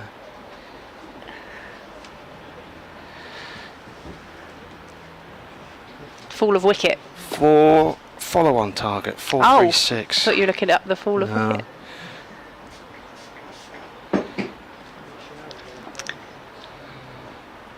In comes Rain to Critchley, who's defending again, and that is the final ball of the over.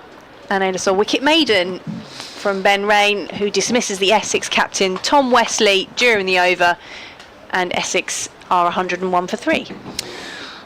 I haven't been following this World Cup in the West Indies and the USA. I've hardly seen any of it at all. And somebody's emailed me asking when's England's semi-final. I don't know. Does anybody know? Do they know? They have a semi-final yet? I don't know the dates yet. Parkinson starts a new over and drilled up to the leader at mid-off. 1 run for Cox.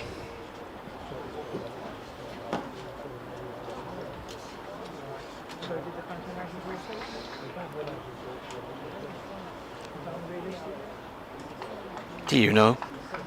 I think it might Oh, depend. hang on, you're not on. Yeah, I think it might depend on the Australia-India result today, right. perhaps. Okay, so none of us can answer that question then. I could be wrong. Parkinson bowls, and that is played back to him by Critchley.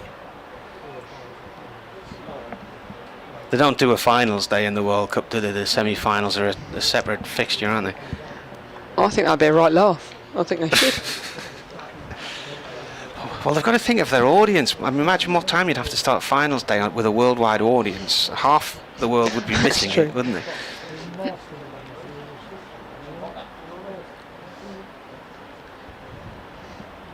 Scott Borthwick's gone in as a silly mid-off here for Parkinson as he bowls to Critchley. Critchley fends that away, ball popping up and hitting him around about the glove. Retrieved by Borthwick. Borthwick's got the helmet on, he's got the shin guards on as well. Got one slip in place. Parkinson again comes in and bowls. And the ball is played back along the ground to him. And as he bowled that one there's a bit of dust coming up from the feet, so track's really dry. Essex 102 for 3. Parkinson bowls, Critchley forward and plays it to Lees in the cover area. If anybody can answer any of our questions, do get in touch at Marty Cricket on Twitter. And wearecricket@yahoo.co.uk on email. And that ball there thumped down into the ground right at the feet of Borthwick. He rolls backwards and ends up on his back. End of the over. So 1 run from it right at the beginning, a single.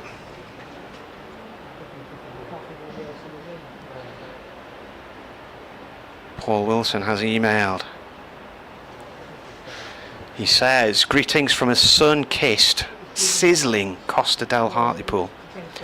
Just got in from work to find Durham with full batting points and an Essex wicket to boot. Should be with you for the duration. Have fun and come on, Durham.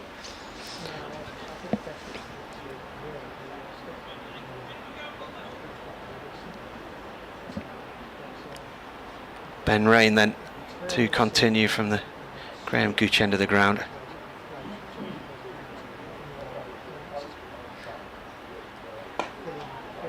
Cox plays that one. And I was writing in my scorecard earlier on, and I mentioned Potts was coming in from the Gooch end. I wrote Gooch instead of Potts in the bowlers column. He is here today. Was he? I did a night with him at Durham many years ago. It was for John Lewis's benefit year, and it might have been that game around about 2010 that we were talking about earlier, when Durham had their, until today, best score against Essex. Did you have a chat with him? Yeah, well, I was it was a sort of host, talking sort of evening with him. A few guests.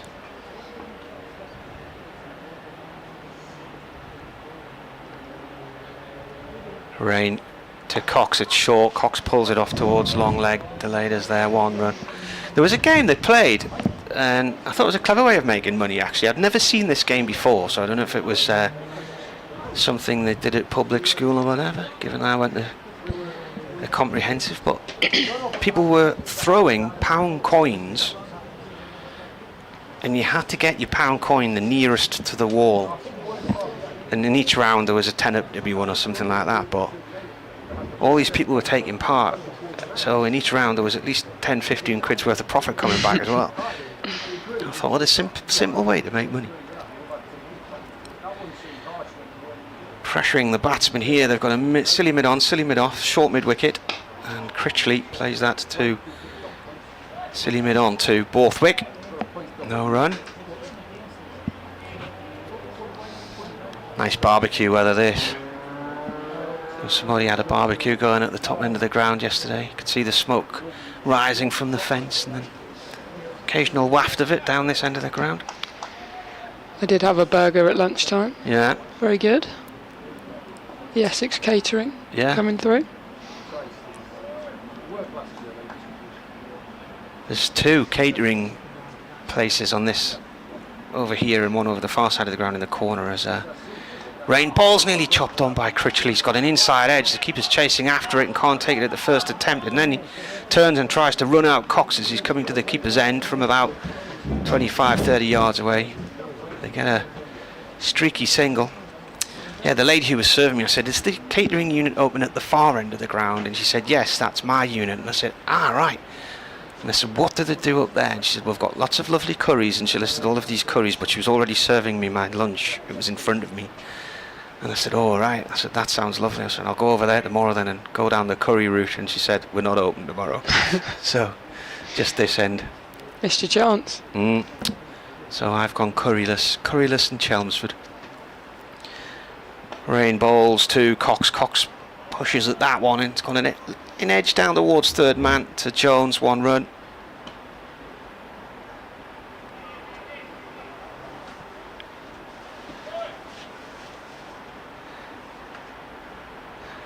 Lots of people basking in the sunshine here. T-shirts and shorts, the order of the day. The sensible people are downstairs, protected from the elements, as are the people in the community stand over the I was just down there. Southwest corner of the ground.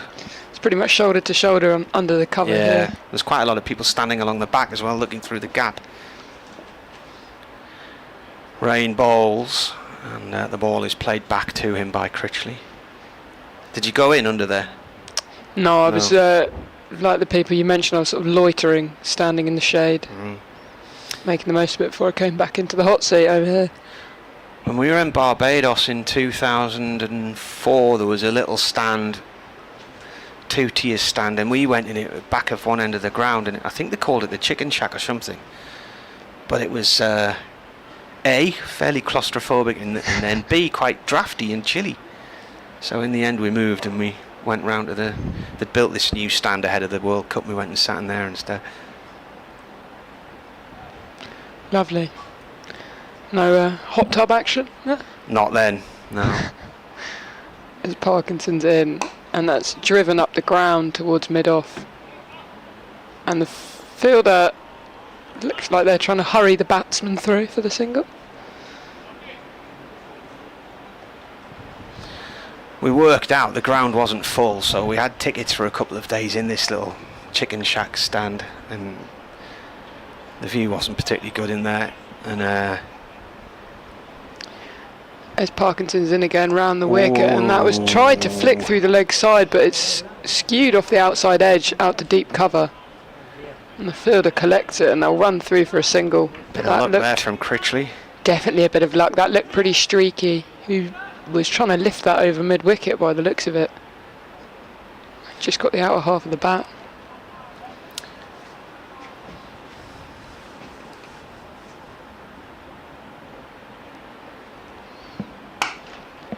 Parkinson just dropping it short, and that played off the back foot up to mid-off. Good fielding from Deleda there, sliding in on his left thigh to stop the ball. Yeah, outside the ground, I don't know, I mean, I presume the streets are still there, but there were lots of little residential areas around the stadium, and people set up bars in their living rooms and did catering in their gardens and things like that, selling rum and whatever. Parkinson bowling, and that's defended up towards extra cover. So it was a really good atmosphere in the streets around the ground, and but when we went out, because we had tickets for this little stand and we didn't want to sit in there, they gave us a pass out, and when we came back to the gate later on, we realised the pass outs were all the same colour all around the ground. There's Parkinson nice and full there, and that's driven into the offside for no run. So we just handed the pass outs in at the next gate along and went and sat in the big stand instead. So Good thinking. Yeah. Up there for thinking, down there for dancing. Parkinson now to complete his over. That's full and driven up towards mid-on by Critchley, and there'll be no run. So just the 3 runs coming from that over. Essex now 108 for 3.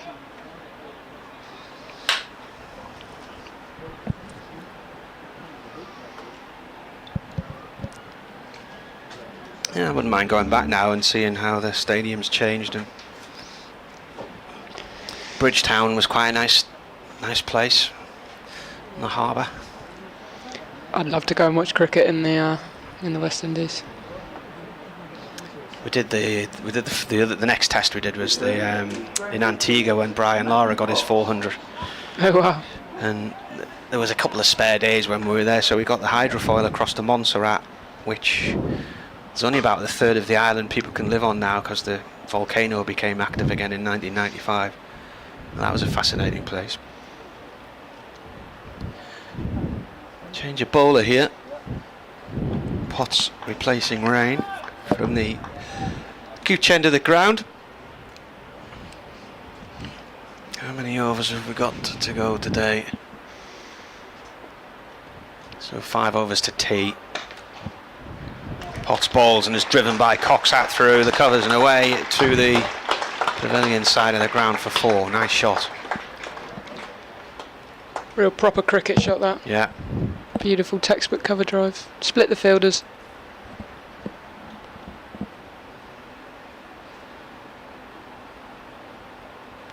Potts heads back to his marker. He's got a sweatband on his left wrist. Retrieves the ball from Ben Rain. David Beddingham, the man who'd gone down to the boundary to get it. Potts again comes in. Cox drives, and that's 4 more. That's gone past Deleda at point, and that rolls down to the steps of the pavilion. Bounces off the rope and nearly goes through the gate.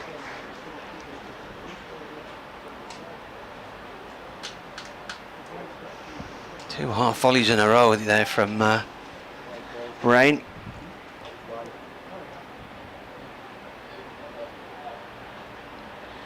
Paul's email, born on this day, Brian Johnson, English cricket commentator, Johners, Test match special fame. In comes Potts again, that's played away safely up to Siddle at mid-on. It's a dot ball.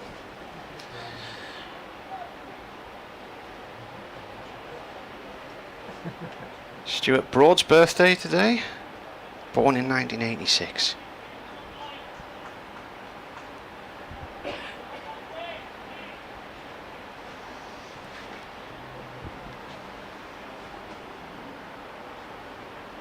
Potts to Cox. Cox drives. It's bounced into the ground and is stopped at point at the second attempt by Deleda.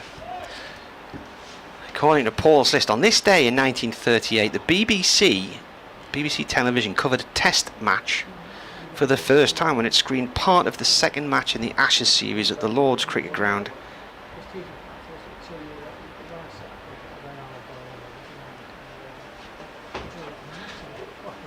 And on this day, and I remember this, I was watching it at the time, on this day in 2012, England's Alex Hales became the first batsman to be dismissed on 99 in an international T20 game. And it was on his home ground at Trent Bridge. Bit of a delay going on here while there's fielding changes made. And Deleda's dropping to a backward point.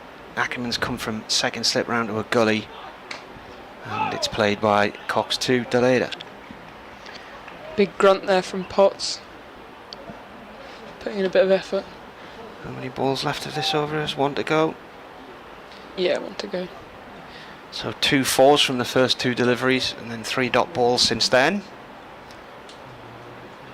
So it's nearly 10 to 4. So we're slightly late in terms of tea. There'll be 4 overs left after this. So Potts bowls, and the ball is played back past him and cut off by Siddle at the far end of the ground. 1 run to Cox. So he moves on to 30. Critchley has 2 at the other end. 117 for 3. Deficit currently 470. So we've got 4 overs to go, so that's 15 minutes. So that's going to be around about 4:05. Probably looking at about a 6:30, 25 to 7 finish. Yeah, 36 remaining in the day.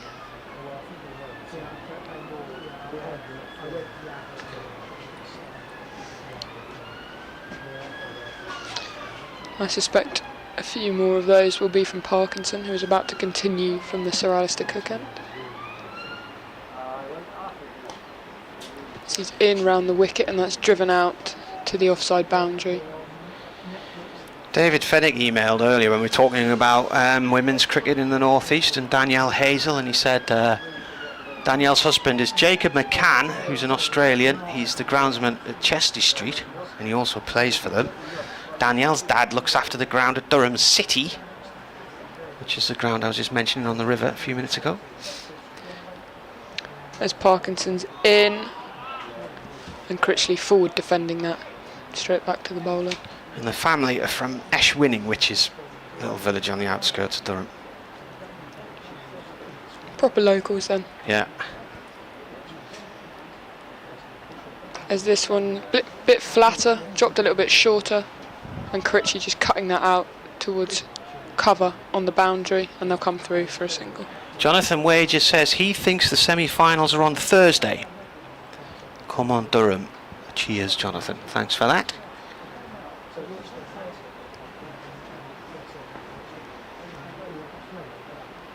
Parkinson now floating one up outside the off stump, and that's driven out to the cover boundary again. That fielder getting a bit of a workout down there, and they come through for another single.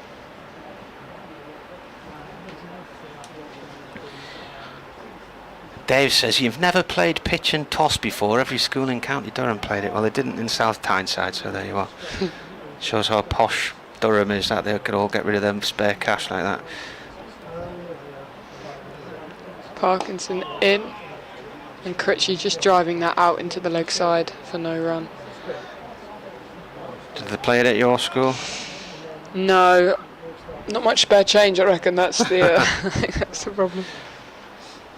Where did you go to school? Was that down in the south coast, was it? Yeah, Bexhill, Bexhill High. Parkinson there driving into the offside, cut off by Silly Point for a dot ball to end the over. Essex 120 for 3. Bexhill High School, so. Bexhill High. What was the crack there then? We had a bit of an odd. I had an odd window at school where they rebuilt the school, and there were 90 people in a class, and it was 3 How hour. many? 90. 90 in a class? 3 hour lessons. Thought they were going to reinvent education. Wow. Very quickly went into special measures. Oh. And then they had this custom built fabulous building they spent £40 million on had to be split up into classrooms of 30, which was kind of going on while I was leaving. Yeah, you normally hear in sort of state schools of classes of around about 30 or so. I never heard of a class of 90. Yeah, they were called pods. They weren't classes, they were pods as well. Yeah. Oh! Potts has bowled Cox. The ball's come off the ground at this end of the ground, and he played right around that. So he departs for 32, 120 for 4 now, and that was quite the delivery.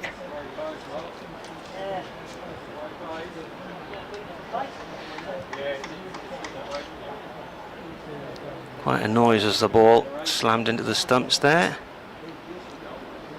Big celebration from Potts as well. You could tell he really wanted that.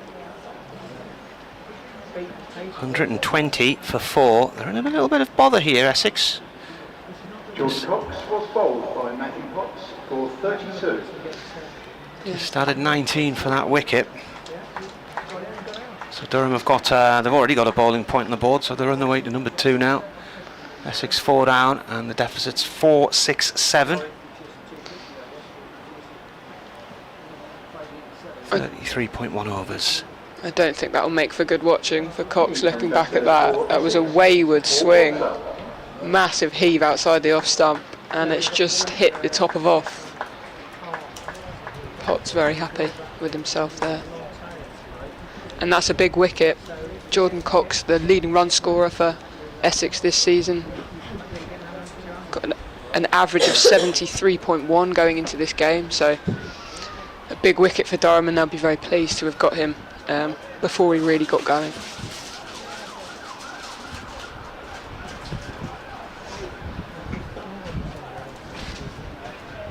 .467 the deficit then,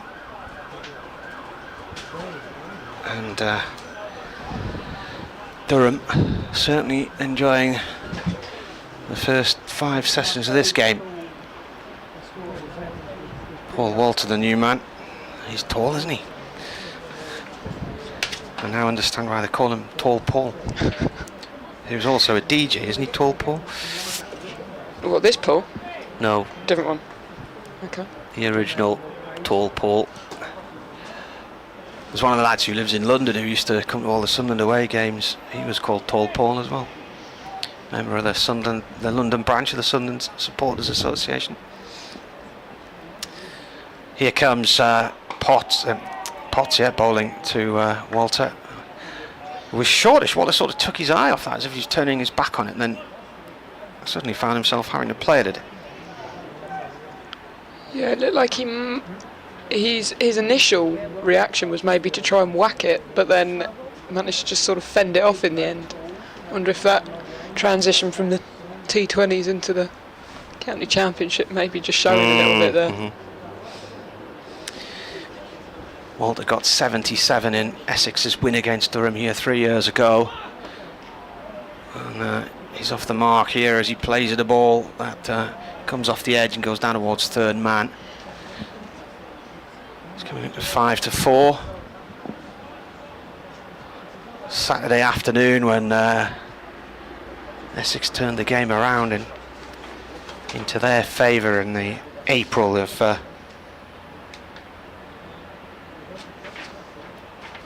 2021. I remember ringing my wife on the Saturday morning saying I'd be home that evening, and I'm still here on the Sunday afternoon.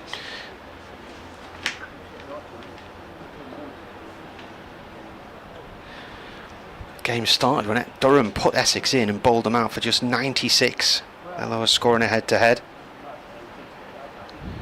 Nick Brown fell to Chris Rushworth in the first over for a third ball duck.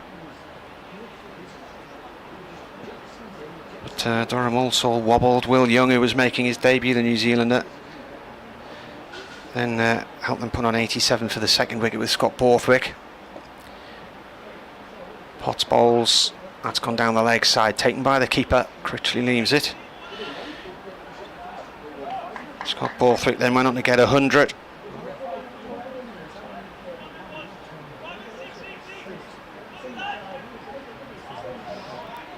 They ended up with a lead of 163, but then Essex fought back, and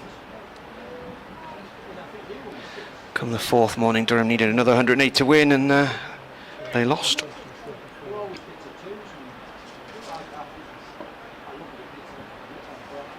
With Harmer taking 10 wickets in the game. Potts bowls, that is defended by Critchley.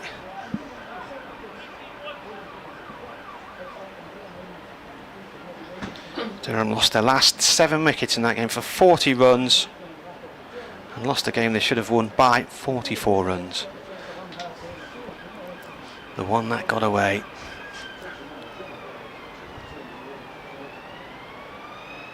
Not much cloud cover now. There is a bit out towards the west of us, but certainly nothing around us at the moment. Blue skies. Potts into Critchley. Critchley forward and plays the ball into the ground, and it trickles away to Beddingham at silly mid-on, and that is the end of the over. And I will jump out now because there's an update. It's update time coming up at 4 o'clock, but as we approach tea, there are 2 overs to go to tea. Essex are 121 for 4, and they trail Durham by 466. I'll go back in because I've got 4 o'clock update. Just the one coming from that Potts over and the wicket of Jordan Cox.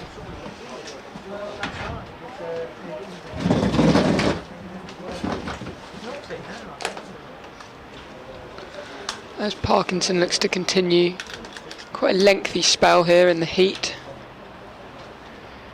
But it's a classic spinner's role, isn't it? Being the workhorse, putting the overs in. We saw it in the first innings from Harmer, and a little bit from Critchley as well.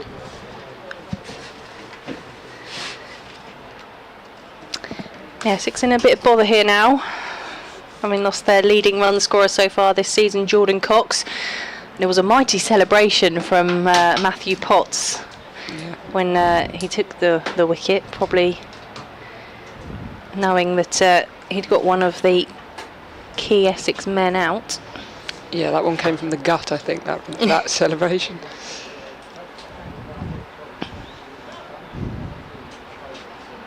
They're just directing a bit of traffic here, trying to work out what field to set to the new man at the crease, Paul Walter. As Parkinson is in over the wicket to the left-handed Walter, and that's driven straight back to him to start the over.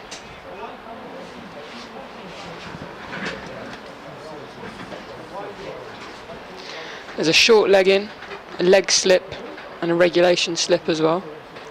As Parkinson's in, this time slightly shorter and just defended into the leg side. Picked up by short leg.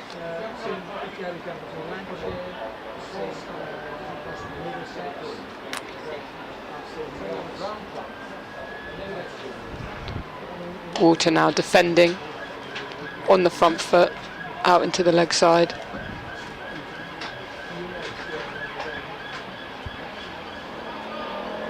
And a bit more discussion about the angle he should be at. With the latest BBC News for Essex, I'm Nadira Tudor. A man has gone on trial at Chelmsford Crown Court. This time flicked off the legs, out into the leg side. Fielded by deep mid-wicket.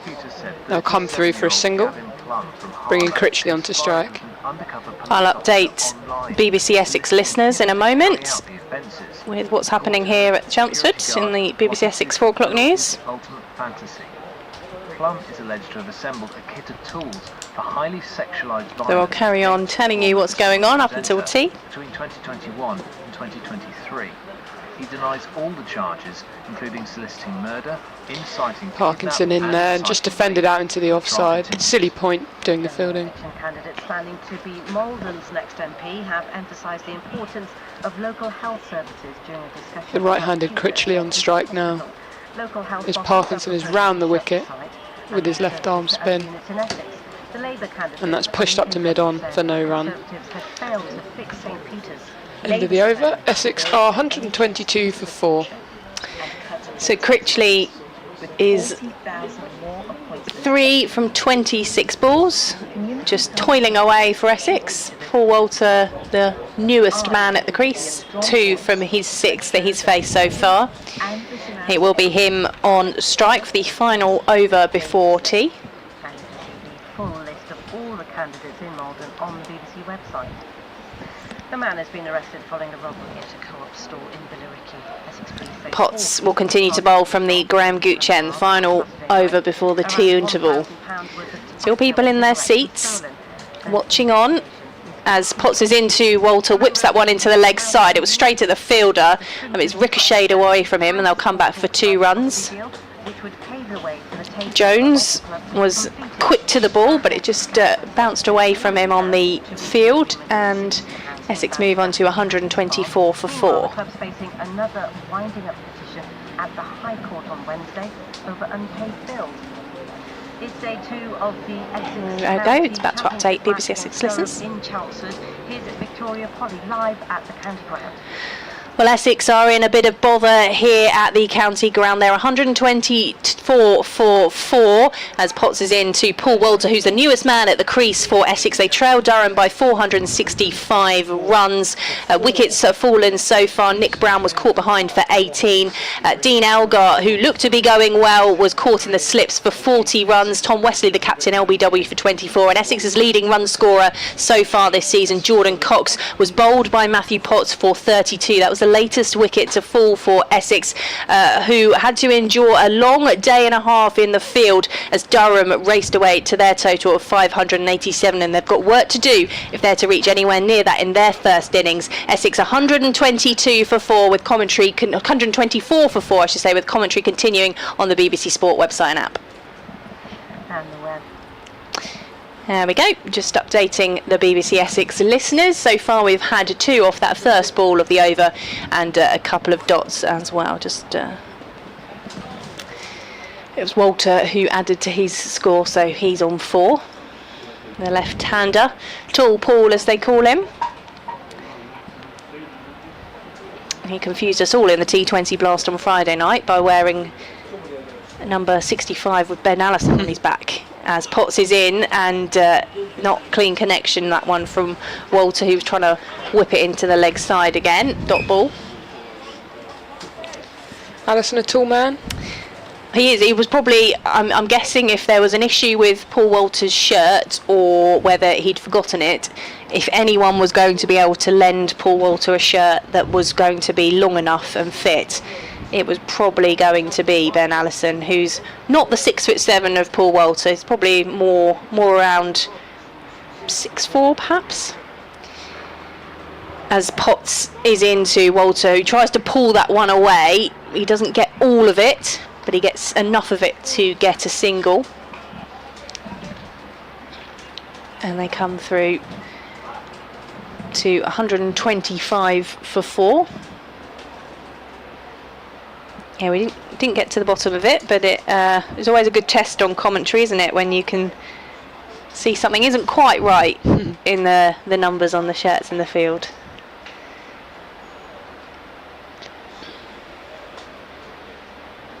I remember doing a pre-season football friendly a couple of years ago, and the players didn't have their numbers on the back, and it was a test of whose number could you remember off by heart. Potts is in, and that one is defended by Critchley from the final ball of the over. 3 from it, 125 for 4, and that will be tea. And there's a couple of high fives and handshakes in the field for Durham, because they have more than done their work with the ball, having finished up on 587 with the bat. They've taken 4 Essex wickets in this afternoon session. Nick Brown, the first man to go for Essex for 18, caught behind off the bowling of Potts.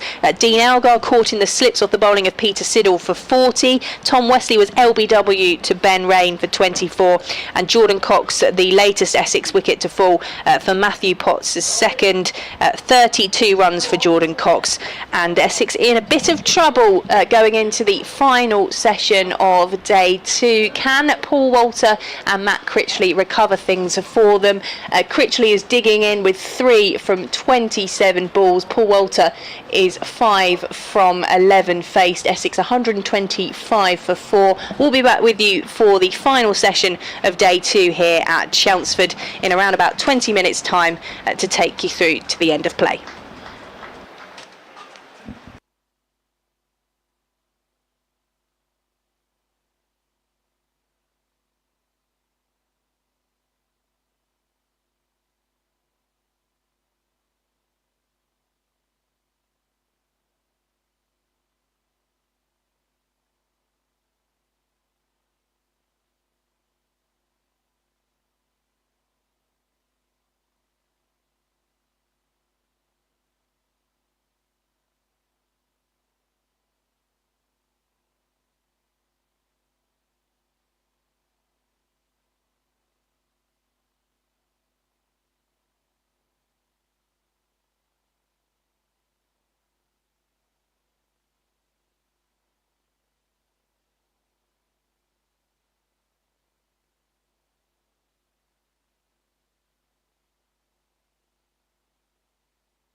Welcome back for the final session of day 2 here at the County Ground in Chelmsford between Essex and Durham. The Durham players are in a huddle while the Essex batters make their way back out to the crease after tea.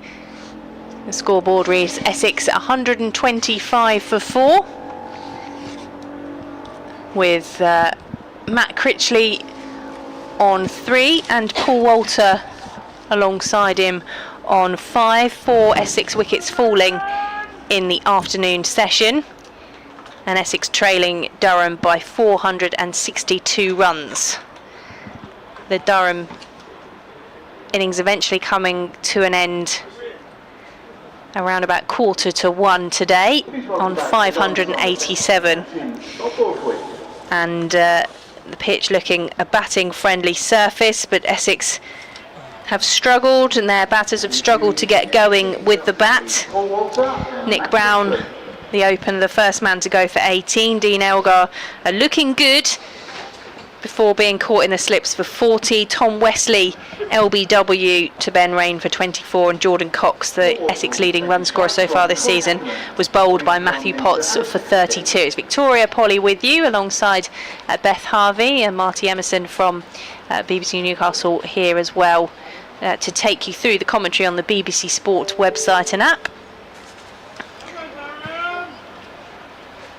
And we're just about ready to get back underway.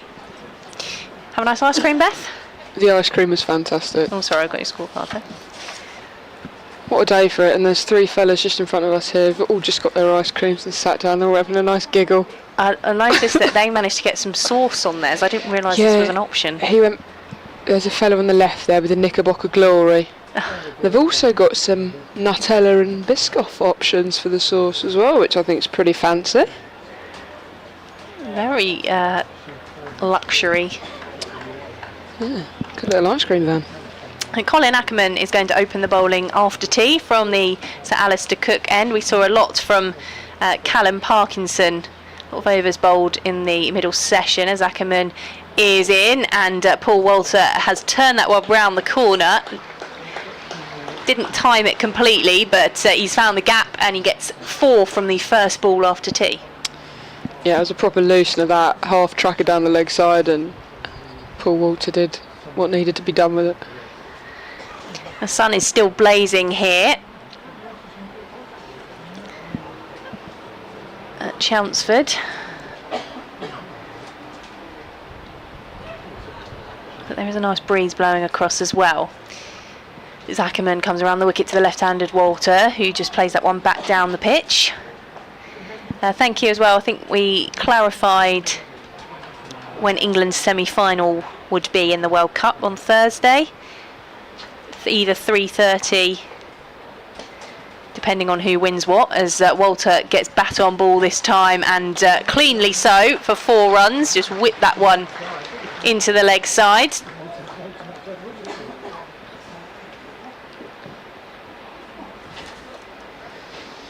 Take you through the scores from elsewhere as well and round up what's going on.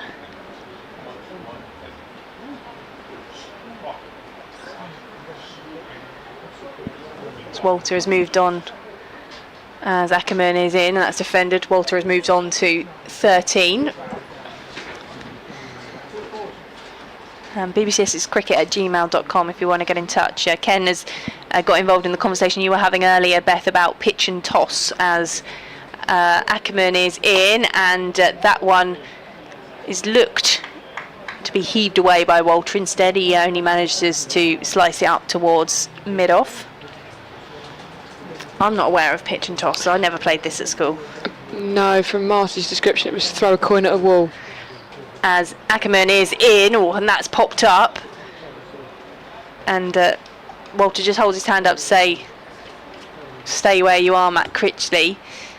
Just popped up and went past the wicketkeeper and the slip. 133 for 4 at the end of that first over. Nice start though from Paul Walter after tea.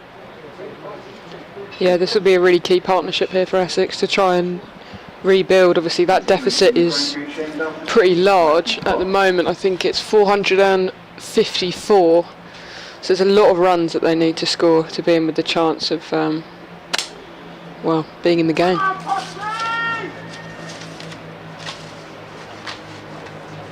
And Paul Walter just feeling his way back into the Red Bull side, having missed much of the season with a broken toe. Played the first couple of games and then sustained that injury, and we didn't then see him again till the start of the T20 Blast, where he hasn't completely got going with the bat. Seen him bowl a bit more than we do in the Red Bull stuff, but he could do with a nice settling score.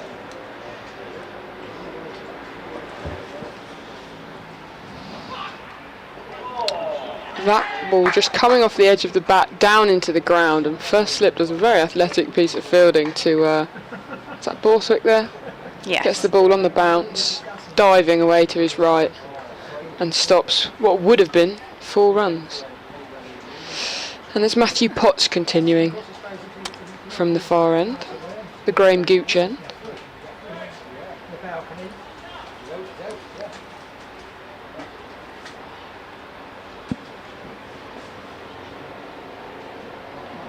And he's in to Critchley, who defends it on the back foot out into the offside, and it's picked up cleanly by cover.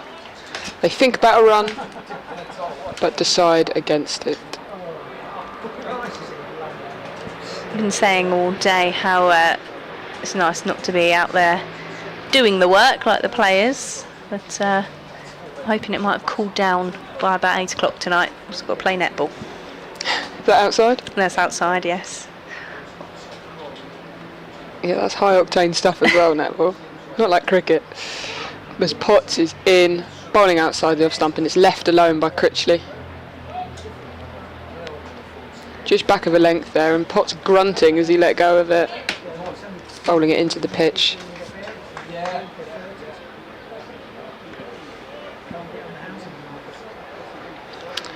I played my first game of netball a couple of months ago.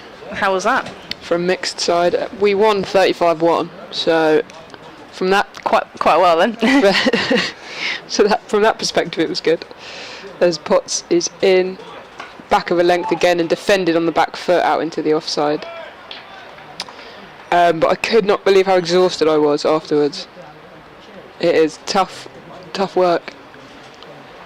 It is, and there's sort of different skills required for different positions. If you're one of the mid-court positions, it's a lot more running, but don't underestimate how much jumping you have to do if you're one of the players playing in the circle, which is what I always tell people when they say, well, don't you play a position that doesn't run much?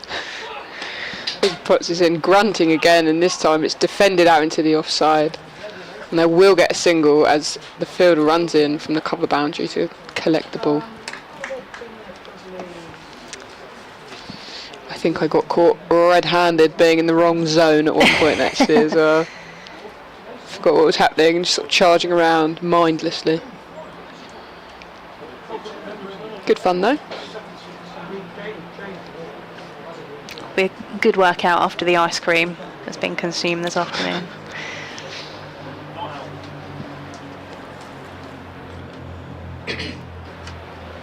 As Potts is in round the wicket now to Paul Walter, who misses out on that one. I don't know if he got bat on it, but it just dropped next to him on the leg side. Yeah, again, he wasn't quite sure where that one had ended up. Just sort of shaking the glove a bit as he goes to fist bump Matt Critchley in the middle. And that concludes the over from Potts, taking Essex to 134 for 4.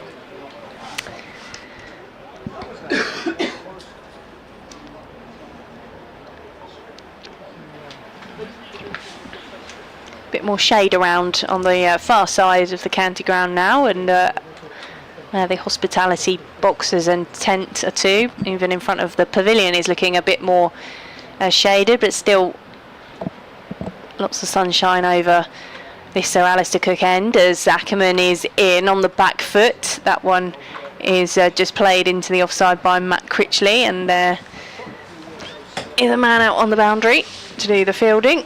135 for 4.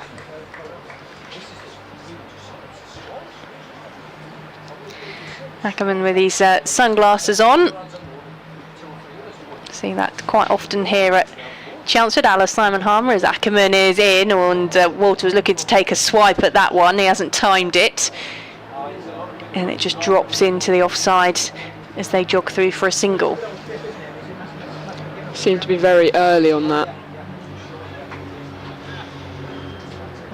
Did Walter. Ackerman maybe just flighting that one up a little bit more. Yeah, just tempting Walter into trying to play the shot as Ackerman is into Critchley this time on the back foot and defending.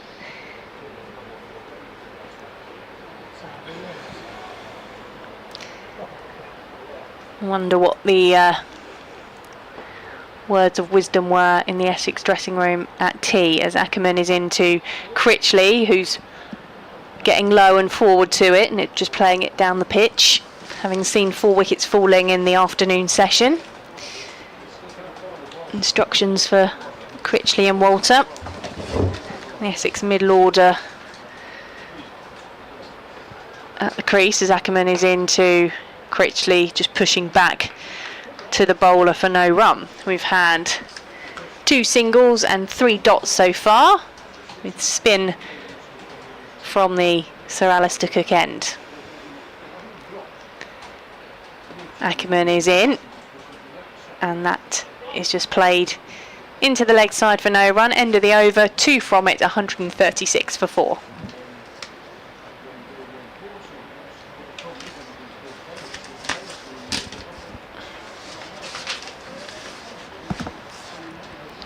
Yeah, not too many attacking shots on show from these two. Maybe just trying to build a bit of a foundation back here. Yeah, we saw in the first over after tea 2 boundaries from Paul Walter, but when it was there to be struck, they took it, but they're not taking any risks. Yeah, not forcing it here as Potts is in again to Walter round the wicket to the left-hander, and that's just flicked off his legs down to fine leg, and potentially the laziest single I've ever seen is taken as they stroll. It's only a few strides for Paul Walter. And he was walking, I can confirm. It's too hot for running, I think. The message there. Yeah, they won't be going for any quick singles if they can help it. Potts now back over the wicket to the right-handed Critchley. And that's a short ball and off the edge, just evading sort of a third slip, and it will run away for 4. That looked very streaky from Critchley.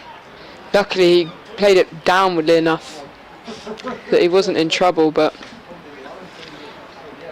yeah, that sort of third slip, fourth slip region being occupied by Ackerman.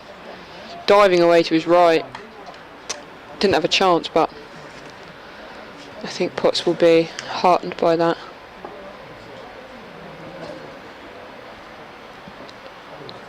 As he comes into Critchley again, and grunting this time as he lets go of it, and a slightly more sprightly single as the ball trickles into the offside.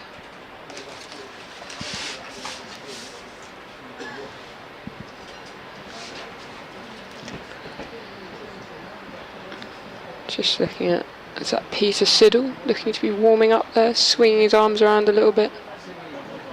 It wouldn't be a surprise, he bowled well earlier with his spell for Durham. Took the first wicket, well, second wicket I should say, the wicket of the opener Dean Elgar. As Potts is in to Walter. Fuller this time, and Walter flicks it into the leg side, but manages to pick out the fielder in the ring at mid-wicket, so there's no run. I think Potts felt that was a good ball from his reaction. He had his hands up on his head. Yeah, maybe played across the line a little bit there. Yeah, Siddle bowled really well. He looked to have Elgar in trouble and obviously eventually got him. And that was that left-hander as well, so I wonder if they're thinking maybe he could have a crack at Paul Walter. As Potts is in again, and a short ball this time, dug into the pitch. Walter just turns it into the leg side, into the abundance of real estate out there, and a long chase from the fielder as they come back for 3. Such a long boundary out there from the square that we're playing this game on. It's been used for a couple of T20 matches, and usually when they're playing more directly in line with our commentary box, that side towards the pavilion would be the shorter boundary. It's be where the batters would be looking to target, but for this one it feels like the ball is so long in the outfield. As Potts is in now to Critchley, who defends this into the offside, and it's fielded by point for no run. Yeah, we're a bit wonky, aren't we? One very short boundary and one very long boundary. Does mean we've had a nice view of the the catch that was taken in the slips, and the one just a couple of balls ago where Matt Critchley scored the 4 from. We had a lovely view of the dive because we were sort of behind the direction of the ball, but we're not completely in line with where the action is. But bringing you it all on the BBC Sport website and app. Colin Ackerman to continue to bowl from the Sir Alistair Cook end. Paul Walter, the tall left-hander, on strike for Essex. He is on 17 as Ackerman is in, and that one's just played into the pitch from Walter. Calmly does it.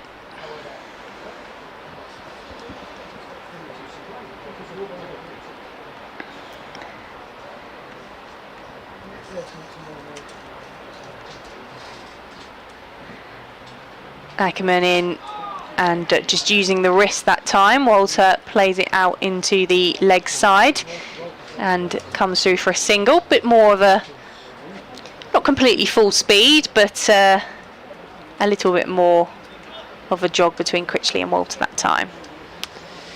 Yeah, it was Borthwick who did the fielding, and it was trying to put the pressure on the batsman, trying to hurry them up, I think. Ackerman over the wicket to Critchley, who's whipped that one away, and that might well bounce all the way for 6. It does. It just misses out on hitting into the Tom Pearce upper as Matt Critchley decided he was going to take that one on and whipped it up to the long on boundary. I think it just hit the railings. I thought that might be coming through the window then. Thought I was you were ready for the catch. I was in business, yeah. 152 for 4. Ackerman into Critchley, just defending that time. Well, again, that just shows that Essex have, when there's been a ball there to be punished, they've taken it on, but also trying not to take too many risks 4 wickets down as Critchley comes forward this time to push up to mid-on for a single. Did you fancy your chances there of the catch? Yeah, I reckon that was me. Yeah, I think Essex just looking to capitalise, particularly on anything that's over pitched. You can trust the pitcher. It's been a bit of a road, so if they can get their hands through it, I'm sure they'll be swinging. Ackerman into Walter, who just drives uppishly into the covers for no run. End of the over. And Essex 153 for 4. Critchley on 17 and Walter on 18, trailing by 434 runs. The seamers have had a bit more value bowling back of a length as well, I think. Yeah, this surface has been very trustworthy. Hence, Durham managed to clock up the runs. And maybe they learnt from that, going into their bowling innings. Which areas were harder to hit. And it's going well for them so far. Essex 153 for 4. Yeah, and Ackerman will know all about that, having scored 73 before eventually being dismissed by Simon Harmer this morning.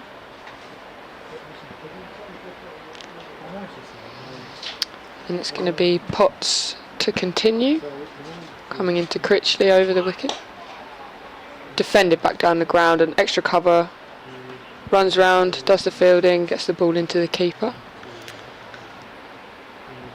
Yeah, that was Alex Lees doing the fielding there. Second highest scorer for Durham with 113. Ollie Robinson, the man leading the way with that 198 that we saw this morning. Well, saw the end of this morning. Baz Deloder seems to be warming up now. Might see him in a minute. As Potts continues to Critchley. This is defended on the back foot up towards mid-on, just past the bowler, and there is no run. Yeah, often in county cricket it means they've been given the nod and they're doing the warming up because they've been asked. Not sometimes in club games someone starts doing the warming up because they think they should be coming on. The other way around, yeah. I'm a big fan of that. Turn the shoulder over, let the skipper know. Yeah, I'm ready when required.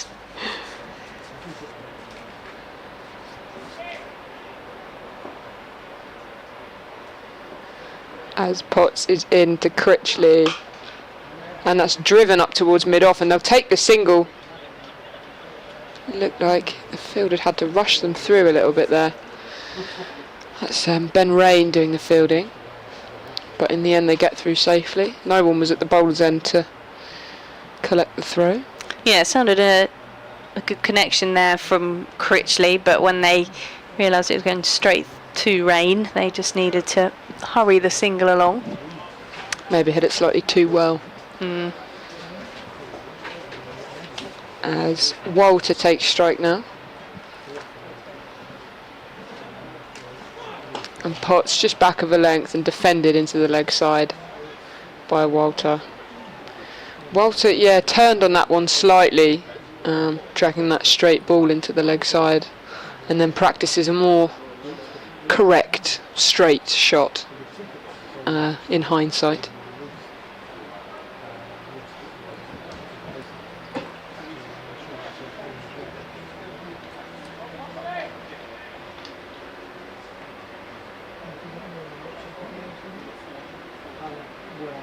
As Potts is in to Walter again, and Walter ducks underneath this one as it's dug in to the pitch. Walter didn't look in much trouble though. Looked like he had quite a lot of time to get under that one and get out the way.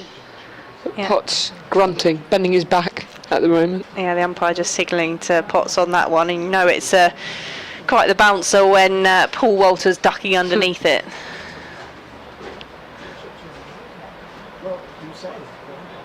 Maybe just a sign of intent from the Durham bowling attack there. As Potts is in again. And another bouncer, and Walter does well to fend that off down to fine leg as it's picked up. And they will stroll through for a single. Got about rib high on Walter, who is 6'7". Well directed at his body from Potts. And that ends the over, just the two singles from it. Essex 155 for 4. Yeah, Matt Critchley and Paul Walter just taking what they can get from this Durham bowling at the moment. Working it away when they can. Trailing by 432. And we've got 26 overs minimum remaining in the day. Get to an email in a moment as Ackerman is in, and that one's driven by Walter up to mid-off for a single. Richard says, do you think that Essex missed a trick by producing a pitch suitable for batting and little for the bowlers? Bear in mind Durham have a reputation for playing baseball type cricket. I'll get your thoughts on that, Beth, after this next ball from Ackerman, with Matt Critchley on strike, and he drives that one up to mid-on for a single. 2 singles off this over. Yeah, maybe. I think Durham obviously have got a couple of batters in ridiculous form, with Ollie Robinson obviously capitalising in this game, but also Beddingham. As Ackerman is into Walter, plays that one back to the bowler. But Essex also missing Sam Cook, who's injured, so maybe thinking the balance of their team is slightly swaying towards the batting as well. I mean, previously when we've got deeper into summers, Essex has very much been a spinners paradise, and they played to the strengths of the likes of Simon Harmer. But actually, if you think back to the win over Warwickshire in the middle of May, Richard, as Ackerman is in to Walter, full toss, and that one's been put away by Walter for 4 runs. He didn't need too much encouragement to just whip that one back past Ackerman for 4. If you think back to the game against Warwickshire, it was a very batting friendly surface, and Warwickshire were probably in a similar position to Durham with the runs that they were putting on the board in their first innings. And eventually, as Ackerman is in to Walter, who drives along the ground this time for a single, eventually when Warwickshire didn't enforce the follow-on for Essex, came from what looked like a comfortable position to lose the game. So in that sense, the batting friendly conditions worked out for Essex, and they've been pretty capable of their batting so far this season. I think you could probably argue Durham are just an all-round consistent side with the bat and the ball, and they've done both things very well so far at Chelmsford. As Ackerman is into Critchley, just turns the wrist back to Ackerman, signals to the 12th man, and he's going to have some kind of change of gloves and possibly a drink, I think. Just to tell you, by the way, as Essex finished that over for 162 for 4, the young Essex bowler Jamal Richards has been called up, and let me make sure I get the title of the team right, for the first class county select 11. That's for a 3-day match against the West Indies, and that's taking place at Beckenham from next Wednesday, the 3rd of July. So Jamal Richards has been playing a lot of his club cricket this season around Whittam Way in the East Anglian Premier League. Very well thought of at Essex, seen him in a few list day matches over the past couple of years, and he'll be part of that first class county select 11.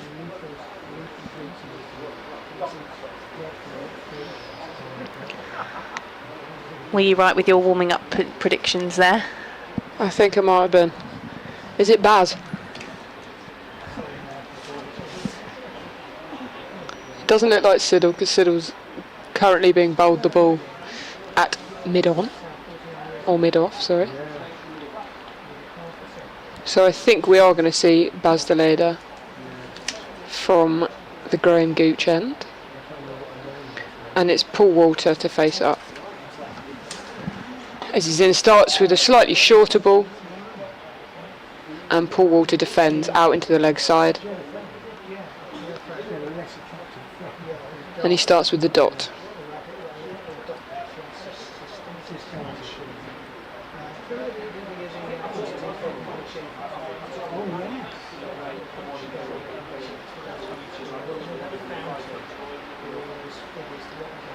Baz Deleda staying right arm over the wicket to the left-handed Walter, and Walter drives that one into the offside as Baz Deleda takes a bit of a tumble after he let go of that one in a sort of Mark Wood-esque manner, although probably a little bit slower than Mark Wood.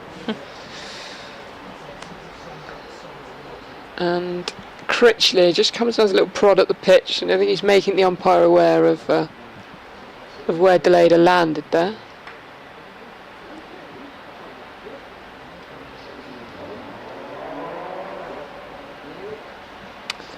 As Deleda's in again, just back of a length again and off the edge of Paul Walter, but all along the ground, and that will run away for 4 through 3rd man. And maybe that taking the edge just because of that angle. We've seen today there's a lot of left-handers in the Essex lineup, and the Durham bowlers have been coming round the wicket, right arm round the wicket, just to get that angle. I think the umpire's just having a word with Baz Deleda about the pitch. Maybe he's in the danger zone, the red zone. Scott Borthwick just coming up to inspect as well. Wonder if that's a warning if the skipper's been called in. I think he had the ball in his hands anyway, did Scott Borthwick, just to shine it a bit, and just came over to catch the end of the conversation.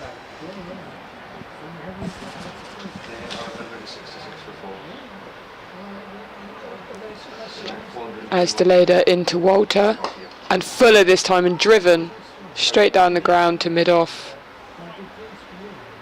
But there is no run. It was just on his follow-through, isn't it, where he tumbled the first time, and then just where he ends up when he's finished bowling. The umpire was just explaining about running down the wicket.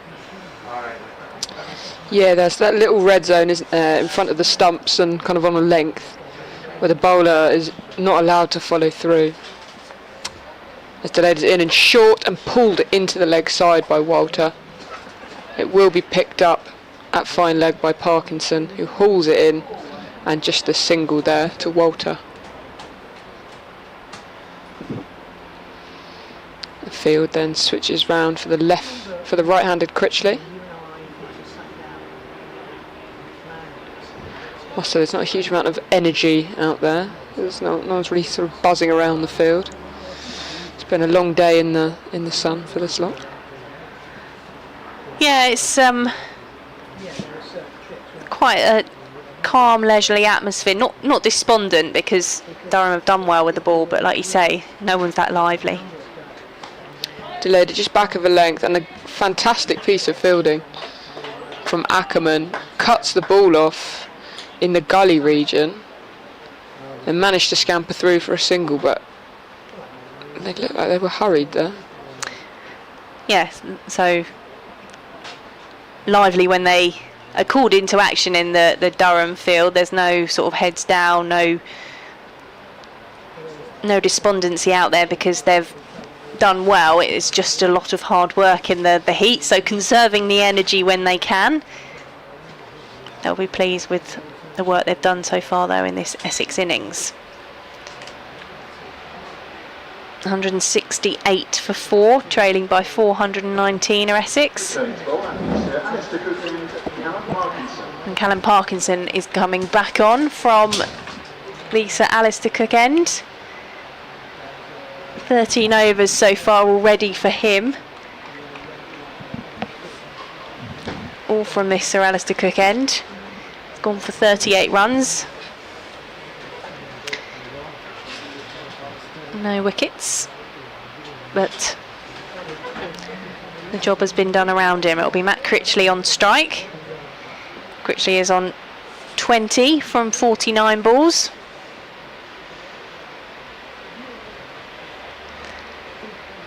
Parkinson just tossing the ball up, and he's into Critchley, who drives uppishly into the covers for no run.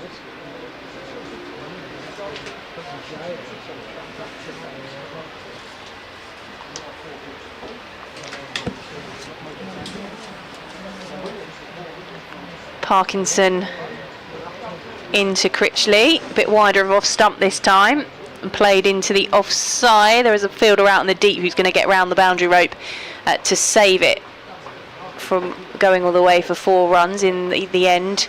Critchley just comes through for a single. I thought someone was mowing the grass, but I think that might be the fan back on. Yeah, it's pretty loud. Bit of kit.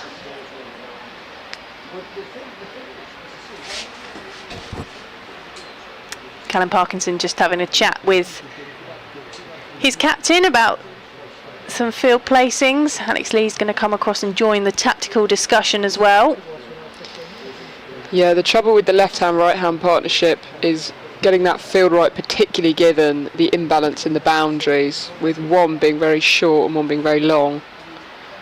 Their priority here to the left-handed Walter will be protect that really short leg side. Parkinson is in over the wicket to Walter, who drives that one back at the bowler, who's scrambling along the ground to get to it, and he does so.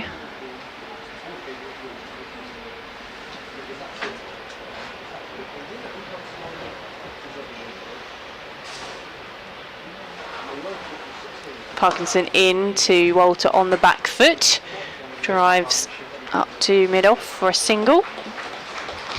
And that is a 50-run partnership, the second we've seen today in this Essex innings. The first between Dean Elgar and Tom Wesley, this one between Matt Critchley and Paul Walter. Critchley 18, Walter 31. It came from 69 balls. And Essex are 169 for 4. So ripple of applause around the county ground for that Essex milestone, as Parkinson is in around the wicket to Critchley, just uses the wrist to turn that one into the leg side for no run.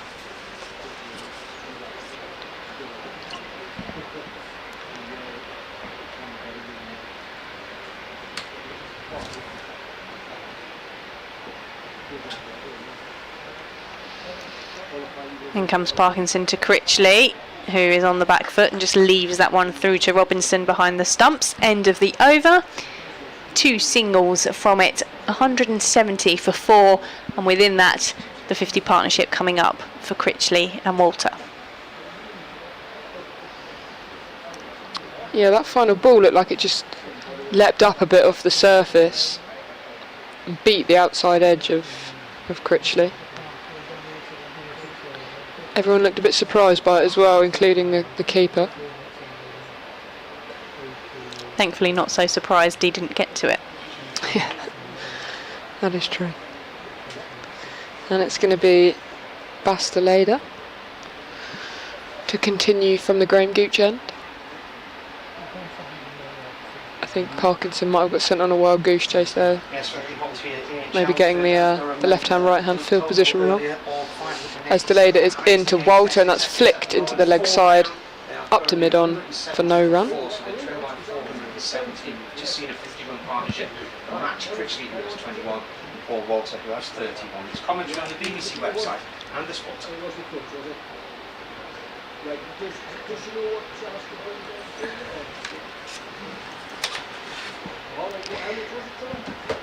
Take you through some of the scores from elsewhere in a moment. As delayed is into Walter, and this time driven up back towards the bowler, who tries to stick a boot out actually, but doesn't touch it. At the World Cup, India are 162 for 4, 5 overs of their innings remaining, taking on Australia. Division 1 of the County Championship elsewhere, Lancashire cruising along, 352 for 3, leading Kent by 108 runs. In the game between Nottinghamshire and Somerset, Nottinghamshire 201 for 2, trailing their hosts by 159 for runs. You're not missing anything because the bowlers, the bowler and the west of the Durham team have just come for a conflab. The umpires are having a chat, and I think we might have some drinks coming out for the Essex pair as well. On day 2, Hampshire lead Warwickshire by 70 runs.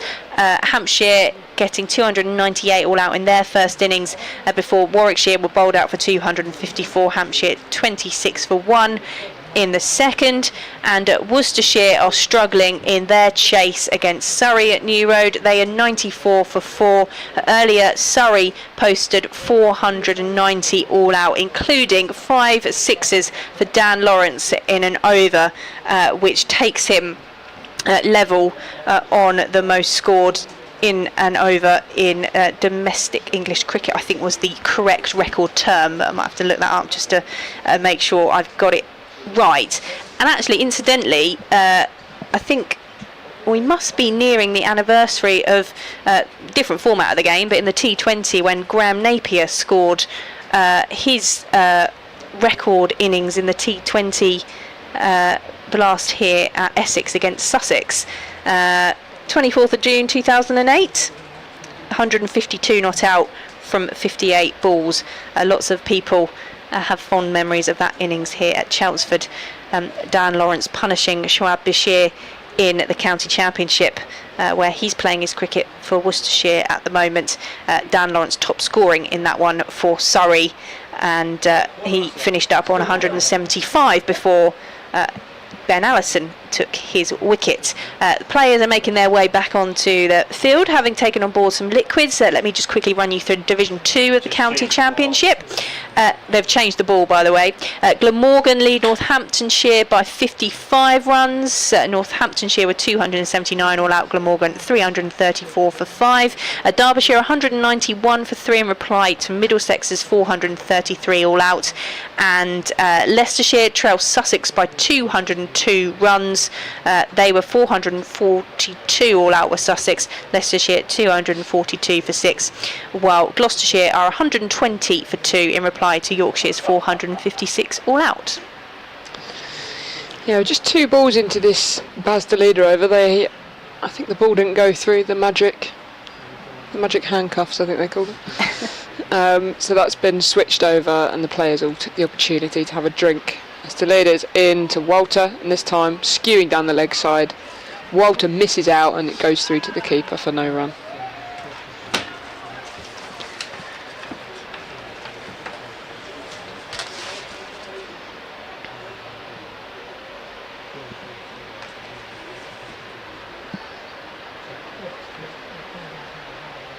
Yeah, Walter just having a swing at that one. It deserved it, in fairness. As the Leader's in, and this time flicked into the leg side by Walter, as deep square leg runs in to do the fielding, and they'll just get the 1.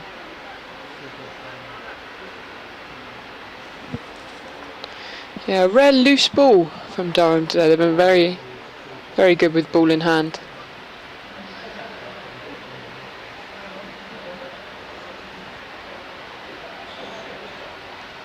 Critchley now to face up to Deleda, and the field switches around for the right-hander.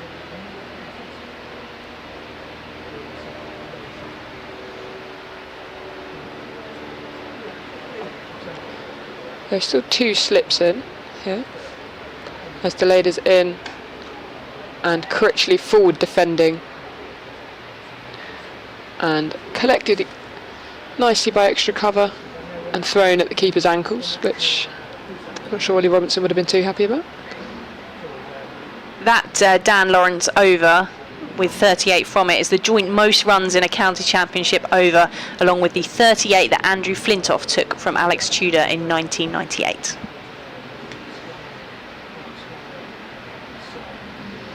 And delayed is into Critchley again, and this time driven out into the offside, but straight at the man at extra cover. And there will be no run. Shot for none. And that concludes that over from Bastilledo, just a single from it. Essex 171 for 4. I think I might be leaving you. Thank you very much, Beth. You'll bring Marty back in. Matt Critchley is on 21. Paul Walter is on 32. The Essex middle order digging in after the 4 wickets that fell in the afternoon session here at Chelmsford. Callum Parkinson's going to continue to bowl from the Sir Alistair Cook end, just having a chat with his captain Scott Borthwick. He gives him a pat on the back. It will be Paul Walter to face the first delivery once there's a bit of adjustment in the field.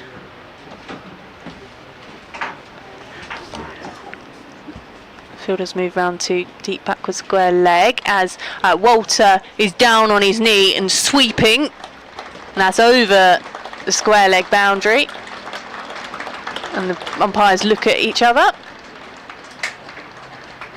I haven't seen him signal, he's just signalled the 6. He almost forgot the umpire. I was waiting to see if it had bounced, but it was swept away cleanly by Paul Walter. Essex move on to 177 for 4. Just got stuck on the window there. Pocket. The tilting window? Yeah, the pocket got stuck on it. I think we might be looking for another ball. Well, the original ball lasted 45.2 overs. There's been a few balls dispatched over that boundary today, haven't they? Beyond the trees. That's a bit of a... I mean, I don't want them to cut the trees down, but if you've got one of those flats with a huge tree out the window and you've got no view of the cricket ground.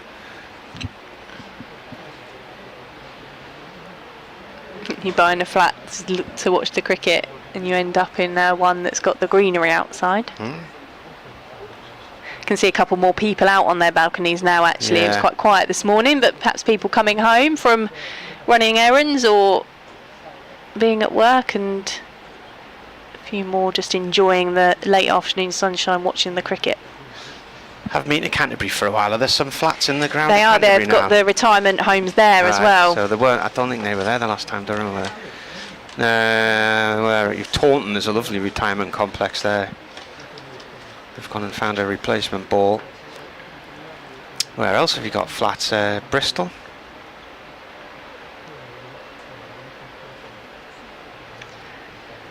It's a good one to eye up if you're a cricket fan and want a front row seat from the comfort of your own home.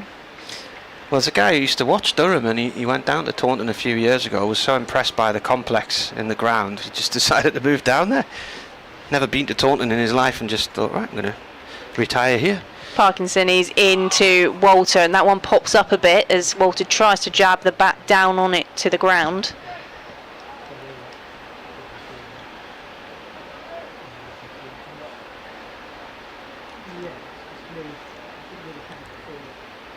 Parkinson in again to Walter. That one was wide of off stump, and Walter just moves across to turn it round the corner and jog through for a single. A couple of weeks ago when Essex were at home in the T20 Blast here to Sussex Friday evening, and there was probably about 10 people crowded on one of the balconies, maybe having a few drinks before going out into the city for the evening, enjoying the cricket from the balcony, and then going off on enjoying their rest of their evening. I gather it gets very rowdy here on a Friday night. Oh, we love a Friday night in Chelmsford, as Parkinson is in, and forward and defending was Critchley. In fact, any night under the lights, it's always a good atmosphere here in the county ground. What can they get in here? What's the capacity? 5,000 as Parkinson is in, and that's driven uppishly but safe by Critchley. 5,000.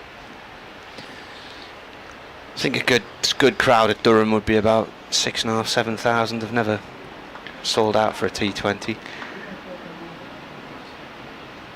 Parkinson into Critchley, who's forward, and it's through to Robinson, and an applause from Robinson for that ball from Parkinson, which just squeezed its way through to the wicket keeper. End of the over, 178 for 4. How many overs left today? 21. So that is an hour and a quarter, about an hour and 20 minutes. It's going to be about 6:30, 20 to 7 finish this. Delayed bowling to Walter, who's got to be 6'7", and then add a bit more on with the helmet. Delayed right arm over from the Graham Gooch end. Ball played back into the ground and back to him.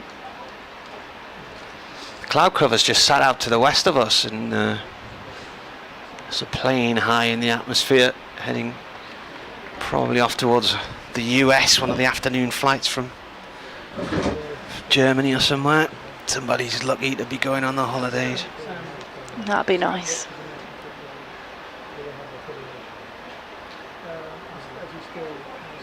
I did once fly right over the Stadium of Light when there was a match on. Walter's cracked his back by the looks of things, so a spare's going to have to be brought out. The umpire's just having a look.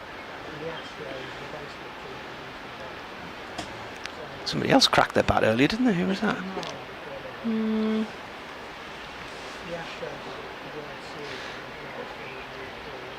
Was it Dean Elgar?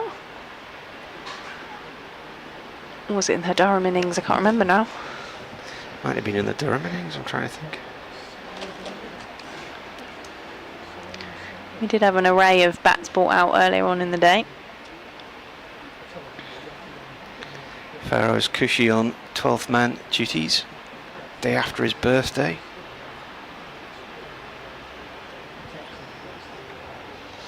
He's brought out 4 bats to choose, and Walter's now picked the one he prefers. Delayed right arm over, comes in and bowls. That's gone down the leg side to the keeper. There's a waft at the ball there from the batsman, but didn't make a connection.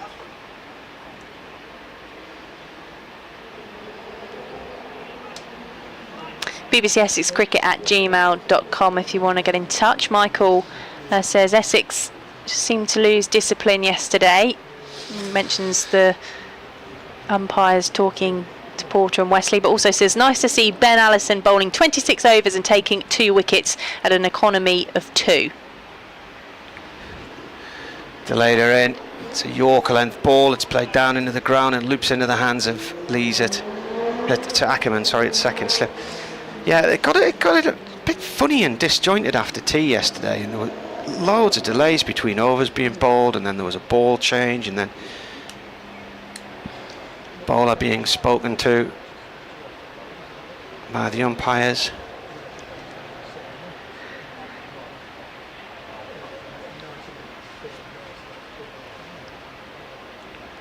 Delayed air balls. Walter plays that to Coughlin, who's on as a 12th man in the covers. And Michael finishes by saying about Ben Allison, who's on loan to Worcester, this is the second time he's been there. They do like him. I hope we don't see too many of the young players leaving. Thanks for your email, Michael. So he'll be playing against Durham next weekend then? Yeah, he's there for this round, the next couple of rounds of county championship action. Oh, they found a ball. One of the balls that was hit out of the ground's just been thrown back over the fence. So there's a little storage area just off the edge of the square with a little cover on it, a grass cover. So the umpires just put the spare ball in there.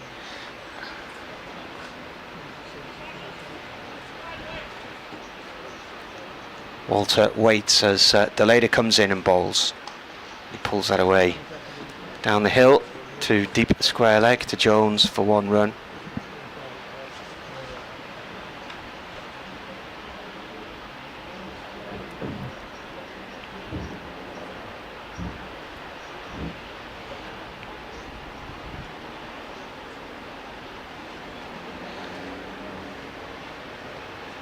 Umpires now switching sides as we go from left-hander to right-hander.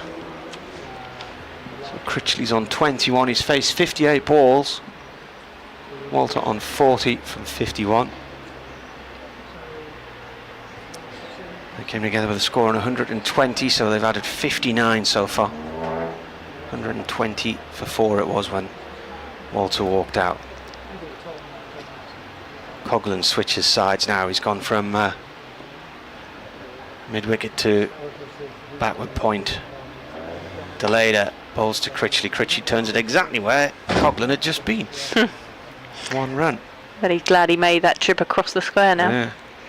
We were talking earlier about the one of our listeners' emails about the body cams that the umpires are wearing, and the good view that any of that footage would have had of Coughlin's catch. Yeah, well, it did, last because week. Yeah. I was commentating on that and I couldn't work out what had happened, and then later that night they tweeted the body cam footage. I think it was Steve O'Shaughnessy's camera, and you can see as he's going down he just manages to raise his hand, I think more trying to protect his face than anything, and it just hit him so hard it stuck.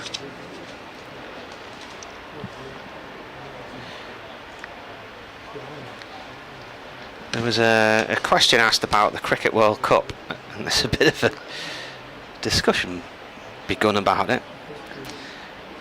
And when would the semi-finals be, was the question we asked. Oh yeah, we did have a couple of emails as Parkinson is in to Critchley, who was driving straight to the fielder though. So Ron Clark messaged to say both semi-finals are scheduled for this Thursday. As Parkinson is in on the back foot, Critchley just dabs that one into the offside and they'll jog through for the single. And he said England versus India or Australia is a 3:30 start. The other semi is due at 1:30 a.m. Then Brian Kirby says, not so, I'm afraid. no matter what happens, India will be playing in Guyana at 3:30 p.m. at British summer time, as this fits better with the Indian broadcasting schedules. Who they play depends on how the games today and early tomorrow finish.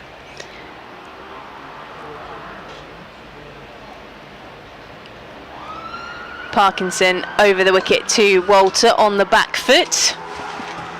He's hit that one to the fielder just outside of our view for a single. Anyway, Ron said that's what he just said in Brighton. No, it isn't. He said it's not yet certain England will actually be playing India. They haven't won the group yet, so... Parkinson is into Critchley, who's driving up to mid-on for a single. Well, I can tell you that in that game between Australia and India, India just coming to the end of their innings into the last over, and they're 196 for 5.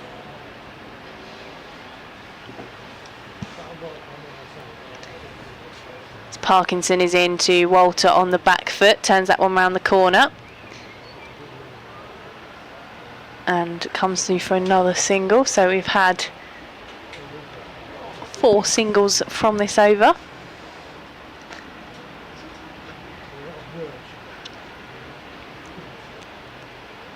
And Matt Critchley on strike, 24 from, is that 62 balls I think on the screen? Parkinson into Critchley. He's just dabbed that one down to wide third man. They will look to come back for 2, but they don't need to because it's run away all the way to the boundary for 4 runs. Essex move on to 188 for 4. Durham just got to keep plugging away here in these hot conditions. Wickets have not been easy to come by in this match. Just a very good batting track. In that England game, the England under-19 game, earlier the Young Lions Invitational side posted 288 all out. The England under-19s are 215 for 7. And Rocky Flintoff is 77 not out. Deleda is going to come down the hill to bowl to Walter. Round the wicket. Right arm round. Walter drives at a wideish ball, which is Yorker length, and he guides it through the slip cordon along the floor for 4. Down to vacant third man. Elsewhere in the England lineup for that game, Noah Thane, the Essex teenager, was caught for 4. Charlie Allison made 56 before being caught off the bowling of Archie Vaughan, and Luke Benkenstein, the captain, was bowled for 25. Hayden Mustard was bowled for 2. Rocky Flintoff's playing as well. Yes, 77 not out. I wonder what his dad's favourite boxing film might be.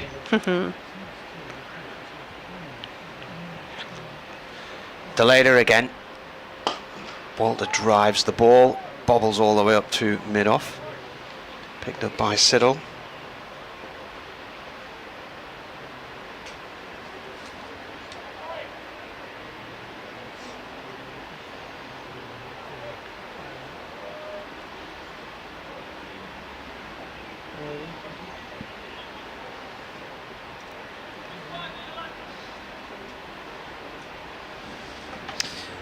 Deleda approaching the stumps. He bowls. Walter plays the ball up past the stumps at the bowler's end and up to Siddle once again.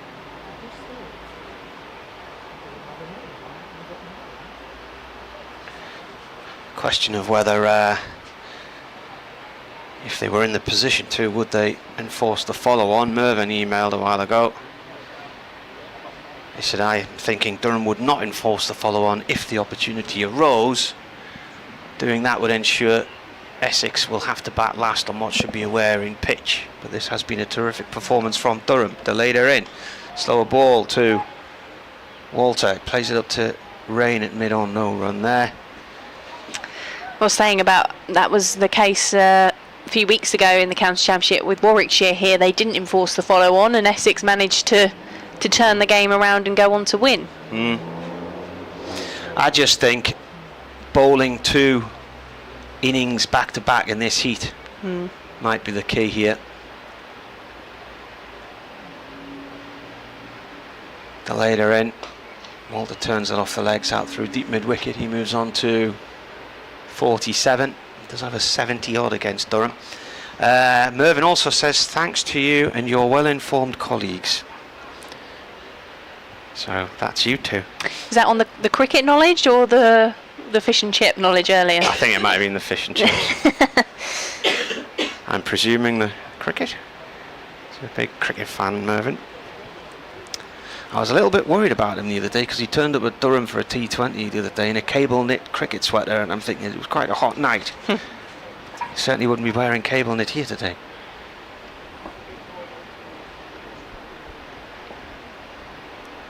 Delayed her over the wicket. Critchley pulls the ball to Sidlett mid-on, but he mistimed it. Plays the shot again a couple of times. End of the over. Time is at 27 minutes past 5, 18 overs to go, so we're nearly into the final hour of the day. There's one or two people in sweaters, but I think more offering protection for arms and skin than anything.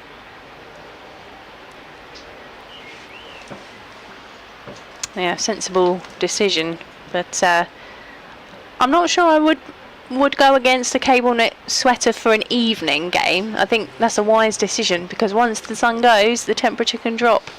Yeah, well, put it on later on, can't you? Yeah. In the last couple of nights I've gone out into where am I? Malton. Can't even remember where I am. And it's been beautiful and warm when I've headed out, but then certainly had a sweater on later on. Parkinson from the Sir Alistair Cook end into Walter, who can clip that one into the leg side and come through for a leisurely single. Seems to be an issue with pubs called Jolly Sailor around these parts because both of them were shut last night. The one over at Haybridge Basin. That would have been lovely sitting there with a beer looking right across the estuary. Yeah. But it was closed and the place next door wasn't, so I walked to another Jolly Sailor in Malden and that was shut as well. And the Jolly Sailor's not jolly on a Sunday as Parkinson is into Critchley, who manages to turn that one away. Delivery on the toes. Maybe the Jolly Sailors are still out at sea because the tide was out and they couldn't get home. So there's no point in opening the pub. I might have a wander back along there tonight, I'll see.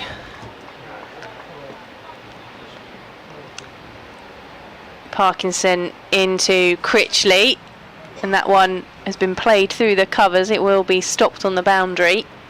Just played it with a nice straight bat. Essex 195 for 4. Yeah, so lots of nice places to walk and explore around Malden, the Haybridge Basin. Parkinson is into Critchley, who's defending. Have you grown up in the Colchester area then, have you? I have, yes.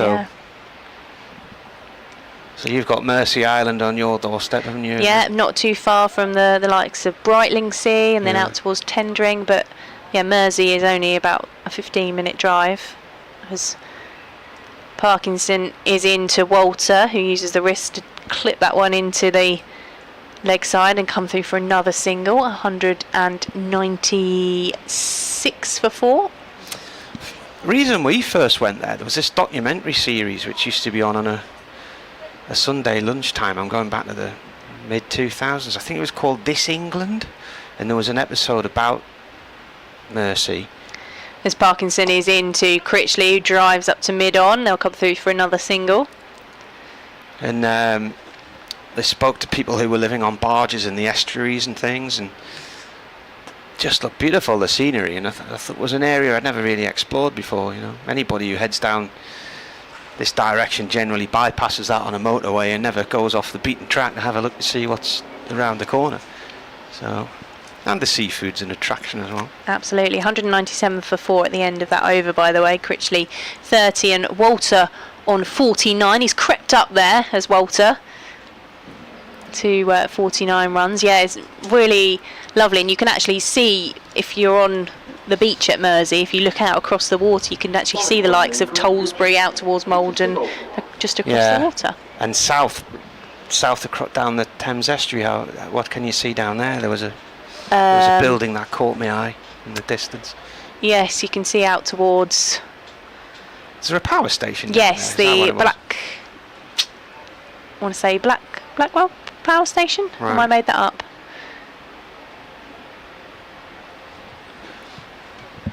Just looking to see what Walter's highest score's been this year. 79 against Notts in Nottingham in the first game of the season. Yeah, before he got that broken toe.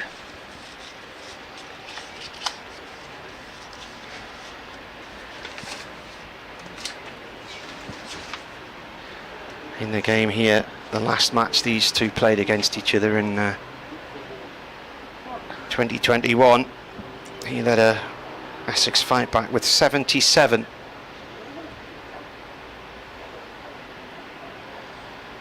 He's passed 2,000 first-class runs today as well. That was that was on that list, wasn't it, that I read this morning, that I said we might remember one of them. There's a lot to remember Yeah. from the list. It was a lengthy list. There was a lot of milestones for the Essex players. Yeah. So he's got 1 century to his name so far. That was 141 against Yorkshire 2 years ago, and he's got 10 50s as well. But he's off strike at the moment because Critchley's on 30, and he is facing Siddle, who returns to the attack to replace Deleda from the Graham Gooch end. First ball's a dot ball. Goes off towards mid-on. And we're more or less into the final hour of the day here. Last 16 overs will begin in 5 deliveries time. Deficit is 390. I think the over rate says +1. It does, yes. It's left alone outside the off stump by Critchley. There's a 2-hour special Total Sport on Radio Newcastle today, so everybody can ring in to talk about the new Sunderland manager, who I would imagine 99.9% of the audience would not have heard of last week. Well, it's a good opportunity to find out more then, isn't it? Yeah. We've got BBC Sport Extra as well coming up on BBC Essex between 6 and 7, so if we're still going, well, which we will be into that, we'll update the listeners during that with Ian Puckey. Siddle bowls, and it's another leave. Regis Lebrise is the man who was at Lorient. When I first saw it, I thought, oh, Sunderland are going for a manager from Leyton Orient, that's unusual. Then when I looked again, it was the French version. And I then had to look on a map to see where Lorient was. And it's on that bit where Brest sticks out. Is that Brittany, isn't it? That northwest corner of France? Yes. Siddle in. This has gone off towards the cover area. Down towards deep point in the end for 1. So Marco Gabbiadini will be on the show tonight with Simon Pride. Marco took a leave of absence a few weeks ago because he was due to have a heart bypass operation, but he's still waiting for it to happen, so he's will be on to talk about football and varying other things tonight between 6 and 8. And of course the latest from Newcastle and the European Championships, where are there games today? We haven't reached the rest stage of that yet, have we? No, we have got games tonight. I think they're all at one time rather than the we had 2 o'clock, 5 o'clock, 8 o'clock. I think the game's at 8 o'clock today. Scotland were pretty undynamic last night, weren't they? Just reminded me of watching Sunderland most weeks. Nothing up front and blunt. Settle round the wicket now to Walter. That's pushed out into the covers. Dot ball. Yep, tonight Croatia against Italy and Albania against Spain. Both the 8 o'clock kickoffs. And then England are playing tomorrow, are they? They are against Slovenia. Slovenia. It's sort of group by group as they Yeah. go through the to the next stage. Slovenia has become a powerhouse in world cycling in recent years with Tadej Pogacar and varying others doing their bit in the Grand Tours as this is turned off through towards mid-wicket for his 50th for Walter. And it has taken him 63 balls for 5 fours and a 6. Yeah, important there for Essex for Paul Wall to get a half century on his return as well to county championship action, having spent some of the early part of the season injured. Good for him to get 50 on the board, and important for Essex as well. Him and Matt Critchley to continue building this partnership. Players are coming over to take on board some liquids, and I will make way as well for Beth Harvey to come back and join Marty on commentary. So 63 balls, 5 fours and 1 6, and he's gone about his business really quietly, to be honest with you. But doing a good job for Essex here. They are 199 for 4. In days gone by, they would have been getting a batting point with the next run, but not these days. It's another 50 runs to 250 before they reach batting point territory, and the deficit at the moment is 388. All the players having a drink. I don't think the umpires are. They're having a deep conversation about something. Paul Pollard seems to be explaining something to Martin Saggers. They have got a drink.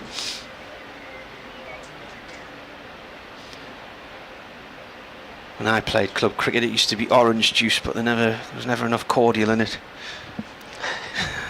You reckon? I usually veer for the pink squash. Pink squash. Sometimes it's black currant, sometimes you get a bit of summer fruits. But I always find that, the orange is a bit weak. I feel like it's easier to tell the dilution with the pink. Yeah. This day and age, there's probably an app now where you can photograph the juice and get the cordial content. If there's not, I think you should copyright that. Yeah, somebody's going to come up with that now. I've had some very poor squash over the years. Also a big fan of a lemon squash. Underrated. Lemon? Underrated. So lemon cordial, yeah, rather than fresh lemons. Yeah. Good bit of kit, that. Callum Parkinson and Matt Potts having a chat there. Potts has just had his arm around Parkinson. Coming on to bowl. Baz Delayder's having a chat with David Beddingham and gets a handshake off him. Double chains from Durham here. How many overs have we had so far? 52, so there's still a long way from the new ball. Got to make things happen here, Durham. If they can break this partnership, which is currently 79 from 113 balls.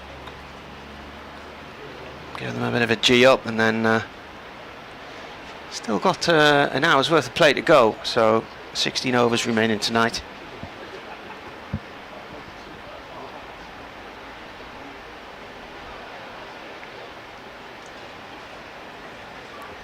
Durham won the toss yesterday and made 587, the highest score against Essex. It was their 9th best total in first class cricket. So Ben Rayner's back in the attack for Durham. He's going to come up the hill from the river end and he's bowling to Walter.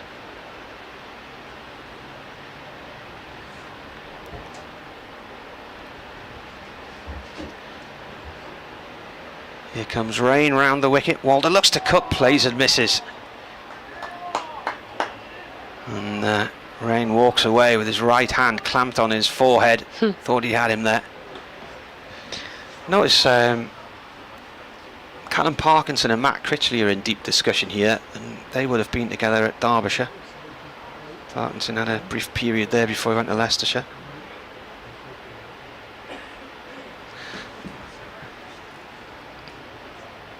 Critchley was probably with the Lancashire Academy as well, because he's from Preston. Rain round the wicket. Walter plays the ball into the ground. It bounces back to him. He catches it on the second bounce.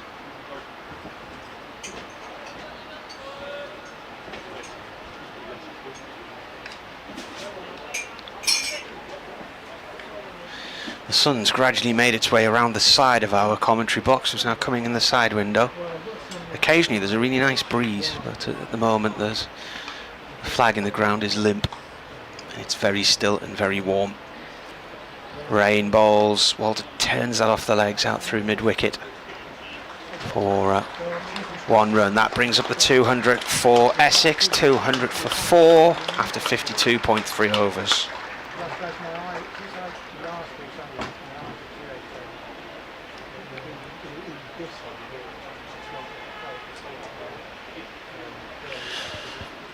Somebody not adhering to the highway code outside there by the sounds of an angry horn.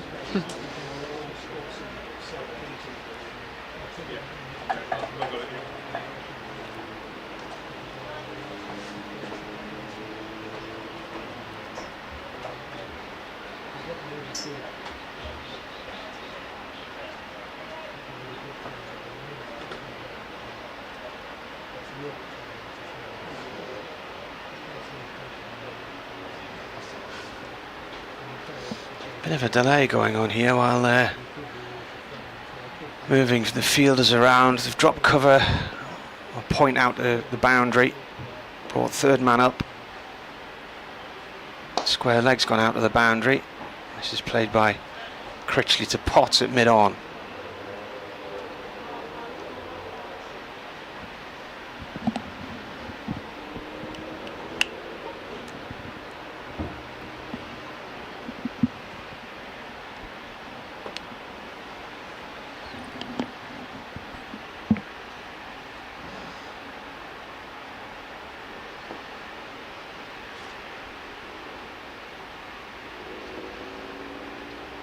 Rain to Critchley, slower ball, pushed off to the covers, collected by Deleda, no run.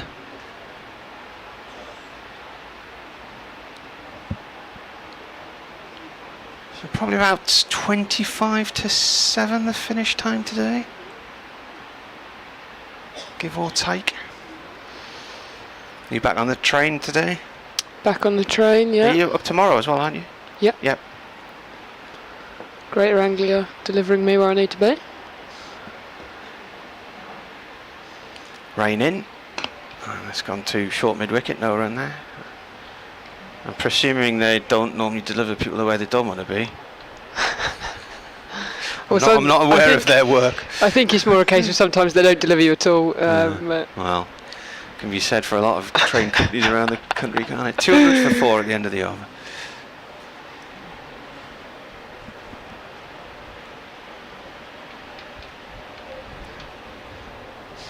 One of my mates has started a blog about one of our local transport service operators. Oh yeah? Got a lot to say, has he? I think it's just the amount of time he stands on station platforms and nothing ever turns up. It's quite funny reading. I normally get a sense of what mood he's going to be in by tweets that you see at about 8 o'clock on the morning.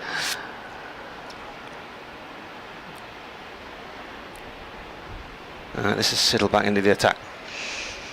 He's got 2 slips here to the left-handed pole Walter as he's in around the wicket, and that's defended. Looked like it might have kept low as Walter sort of bent down and managed to squeeze a bit of bat on it as it goes out into the leg side for a single. Breeze has just got up, that's nice.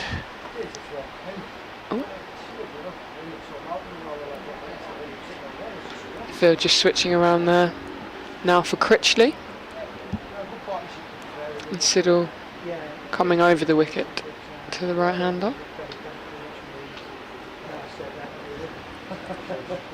Slightly different cordon for Critchley with 1 slip and a gully, finish gully, as it's worked off his hip into the leg side.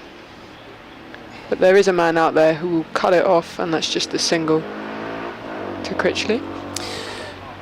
People commenting during this game and recent weeks about Ollie Robinson and whether there's an England call up for him. The Durham wicketkeeper batsman got 198 today, 171 at Blackpool a few weeks ago, and he has been on their radar because he played for the England Lions in the winter, and at the start of this season he got 5 half centuries in a row, and it was actually 6 consecutive because previous match he played he got 1 for the Lions as well.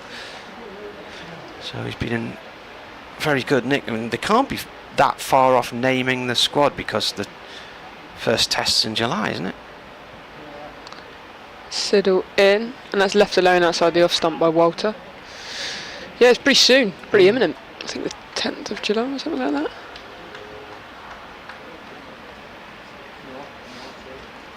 It's unusual not to have any tests in May or June, but the World Cup's taken centre stage this year, so it's a later start of the test summer.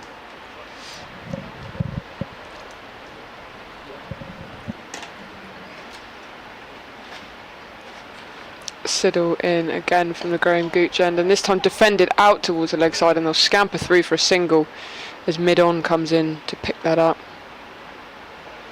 A comfortable single in the end. I'll tell you what does annoy me is when the final test's finished and everybody goes on about that's the end of the summer, and here we are on the county circuit with about another month to go, pointing out that there's still 3 or 4 weeks of county cricket left. And then people say, no, I mean the test summer, but the test summer's generally shrunk, hasn't it, over the years?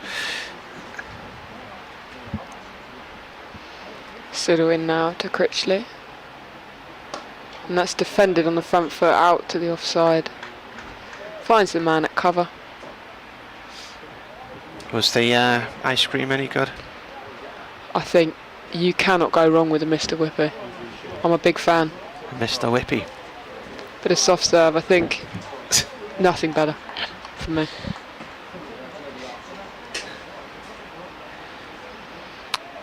I'm from the seaside as well, so yeah. I think my opinion is Yeah, I see in there.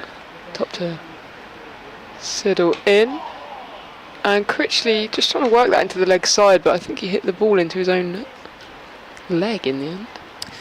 In the northeast, there are 2 Italian families either side of the River Tyne, really. So one family's got the ice cream business sorted out in North Tyneside, Whitley Bay, and around that area, and then the other family, well known from where I'm from, the Minchellas. They've got restaurants and ice cream kiosks, and they make their ice cream in a factory in South Shields. I wouldn't call it Mr. Whippy though, it's proper old school ice cream. Yeah, look, I'm a fan of that as well. I'm not ruling it out, but the Mr. Whippy on a hot day, unreal. Ben Rain in, bowls, and that's played by Walter off down towards the cover area in front of the pavilion for 1. When I was a kid, we used to have, there was another Italian family. There's a few of them actually, the Notrianis. Was it the Giraldis was another one? A lot of them have disappeared, but they still go strong.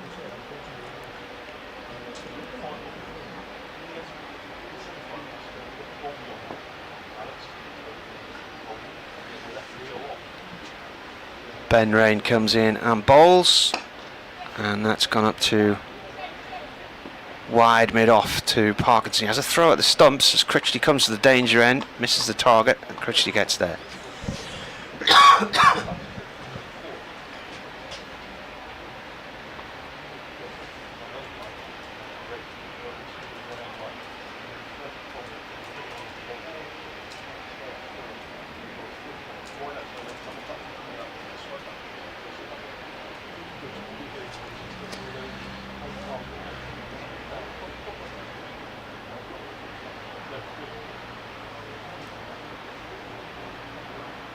Rain comes in and bowls, and driven by Walter. He's got an edge down to third man for 4.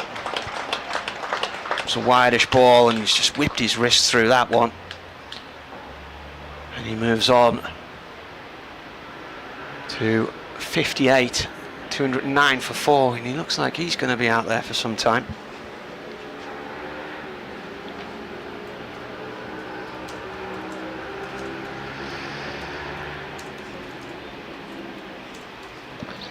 I'm sure Essex would like that very much.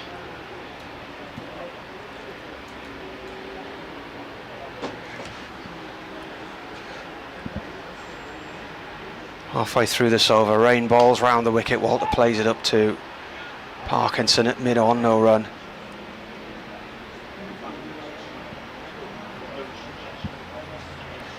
deficit is currently 378, so it's still sizable. 209 for 4. 13.2 overs to go today, and this partnership currently worth 89 from 129 balls. Critchley and Walter. Walter plays this ball to short mid-wicket to Beddingham. Couple of bouncers. Critchley at the other end, checking the toe of his bat. We're going to see another bat change here.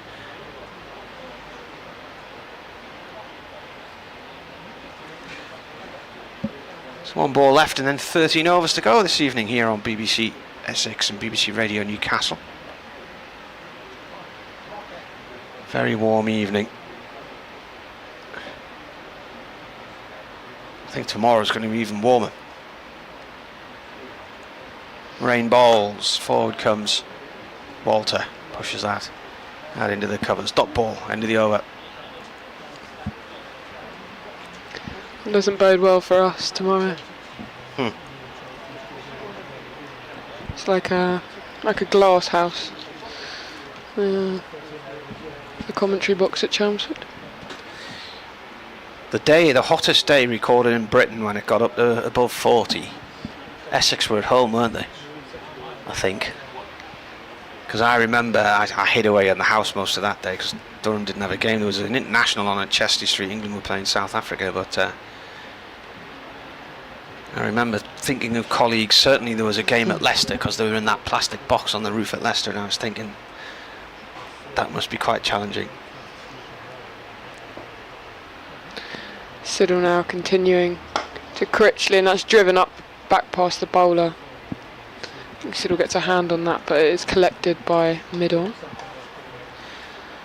Probably the hottest games I've covered in recent seasons have been at outgrounds. Absolute scorcher in July 2016 at Southport, and there was no protection for us because you're just on the steps of a little balcony, and it was the day of the flying ants as well. Thousands of them coming out of the hole in the ground. The day of the flying ants. Yeah. Siddle is in to Critchley, and they left that alone, but there's a cry from the keeper in first slip. I think that indicating that it must have been a very good leave from Critchley.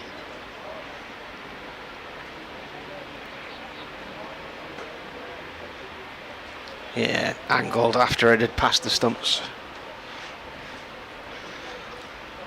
Where else?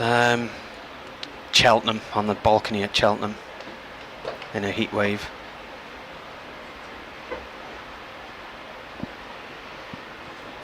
Siddle is in to Critchley and defended out into the offside this time, picked up by backward point and thrown all the way to mid-off to be delivered back to the bowler. And the umpire's just having a word there with Siddle about Siddle. Marks now, foot marks. I wonder if maybe he's pushing that line on the front foot. Did they have a word with Delayder earlier as well? Yeah, I think Delayder was following through into the what do they call it? I want to call it the danger zone, but that feels the central incorrect. belt. The central belt, yeah. And Siddle into Critchley again, and this time flicked into the leg side, and they'll come through for a single. Have to hurry, but safe in the end. Delayder hits the stumps from square on in the corner of the square. One stump to aim at, and he's got it, but Critchley was already safely home. 12.2 overs to go. Day 2 in Chelmsford. Game scheduled to run until Wednesday tea time.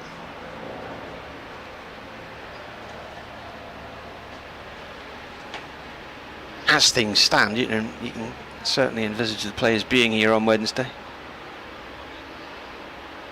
And Siddle is in round the wicket to Walter, and that's defended out into the offside for no run. Still got a couple of slips in here. So Durham still looking to attack.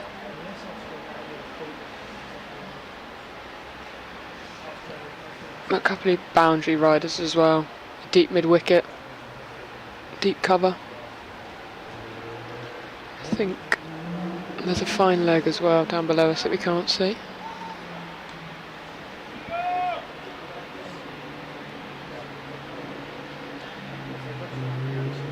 Siddle just working on the ball, trying to get what he can out of it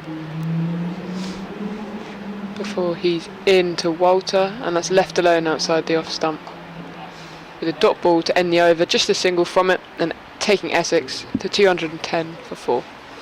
Commentary on BBC Essex, BBC Radio Newcastle. Kent all out for 244 at Canterbury. Lancashire building a lead there now. They are 139 ahead at 383 for 4. Notts made 360 against Somerset at Trent Bridge, and Somerset are currently 251 for 4. In other games, Hampshire are batting again, so that's the third innings already underway in Birmingham. So they made 298. Bold Warwickshire out for 254 and are now 65 for 1, so they lead by 109. Bit of a delay before we start the new over here as Critchley's counting fielders. Benningham's gone in as a silly mid-on. Got a short mid-wicket in there as well. Rain right arm over to him, and he tries to cut the ball and it's in the keeper's gloves and the bails are off, but he was in his crease. Surrey 490 at Worcestershire struggling there, 123 for 7. I think the last 4 or 5 times Worcestershire have gone up, they've come straight back down on all but one occasion, and on that occasion I think they managed to survive 2 years.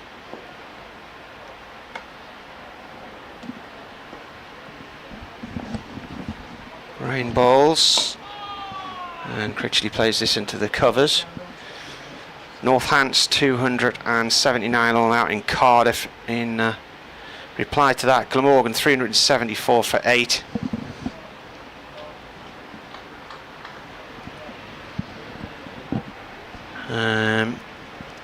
Middlesex playing Derbyshire at Lords. Middlesex 433, I think that was their best score against Derbyshire since 1991. Derbyshire 247 for 4. Rain bowls. Critchley punches the ball off the back foot to Deleda out in the covers. Short extra cover, no run. Keeper standing up here. Other games going on. Sussex down at the seaside are batting again, so they made 442. Bowled Leicestershire out for just 275, and they now lead by 178 at 11 for none. And another fixture taking place at the seaside. The Fish and Chips will be getting battered in Scarborough because Yorkshire are there with Gloucestershire. As Rain comes in here to bowl. Ball pushed up to Potts at mid-on. No run. Yorkshire made 456, Gloucestershire 158 for 5. So that's how things are looking there in Divisions 1 and 2 in the County Championship. And as we hit the cusp of 6 o'clock here, we will have 11 overs to go after the next 2 deliveries. Essex 210 for 4, trailing by 377, and I will step aside in a moment. Victoria can come back in. Rain bowls, defended by Critchley. Been a good over so far.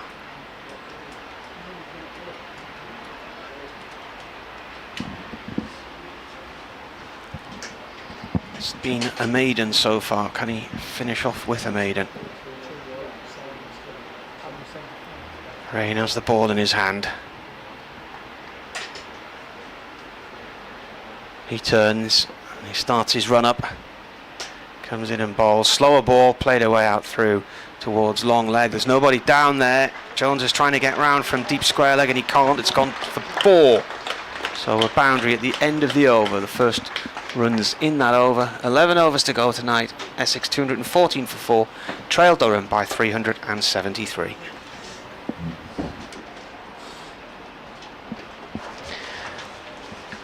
Thanks, Marta. He's off to update the people of BBC Radio Newcastle.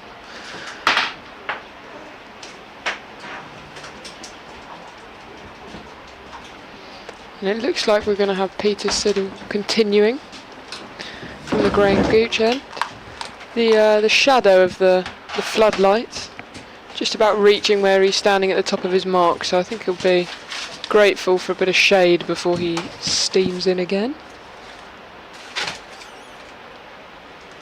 The sun getting a bit lower and making its way round behind the pavilion towards the end of the day, giving us a bit of relief in the commentary box. And it will be Siddle in to Paul Walter. Walter just driving that square out into the offside. Picked up at point on the boundary and hauled in. Just the one run. Almost feels a bit cooler here now. It's much nicer. Yeah. It was touch and go for a period in this seat in particular earlier in the afternoon. You've got another day of it tomorrow, haven't you, Beth? Are you back with us? I'm back to cook in the window tomorrow. Yeah. As Siddle is in to Critchley and played on the front foot, driven up to the bowler. Siddle managing to get a hand on that. Hit very well. Mid-off eventually picking the ball up for him. So you know the sun trap bits now, so you can either adjust to turn the other side or just offer everyone else the chair you're sitting in. Marty employed the loitering in the shadows tactic, which I think could be on for me tomorrow. As Siddle is in, Critchley defending that out into the offside. Yeah, I learnt from my mistake previously on an unseasonably warm day in April, not having any sun cream with me, and I got stuck for about an hour in the blazing sunshine coming in here, and what my left arm was looking pretty rouge the next day. But I did bring 2 types of sun cream with me today. I was prepared. As Siddle is into Critchley, and Critchley driving at that through the offside. It will be cut off by the deep fielder at cover, who's sort of hanging around, I'd say 3/4 of the way to the boundary, halfway to the boundary. Very long out there. Yeah, probably 3/4 on what is a very long boundary. And just the single to Critchley, taking him to 39.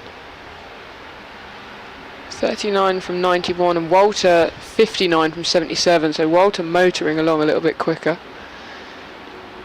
As Siddle was into Walter, and that's driven up towards mid-off for no run. It kind of felt like Walter crept up to that half century really, because both of these were just playing nicely and just adjusting to what the Durham bowlers were offering, being patient when required. And I think it was probably just after Walter hit that massive 6 where we lost the ball over towards the apartments at the sort of city end of the ground, where it just suddenly crept up on us. It was getting towards his half century. Walter driving there up to mid-off. There's no run again. Hit it a little bit too well to creep through for a single there, and that ends the over. Just 2 singles from it, taking Essex to 216 for 4. And the batters are going to have a drink. Well, I'm not surprised. It's very warm out there. I expect the bowlers might be interested in one, although no, it's just Walter and Critchley that have come across to top up on the fluids. And they're very much steadied the ship of Walter and Critchley in the middle. What is the partnership now?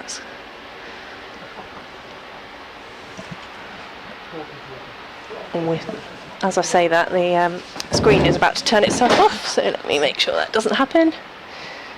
Tech support. There we go. Very good. So we're just under. The partnership is 96.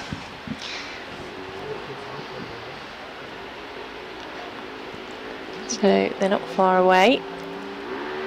Ben Rain continuing with Ollie Robinson stood up to the stumps, and he's had a long couple of days, so I respect the intent from him. Yeah, I'm surprised he didn't want to drink Ollie Robinson. Has been very busy with the bat and behind the stumps for Durham. Ben Rain to bowl from the Sir Alistair Cook end. It's Matt Critchley on strike for Essex. He's on 39 and Rain is in, and that's off the outside edge of the bat into the ground. They come through for a single. It's not fielded cleanly, but there's no chance of a second run for Essex. 217 for 4.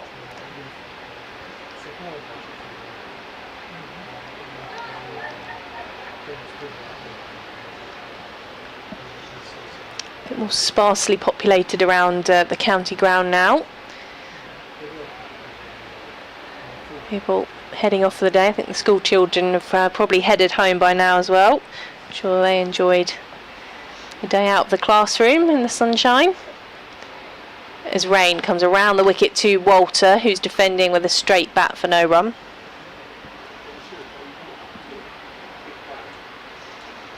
Hopefully a few of them might decide to come back down in the holidays for some one-day cup action. I'd have thought so. There looked like a few good cricketers in there when they were on the outfield at lunch. Looks like Parkinson might be limbering up for another spell before the end of the day. I'm just doing a few hip stretches as Rain is into Walter, who brings the bat down on that one, and it's back down the pitch to the bowler.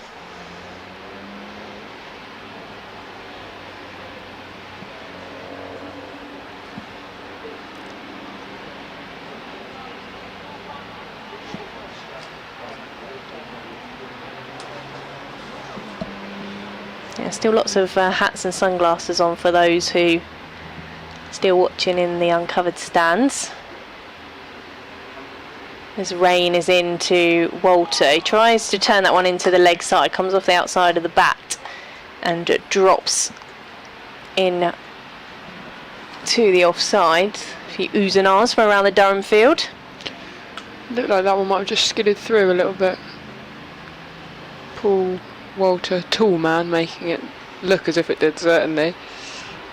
Looking like he had to get down a fair way to it after playing on the back foot. Ben Rain's figures so far, 1 for 40. 2 balls to come of his 13th over. So he is in to Walter, who again is playing that with a straight bat back down towards Rain.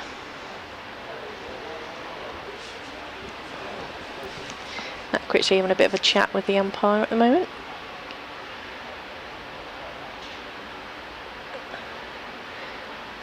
You know, one of the issues we had at Kent in the T20 Blast on Friday was one I hadn't come across before, but is a regular occurrence there, is the sun glaring off the window away to our right hand side of the commentary box as Rain is into Walter, fuller delivery, dug out by the tall man for Essex, and that is the end of the over. 217 for 4. They almost had to come off with sunlight stopping play.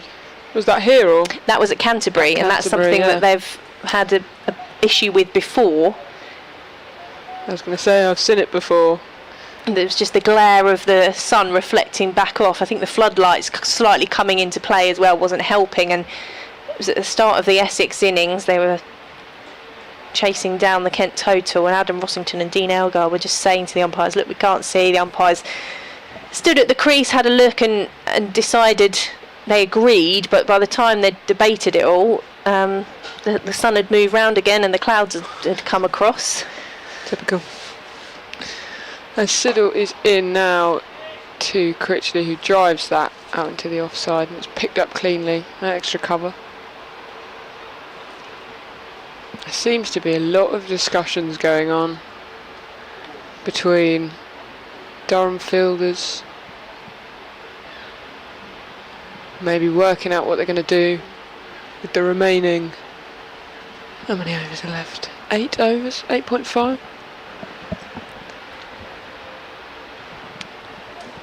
They'll be hoping to break this partnership before the end of the day, worth nearly 100.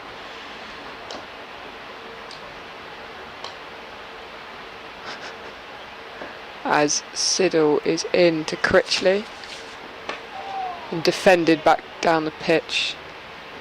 And Siddle collects the ball. Alex Lee's at a sort of, I guess it's like a deep gully. He's just doing a Icelandic clap above his head. Trying to get... It's one way of encouraging them. Trying to get Durham riled up at the end of this long day. Siddle to Critchley. Driven firmly up towards mid-off. But again, hit pretty well and there'll be no run.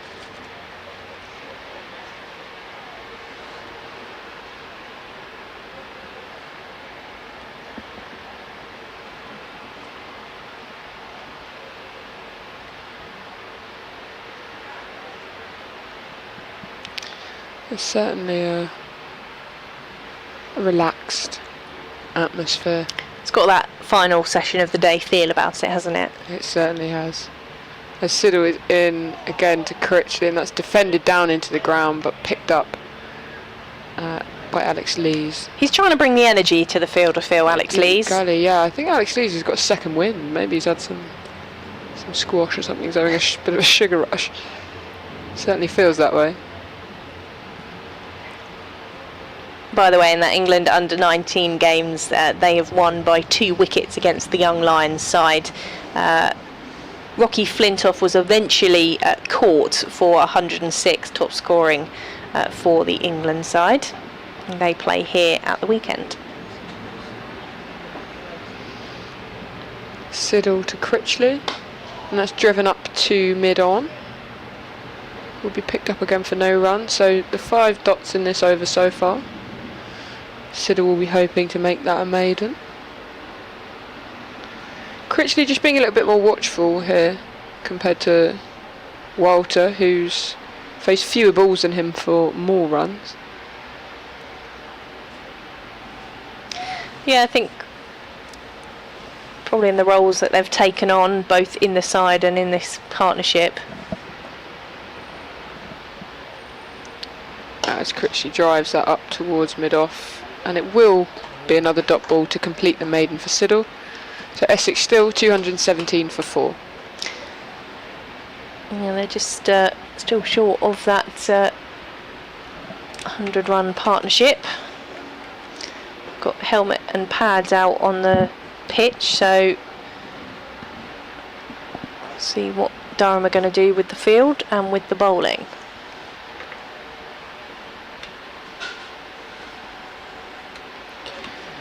Well, we thought it might be Parkinson warming up, but it's Potts. Don't seem to see him, yeah. Well, Potts has at least come across to chat to his captain. Coming on to bowl at the Sir Alistair Cook end, Matthew Potts. It will be Matthew Potts from the Sir Alistair Cook end. So Potts, who has taken 2 wickets, including that of Jordan Cox, the last wicket to fall when Essex were on 120. He's going to have a go from the Sir Alistair Cook end, the river end of the county ground. And the helmet that was run on has been swiftly run off again. Not required. Sent packing. Potts is in around the wicket to Walter, who clips that one away. It will just be the single. Walter was just watching that one and jogging at quite a leisurely pace once more. And therefore the field is swapping over for the right-left combination. 218 for 4 on the board for Essex. Walter moves to 60.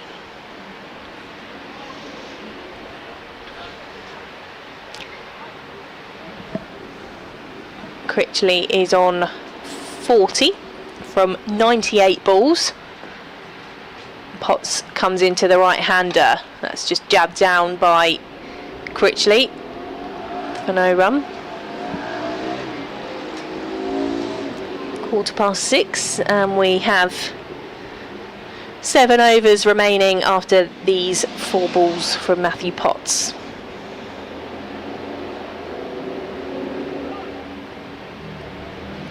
Sounds like a biker gang are rolling past the county ground at the Yeah, moment. doing some more laps. As Potts is into Critchley, just plays that one out into the offside for no run. Australia are 84 for 1 in their chase of 206 against India at the T20 World Cup. So they need 122 to win from just over 11 overs. Warner was the man to go earlier on for 6. Travis Head is on 41. And Marsh is on 36 as Potts is into Critchley. Again, just plays defensively into the offside for no run. We've had a single and 3 dots so far in this over.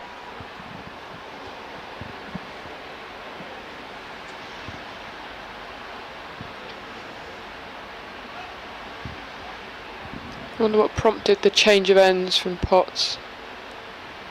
As he has been from the Graham Gooch end for most of the day. He's trying different things, Durham, to try and break this partnership as Potts is in, and that's driven nicely by Matt Critchley. It will be stopped on the boundary, so they'll only get the single for it, but it was a nice connection from the Essex man, 219 for 4. Yeah, just a change of angle maybe. Slightly different slope. Not much of a slope, to be honest, though. No, pretty flat, Chelmsford.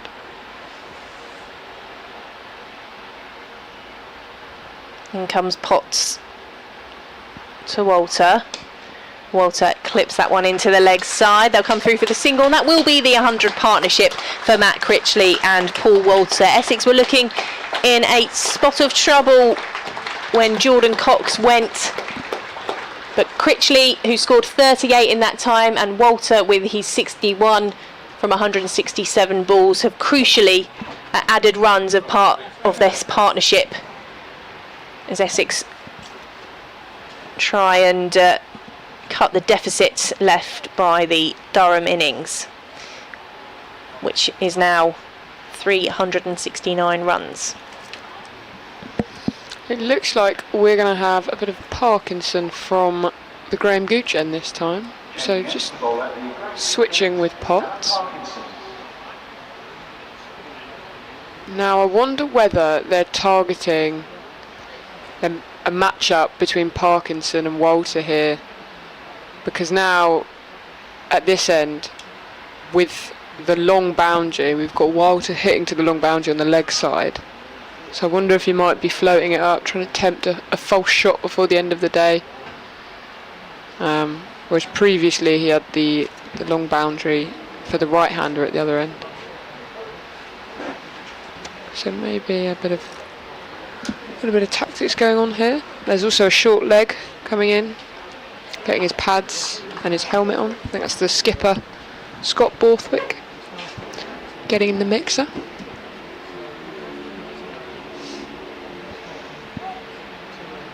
Yeah, Paul Walsh was just having a chat with Robinson and Borthwick there, and he makes them look really small.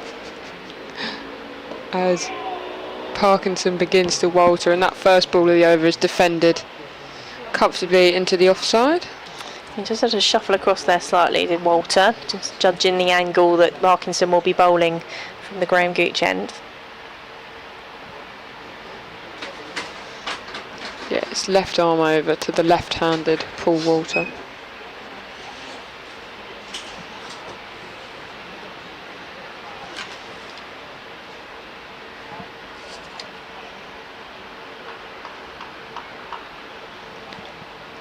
Got that short leg in as well as his slip.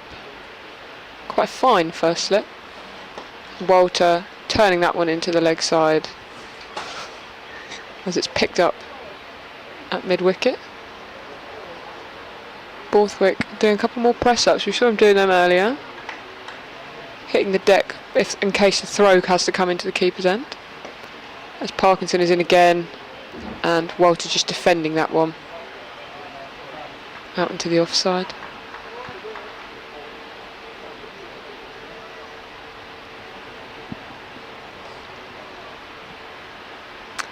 and Parkinson floated this time, and that's turned into the leg side by Walter. But Long On will come in to cut that off, and it's just a single. Bringing Critchley onto strike. Critchley now on 41 from 102 deliveries. I imagine he'll be hoping that he's not stuck in the 40s overnight, so he might try and make something happen here. Hitting to that short leg side boundary, although he's been very correct so far. As Parkinson now round the wicket to the right-hander.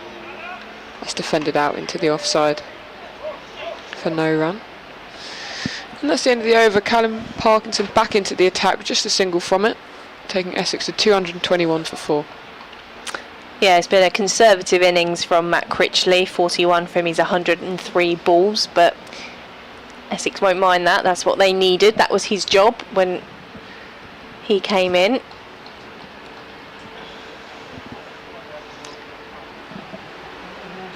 So we have 6 overs remaining. Matthew Potts to continue from the Sir Alistair Cook end. A few more people just wandering around the ground as Potts is into Walter. He flicks that one into the leg sides. Straight to the fielder for no run.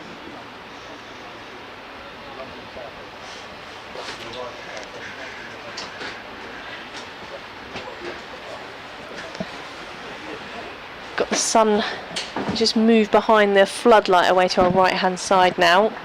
So nice and helpfully just behind the scoreboard. As Potts is into Walter and plays that one into the pitch. A bit of energy in the Durham field as they quickly work the ball round and get it back towards Potts.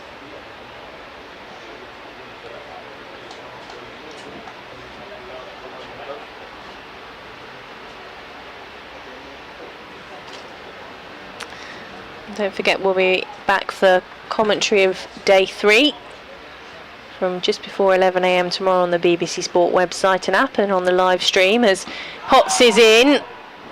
Fuller delivery onto the toes of Paul Walter, which prompted half an appeal from the field.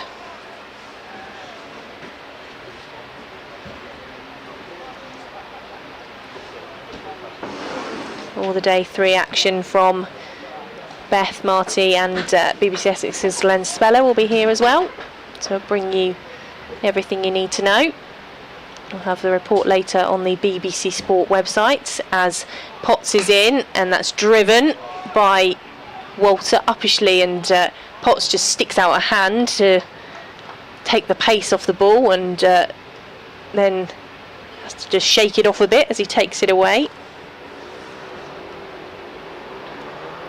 221 for 4 dot balls so far. Those motorbikes are back doing laps. Hot day to be wearing all leather, I reckon. Oh. Much rather be here.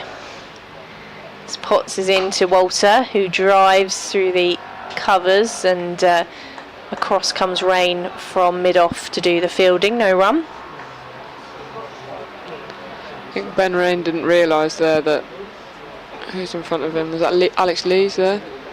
But Alex Lees wasn't going to cut that off, and I think he stood still slightly too long and made that look a bit harder than it needed to. And just on the back foot to come round and do the fielding. Encouragement in the field again from Alex Lees, who looks like he's got plenty of energy in the covers as Potts is in to Walter, and he's driven that one. It's taken the edge. He was looking to drive it in the same place, it's just been fielded, but in fact it's taken the edge and through behind the bat for 4 runs, 225 for 4. And that ruined what would have been a maiden for Potts as well, so I'm sure he won't be very happy about that. Miscued through sort of third slip-ish region. Only the one slip in, so he didn't have a chance. Yep, not conventional, not comfortable, but it's a boundary on the board. And that takes Walter to 66 off his 97 deliveries. He'll It'll be Parkinson now to continue from the Graham Gooch end. He's bowling to Critchley. There's a full toss worked into the leg side by Critchley, and they'll come through for a quick single. Had to hurry, but comfortable in the end. Yes, well, this is a very good batting track, and bear in mind Durham only had one win here, and that was on their first visit back in 1993. So even though they made 500 which is their Paul Walter now, facing up to Parkinson. A nice full ball, and that's flicked into the leg side by Walter, slightly uppishly, but safe. Long on comes round to do the fielding, and they run through for another single. Critchley now back on strike, and the field adjusts back to the right-hander. There's Parkinson's in, and this time worked into the leg side by Critchley. Running away, I don't know, it's losing pace, but I've lost it behind the window. Looks like the fielder's done well to cut that off, and gets a big ripple of applause from the crowd and the fielders for his efforts.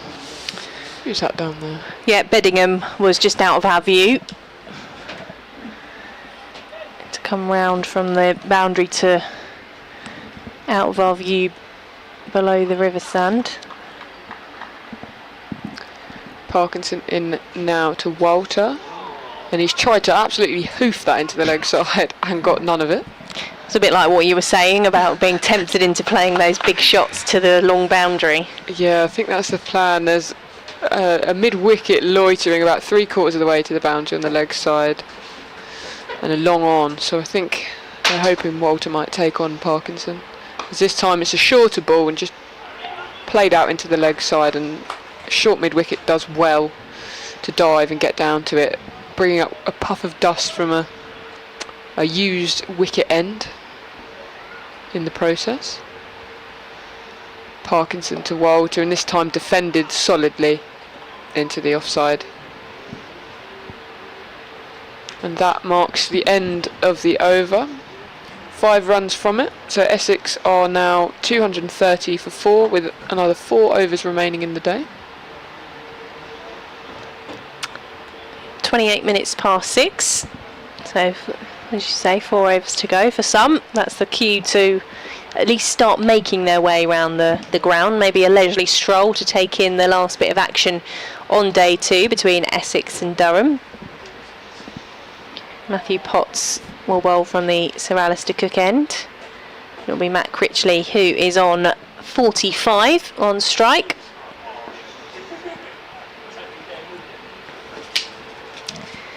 Potts is into Critchley, who just jabs that into the offside. Thought about the quick single, saw it had gone straight to the fielder at backward point and thought better of it.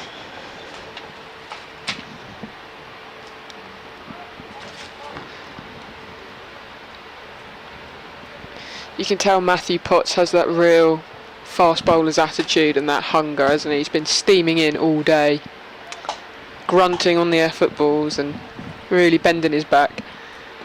And there's lots of hard work out there. Potts into Critchley, who's played a bump ball into the hands of the man at backward point, Ackerman I think it is. 230 for 4. Trailing by 357 runs now, Essex.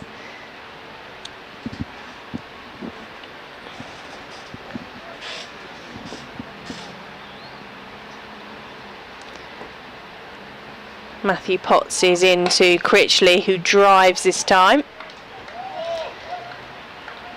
Threatens to throw it back at the batter. Yeah, Matthew Potts was down to it quickly to retrieve it, and again just more demonstration of that bowler's attitude, always alert, always looking for opportunities, trying to put pressure on this batting partnership. It's now 110 runs.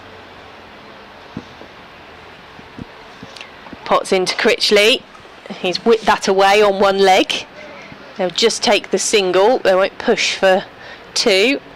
as the ball is cut off just behind the square leg umpire. 231 for 4.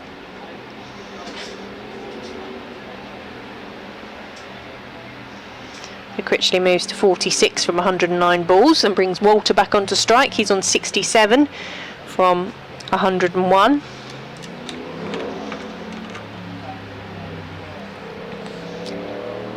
In comes Potts, bounding in, and that's whipped away by Walter. It's come off the inside edge of the bat and it's found the fielder at fine leg, so all he'll get for a single, all he'll get is a single from it. 232 for 4. Walter moves to 68. Potts looked like he felt a bit hard done by there, but I thought that was a fantastic shot from Walter.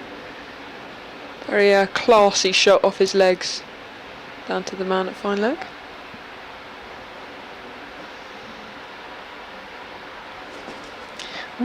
Bird just comes off the top of the commentary box as Potts is into Critchley, who's defending.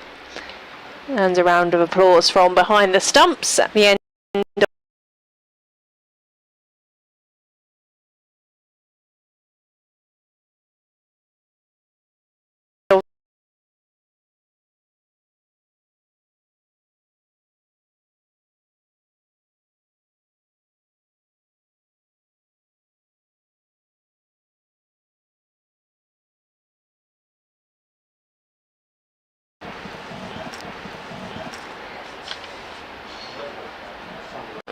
You can still see the scoreboard that reads 232 for 4, Critchley on 46 and Walter on 68. And it will be Walter on strike now to face up to Parkinson, who's continuing. Left arm over the wicket to the left-hander, and that's defended. First ball of the over, defended back up to mid-on.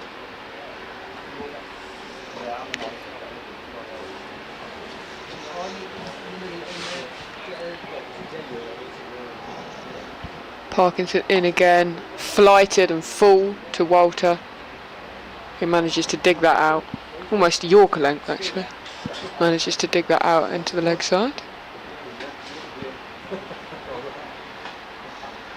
And I think Parkinson here just slowing down, trying to flight it a little bit, as the next ball's worked into the leg side by Walter, to the man on the mid-wicket boundary, who hauls it in and they run through for a single.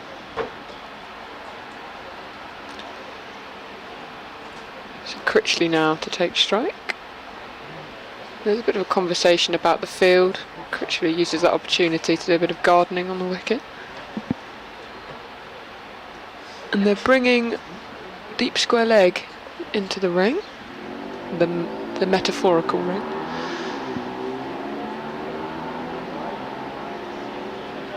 So slightly more attacking field here. And Critchley makes use of that fielder being brought up and immediately sweeps to the boundary for 4 runs. And does that take him to his 50? That is his 50. That's his 50 off 111 balls even. 161 minutes, and he's hit 4 fours and 1 6. And I think that plan might have backfired as they brought that fielder up probably to tempt the shot, and he's gone for it and executed it successfully. Matt Critchley's 3rd half century of the season for Essex. He's been more prolific with the ball, but he is certainly a dangerous all-rounder for Essex, and he's done what he's needed to do today. Parkinson now in, and Critchley very sensibly defends that. Maybe let the excitement die down a little bit before he plays another shot.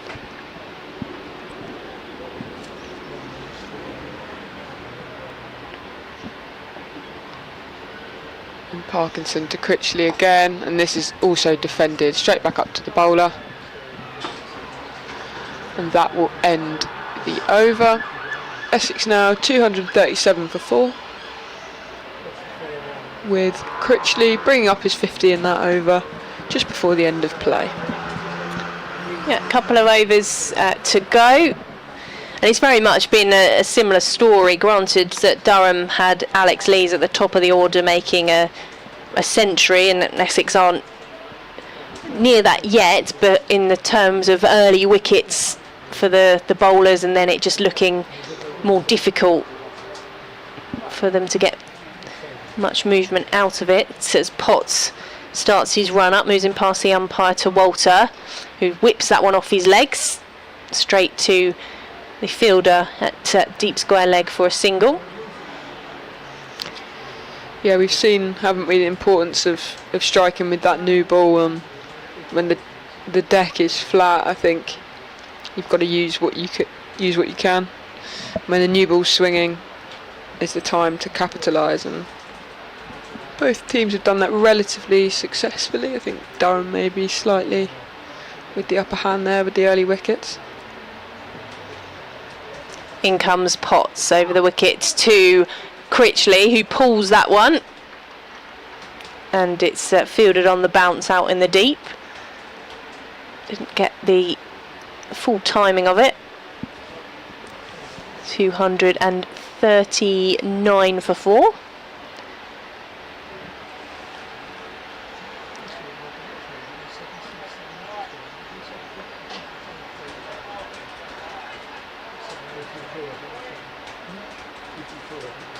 There is a slip in as Potts is into Walter, whips that one off the legs again. The classic Paul Walter shot, and he's whipped it for 4. The fielder looked interested in that all the way round, but ultimately couldn't cut it off. Yeah, 243 for 4. Walter moves to 74. Timed that one very nicely, and with that short boundary, just managed to run away.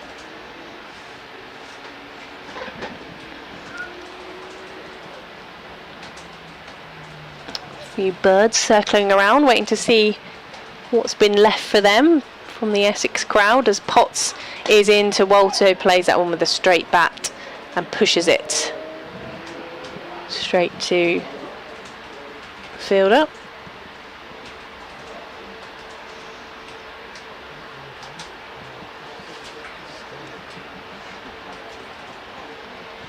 Get some reaction at the end of play from the Essex camp. We're about to hear more in the BBC Essex bulletins on the Sonia Watson's breakfast show tomorrow from 6 a.m. I'm sure there'll be reaction in Total Sport as well on BBC Newcastle.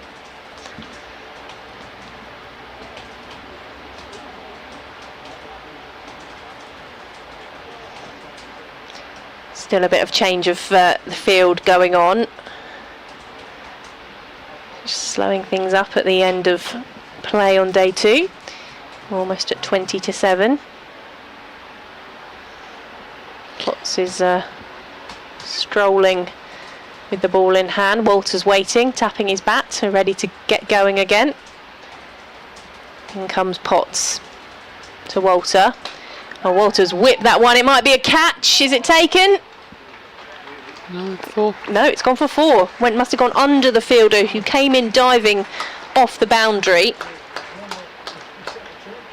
It's virtually the same place that Walter played that 4 off his legs. It was in the air this time though. Fielder come in looking to take the catch, and it's over the boundary for 4 runs. 247 for 4. Walter moves on to 78. In comes Potts to Walter. That one's up in the air as well. This might be caught. Nope. It's just fielded again into the ground on the bounce for another single. I think that was a ball out of frustration from Potts. They dug it in about halfway down, slightly wayward down the leg side, and getting away without the boundary. But one more run added to Paul Walter's total, and he'll keep the strike for the final over of the day. Yeah, 248 for 4, 79 for Walter, 51 for Critchley. Essex might get that batting point on the board before the end of day 2.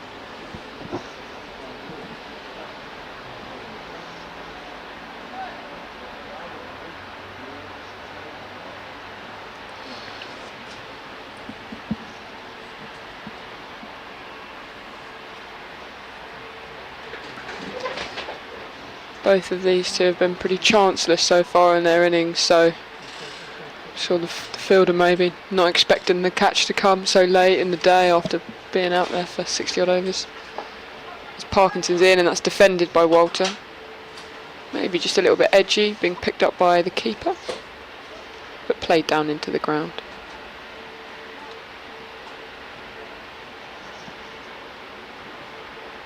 Parkinson over the wicket to the left-handed Walter, and that's pushed out into the leg side but finds the fielder, and there is no run.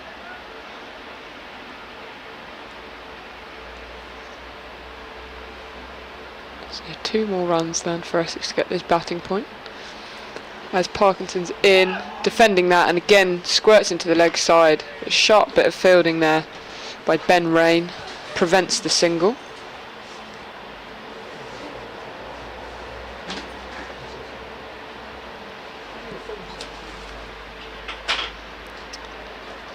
Parkinson to Walter, and this is played out. It's a long on, and they gently jog through for a single. A slightly whimsical long barrier by the man at long on, so that barely reached him actually, and joins the circle up on the 1 now for Critchley. Parkinson coming round the wicket now. Critchley's forward and defends out into the offside. And again, quite good energy from the fielders here. Lees and Rain steaming in to try and cut that single off, and do so successfully.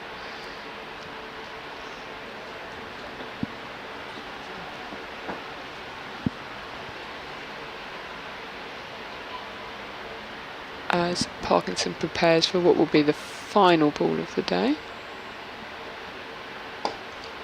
Critchley just defending that back to the bowler to finish play with Essex 249 for 4. Well, they had to fight back, Essex, on day 2. They took the wickets this morning to leave Durham 587, the damage mostly being done yesterday.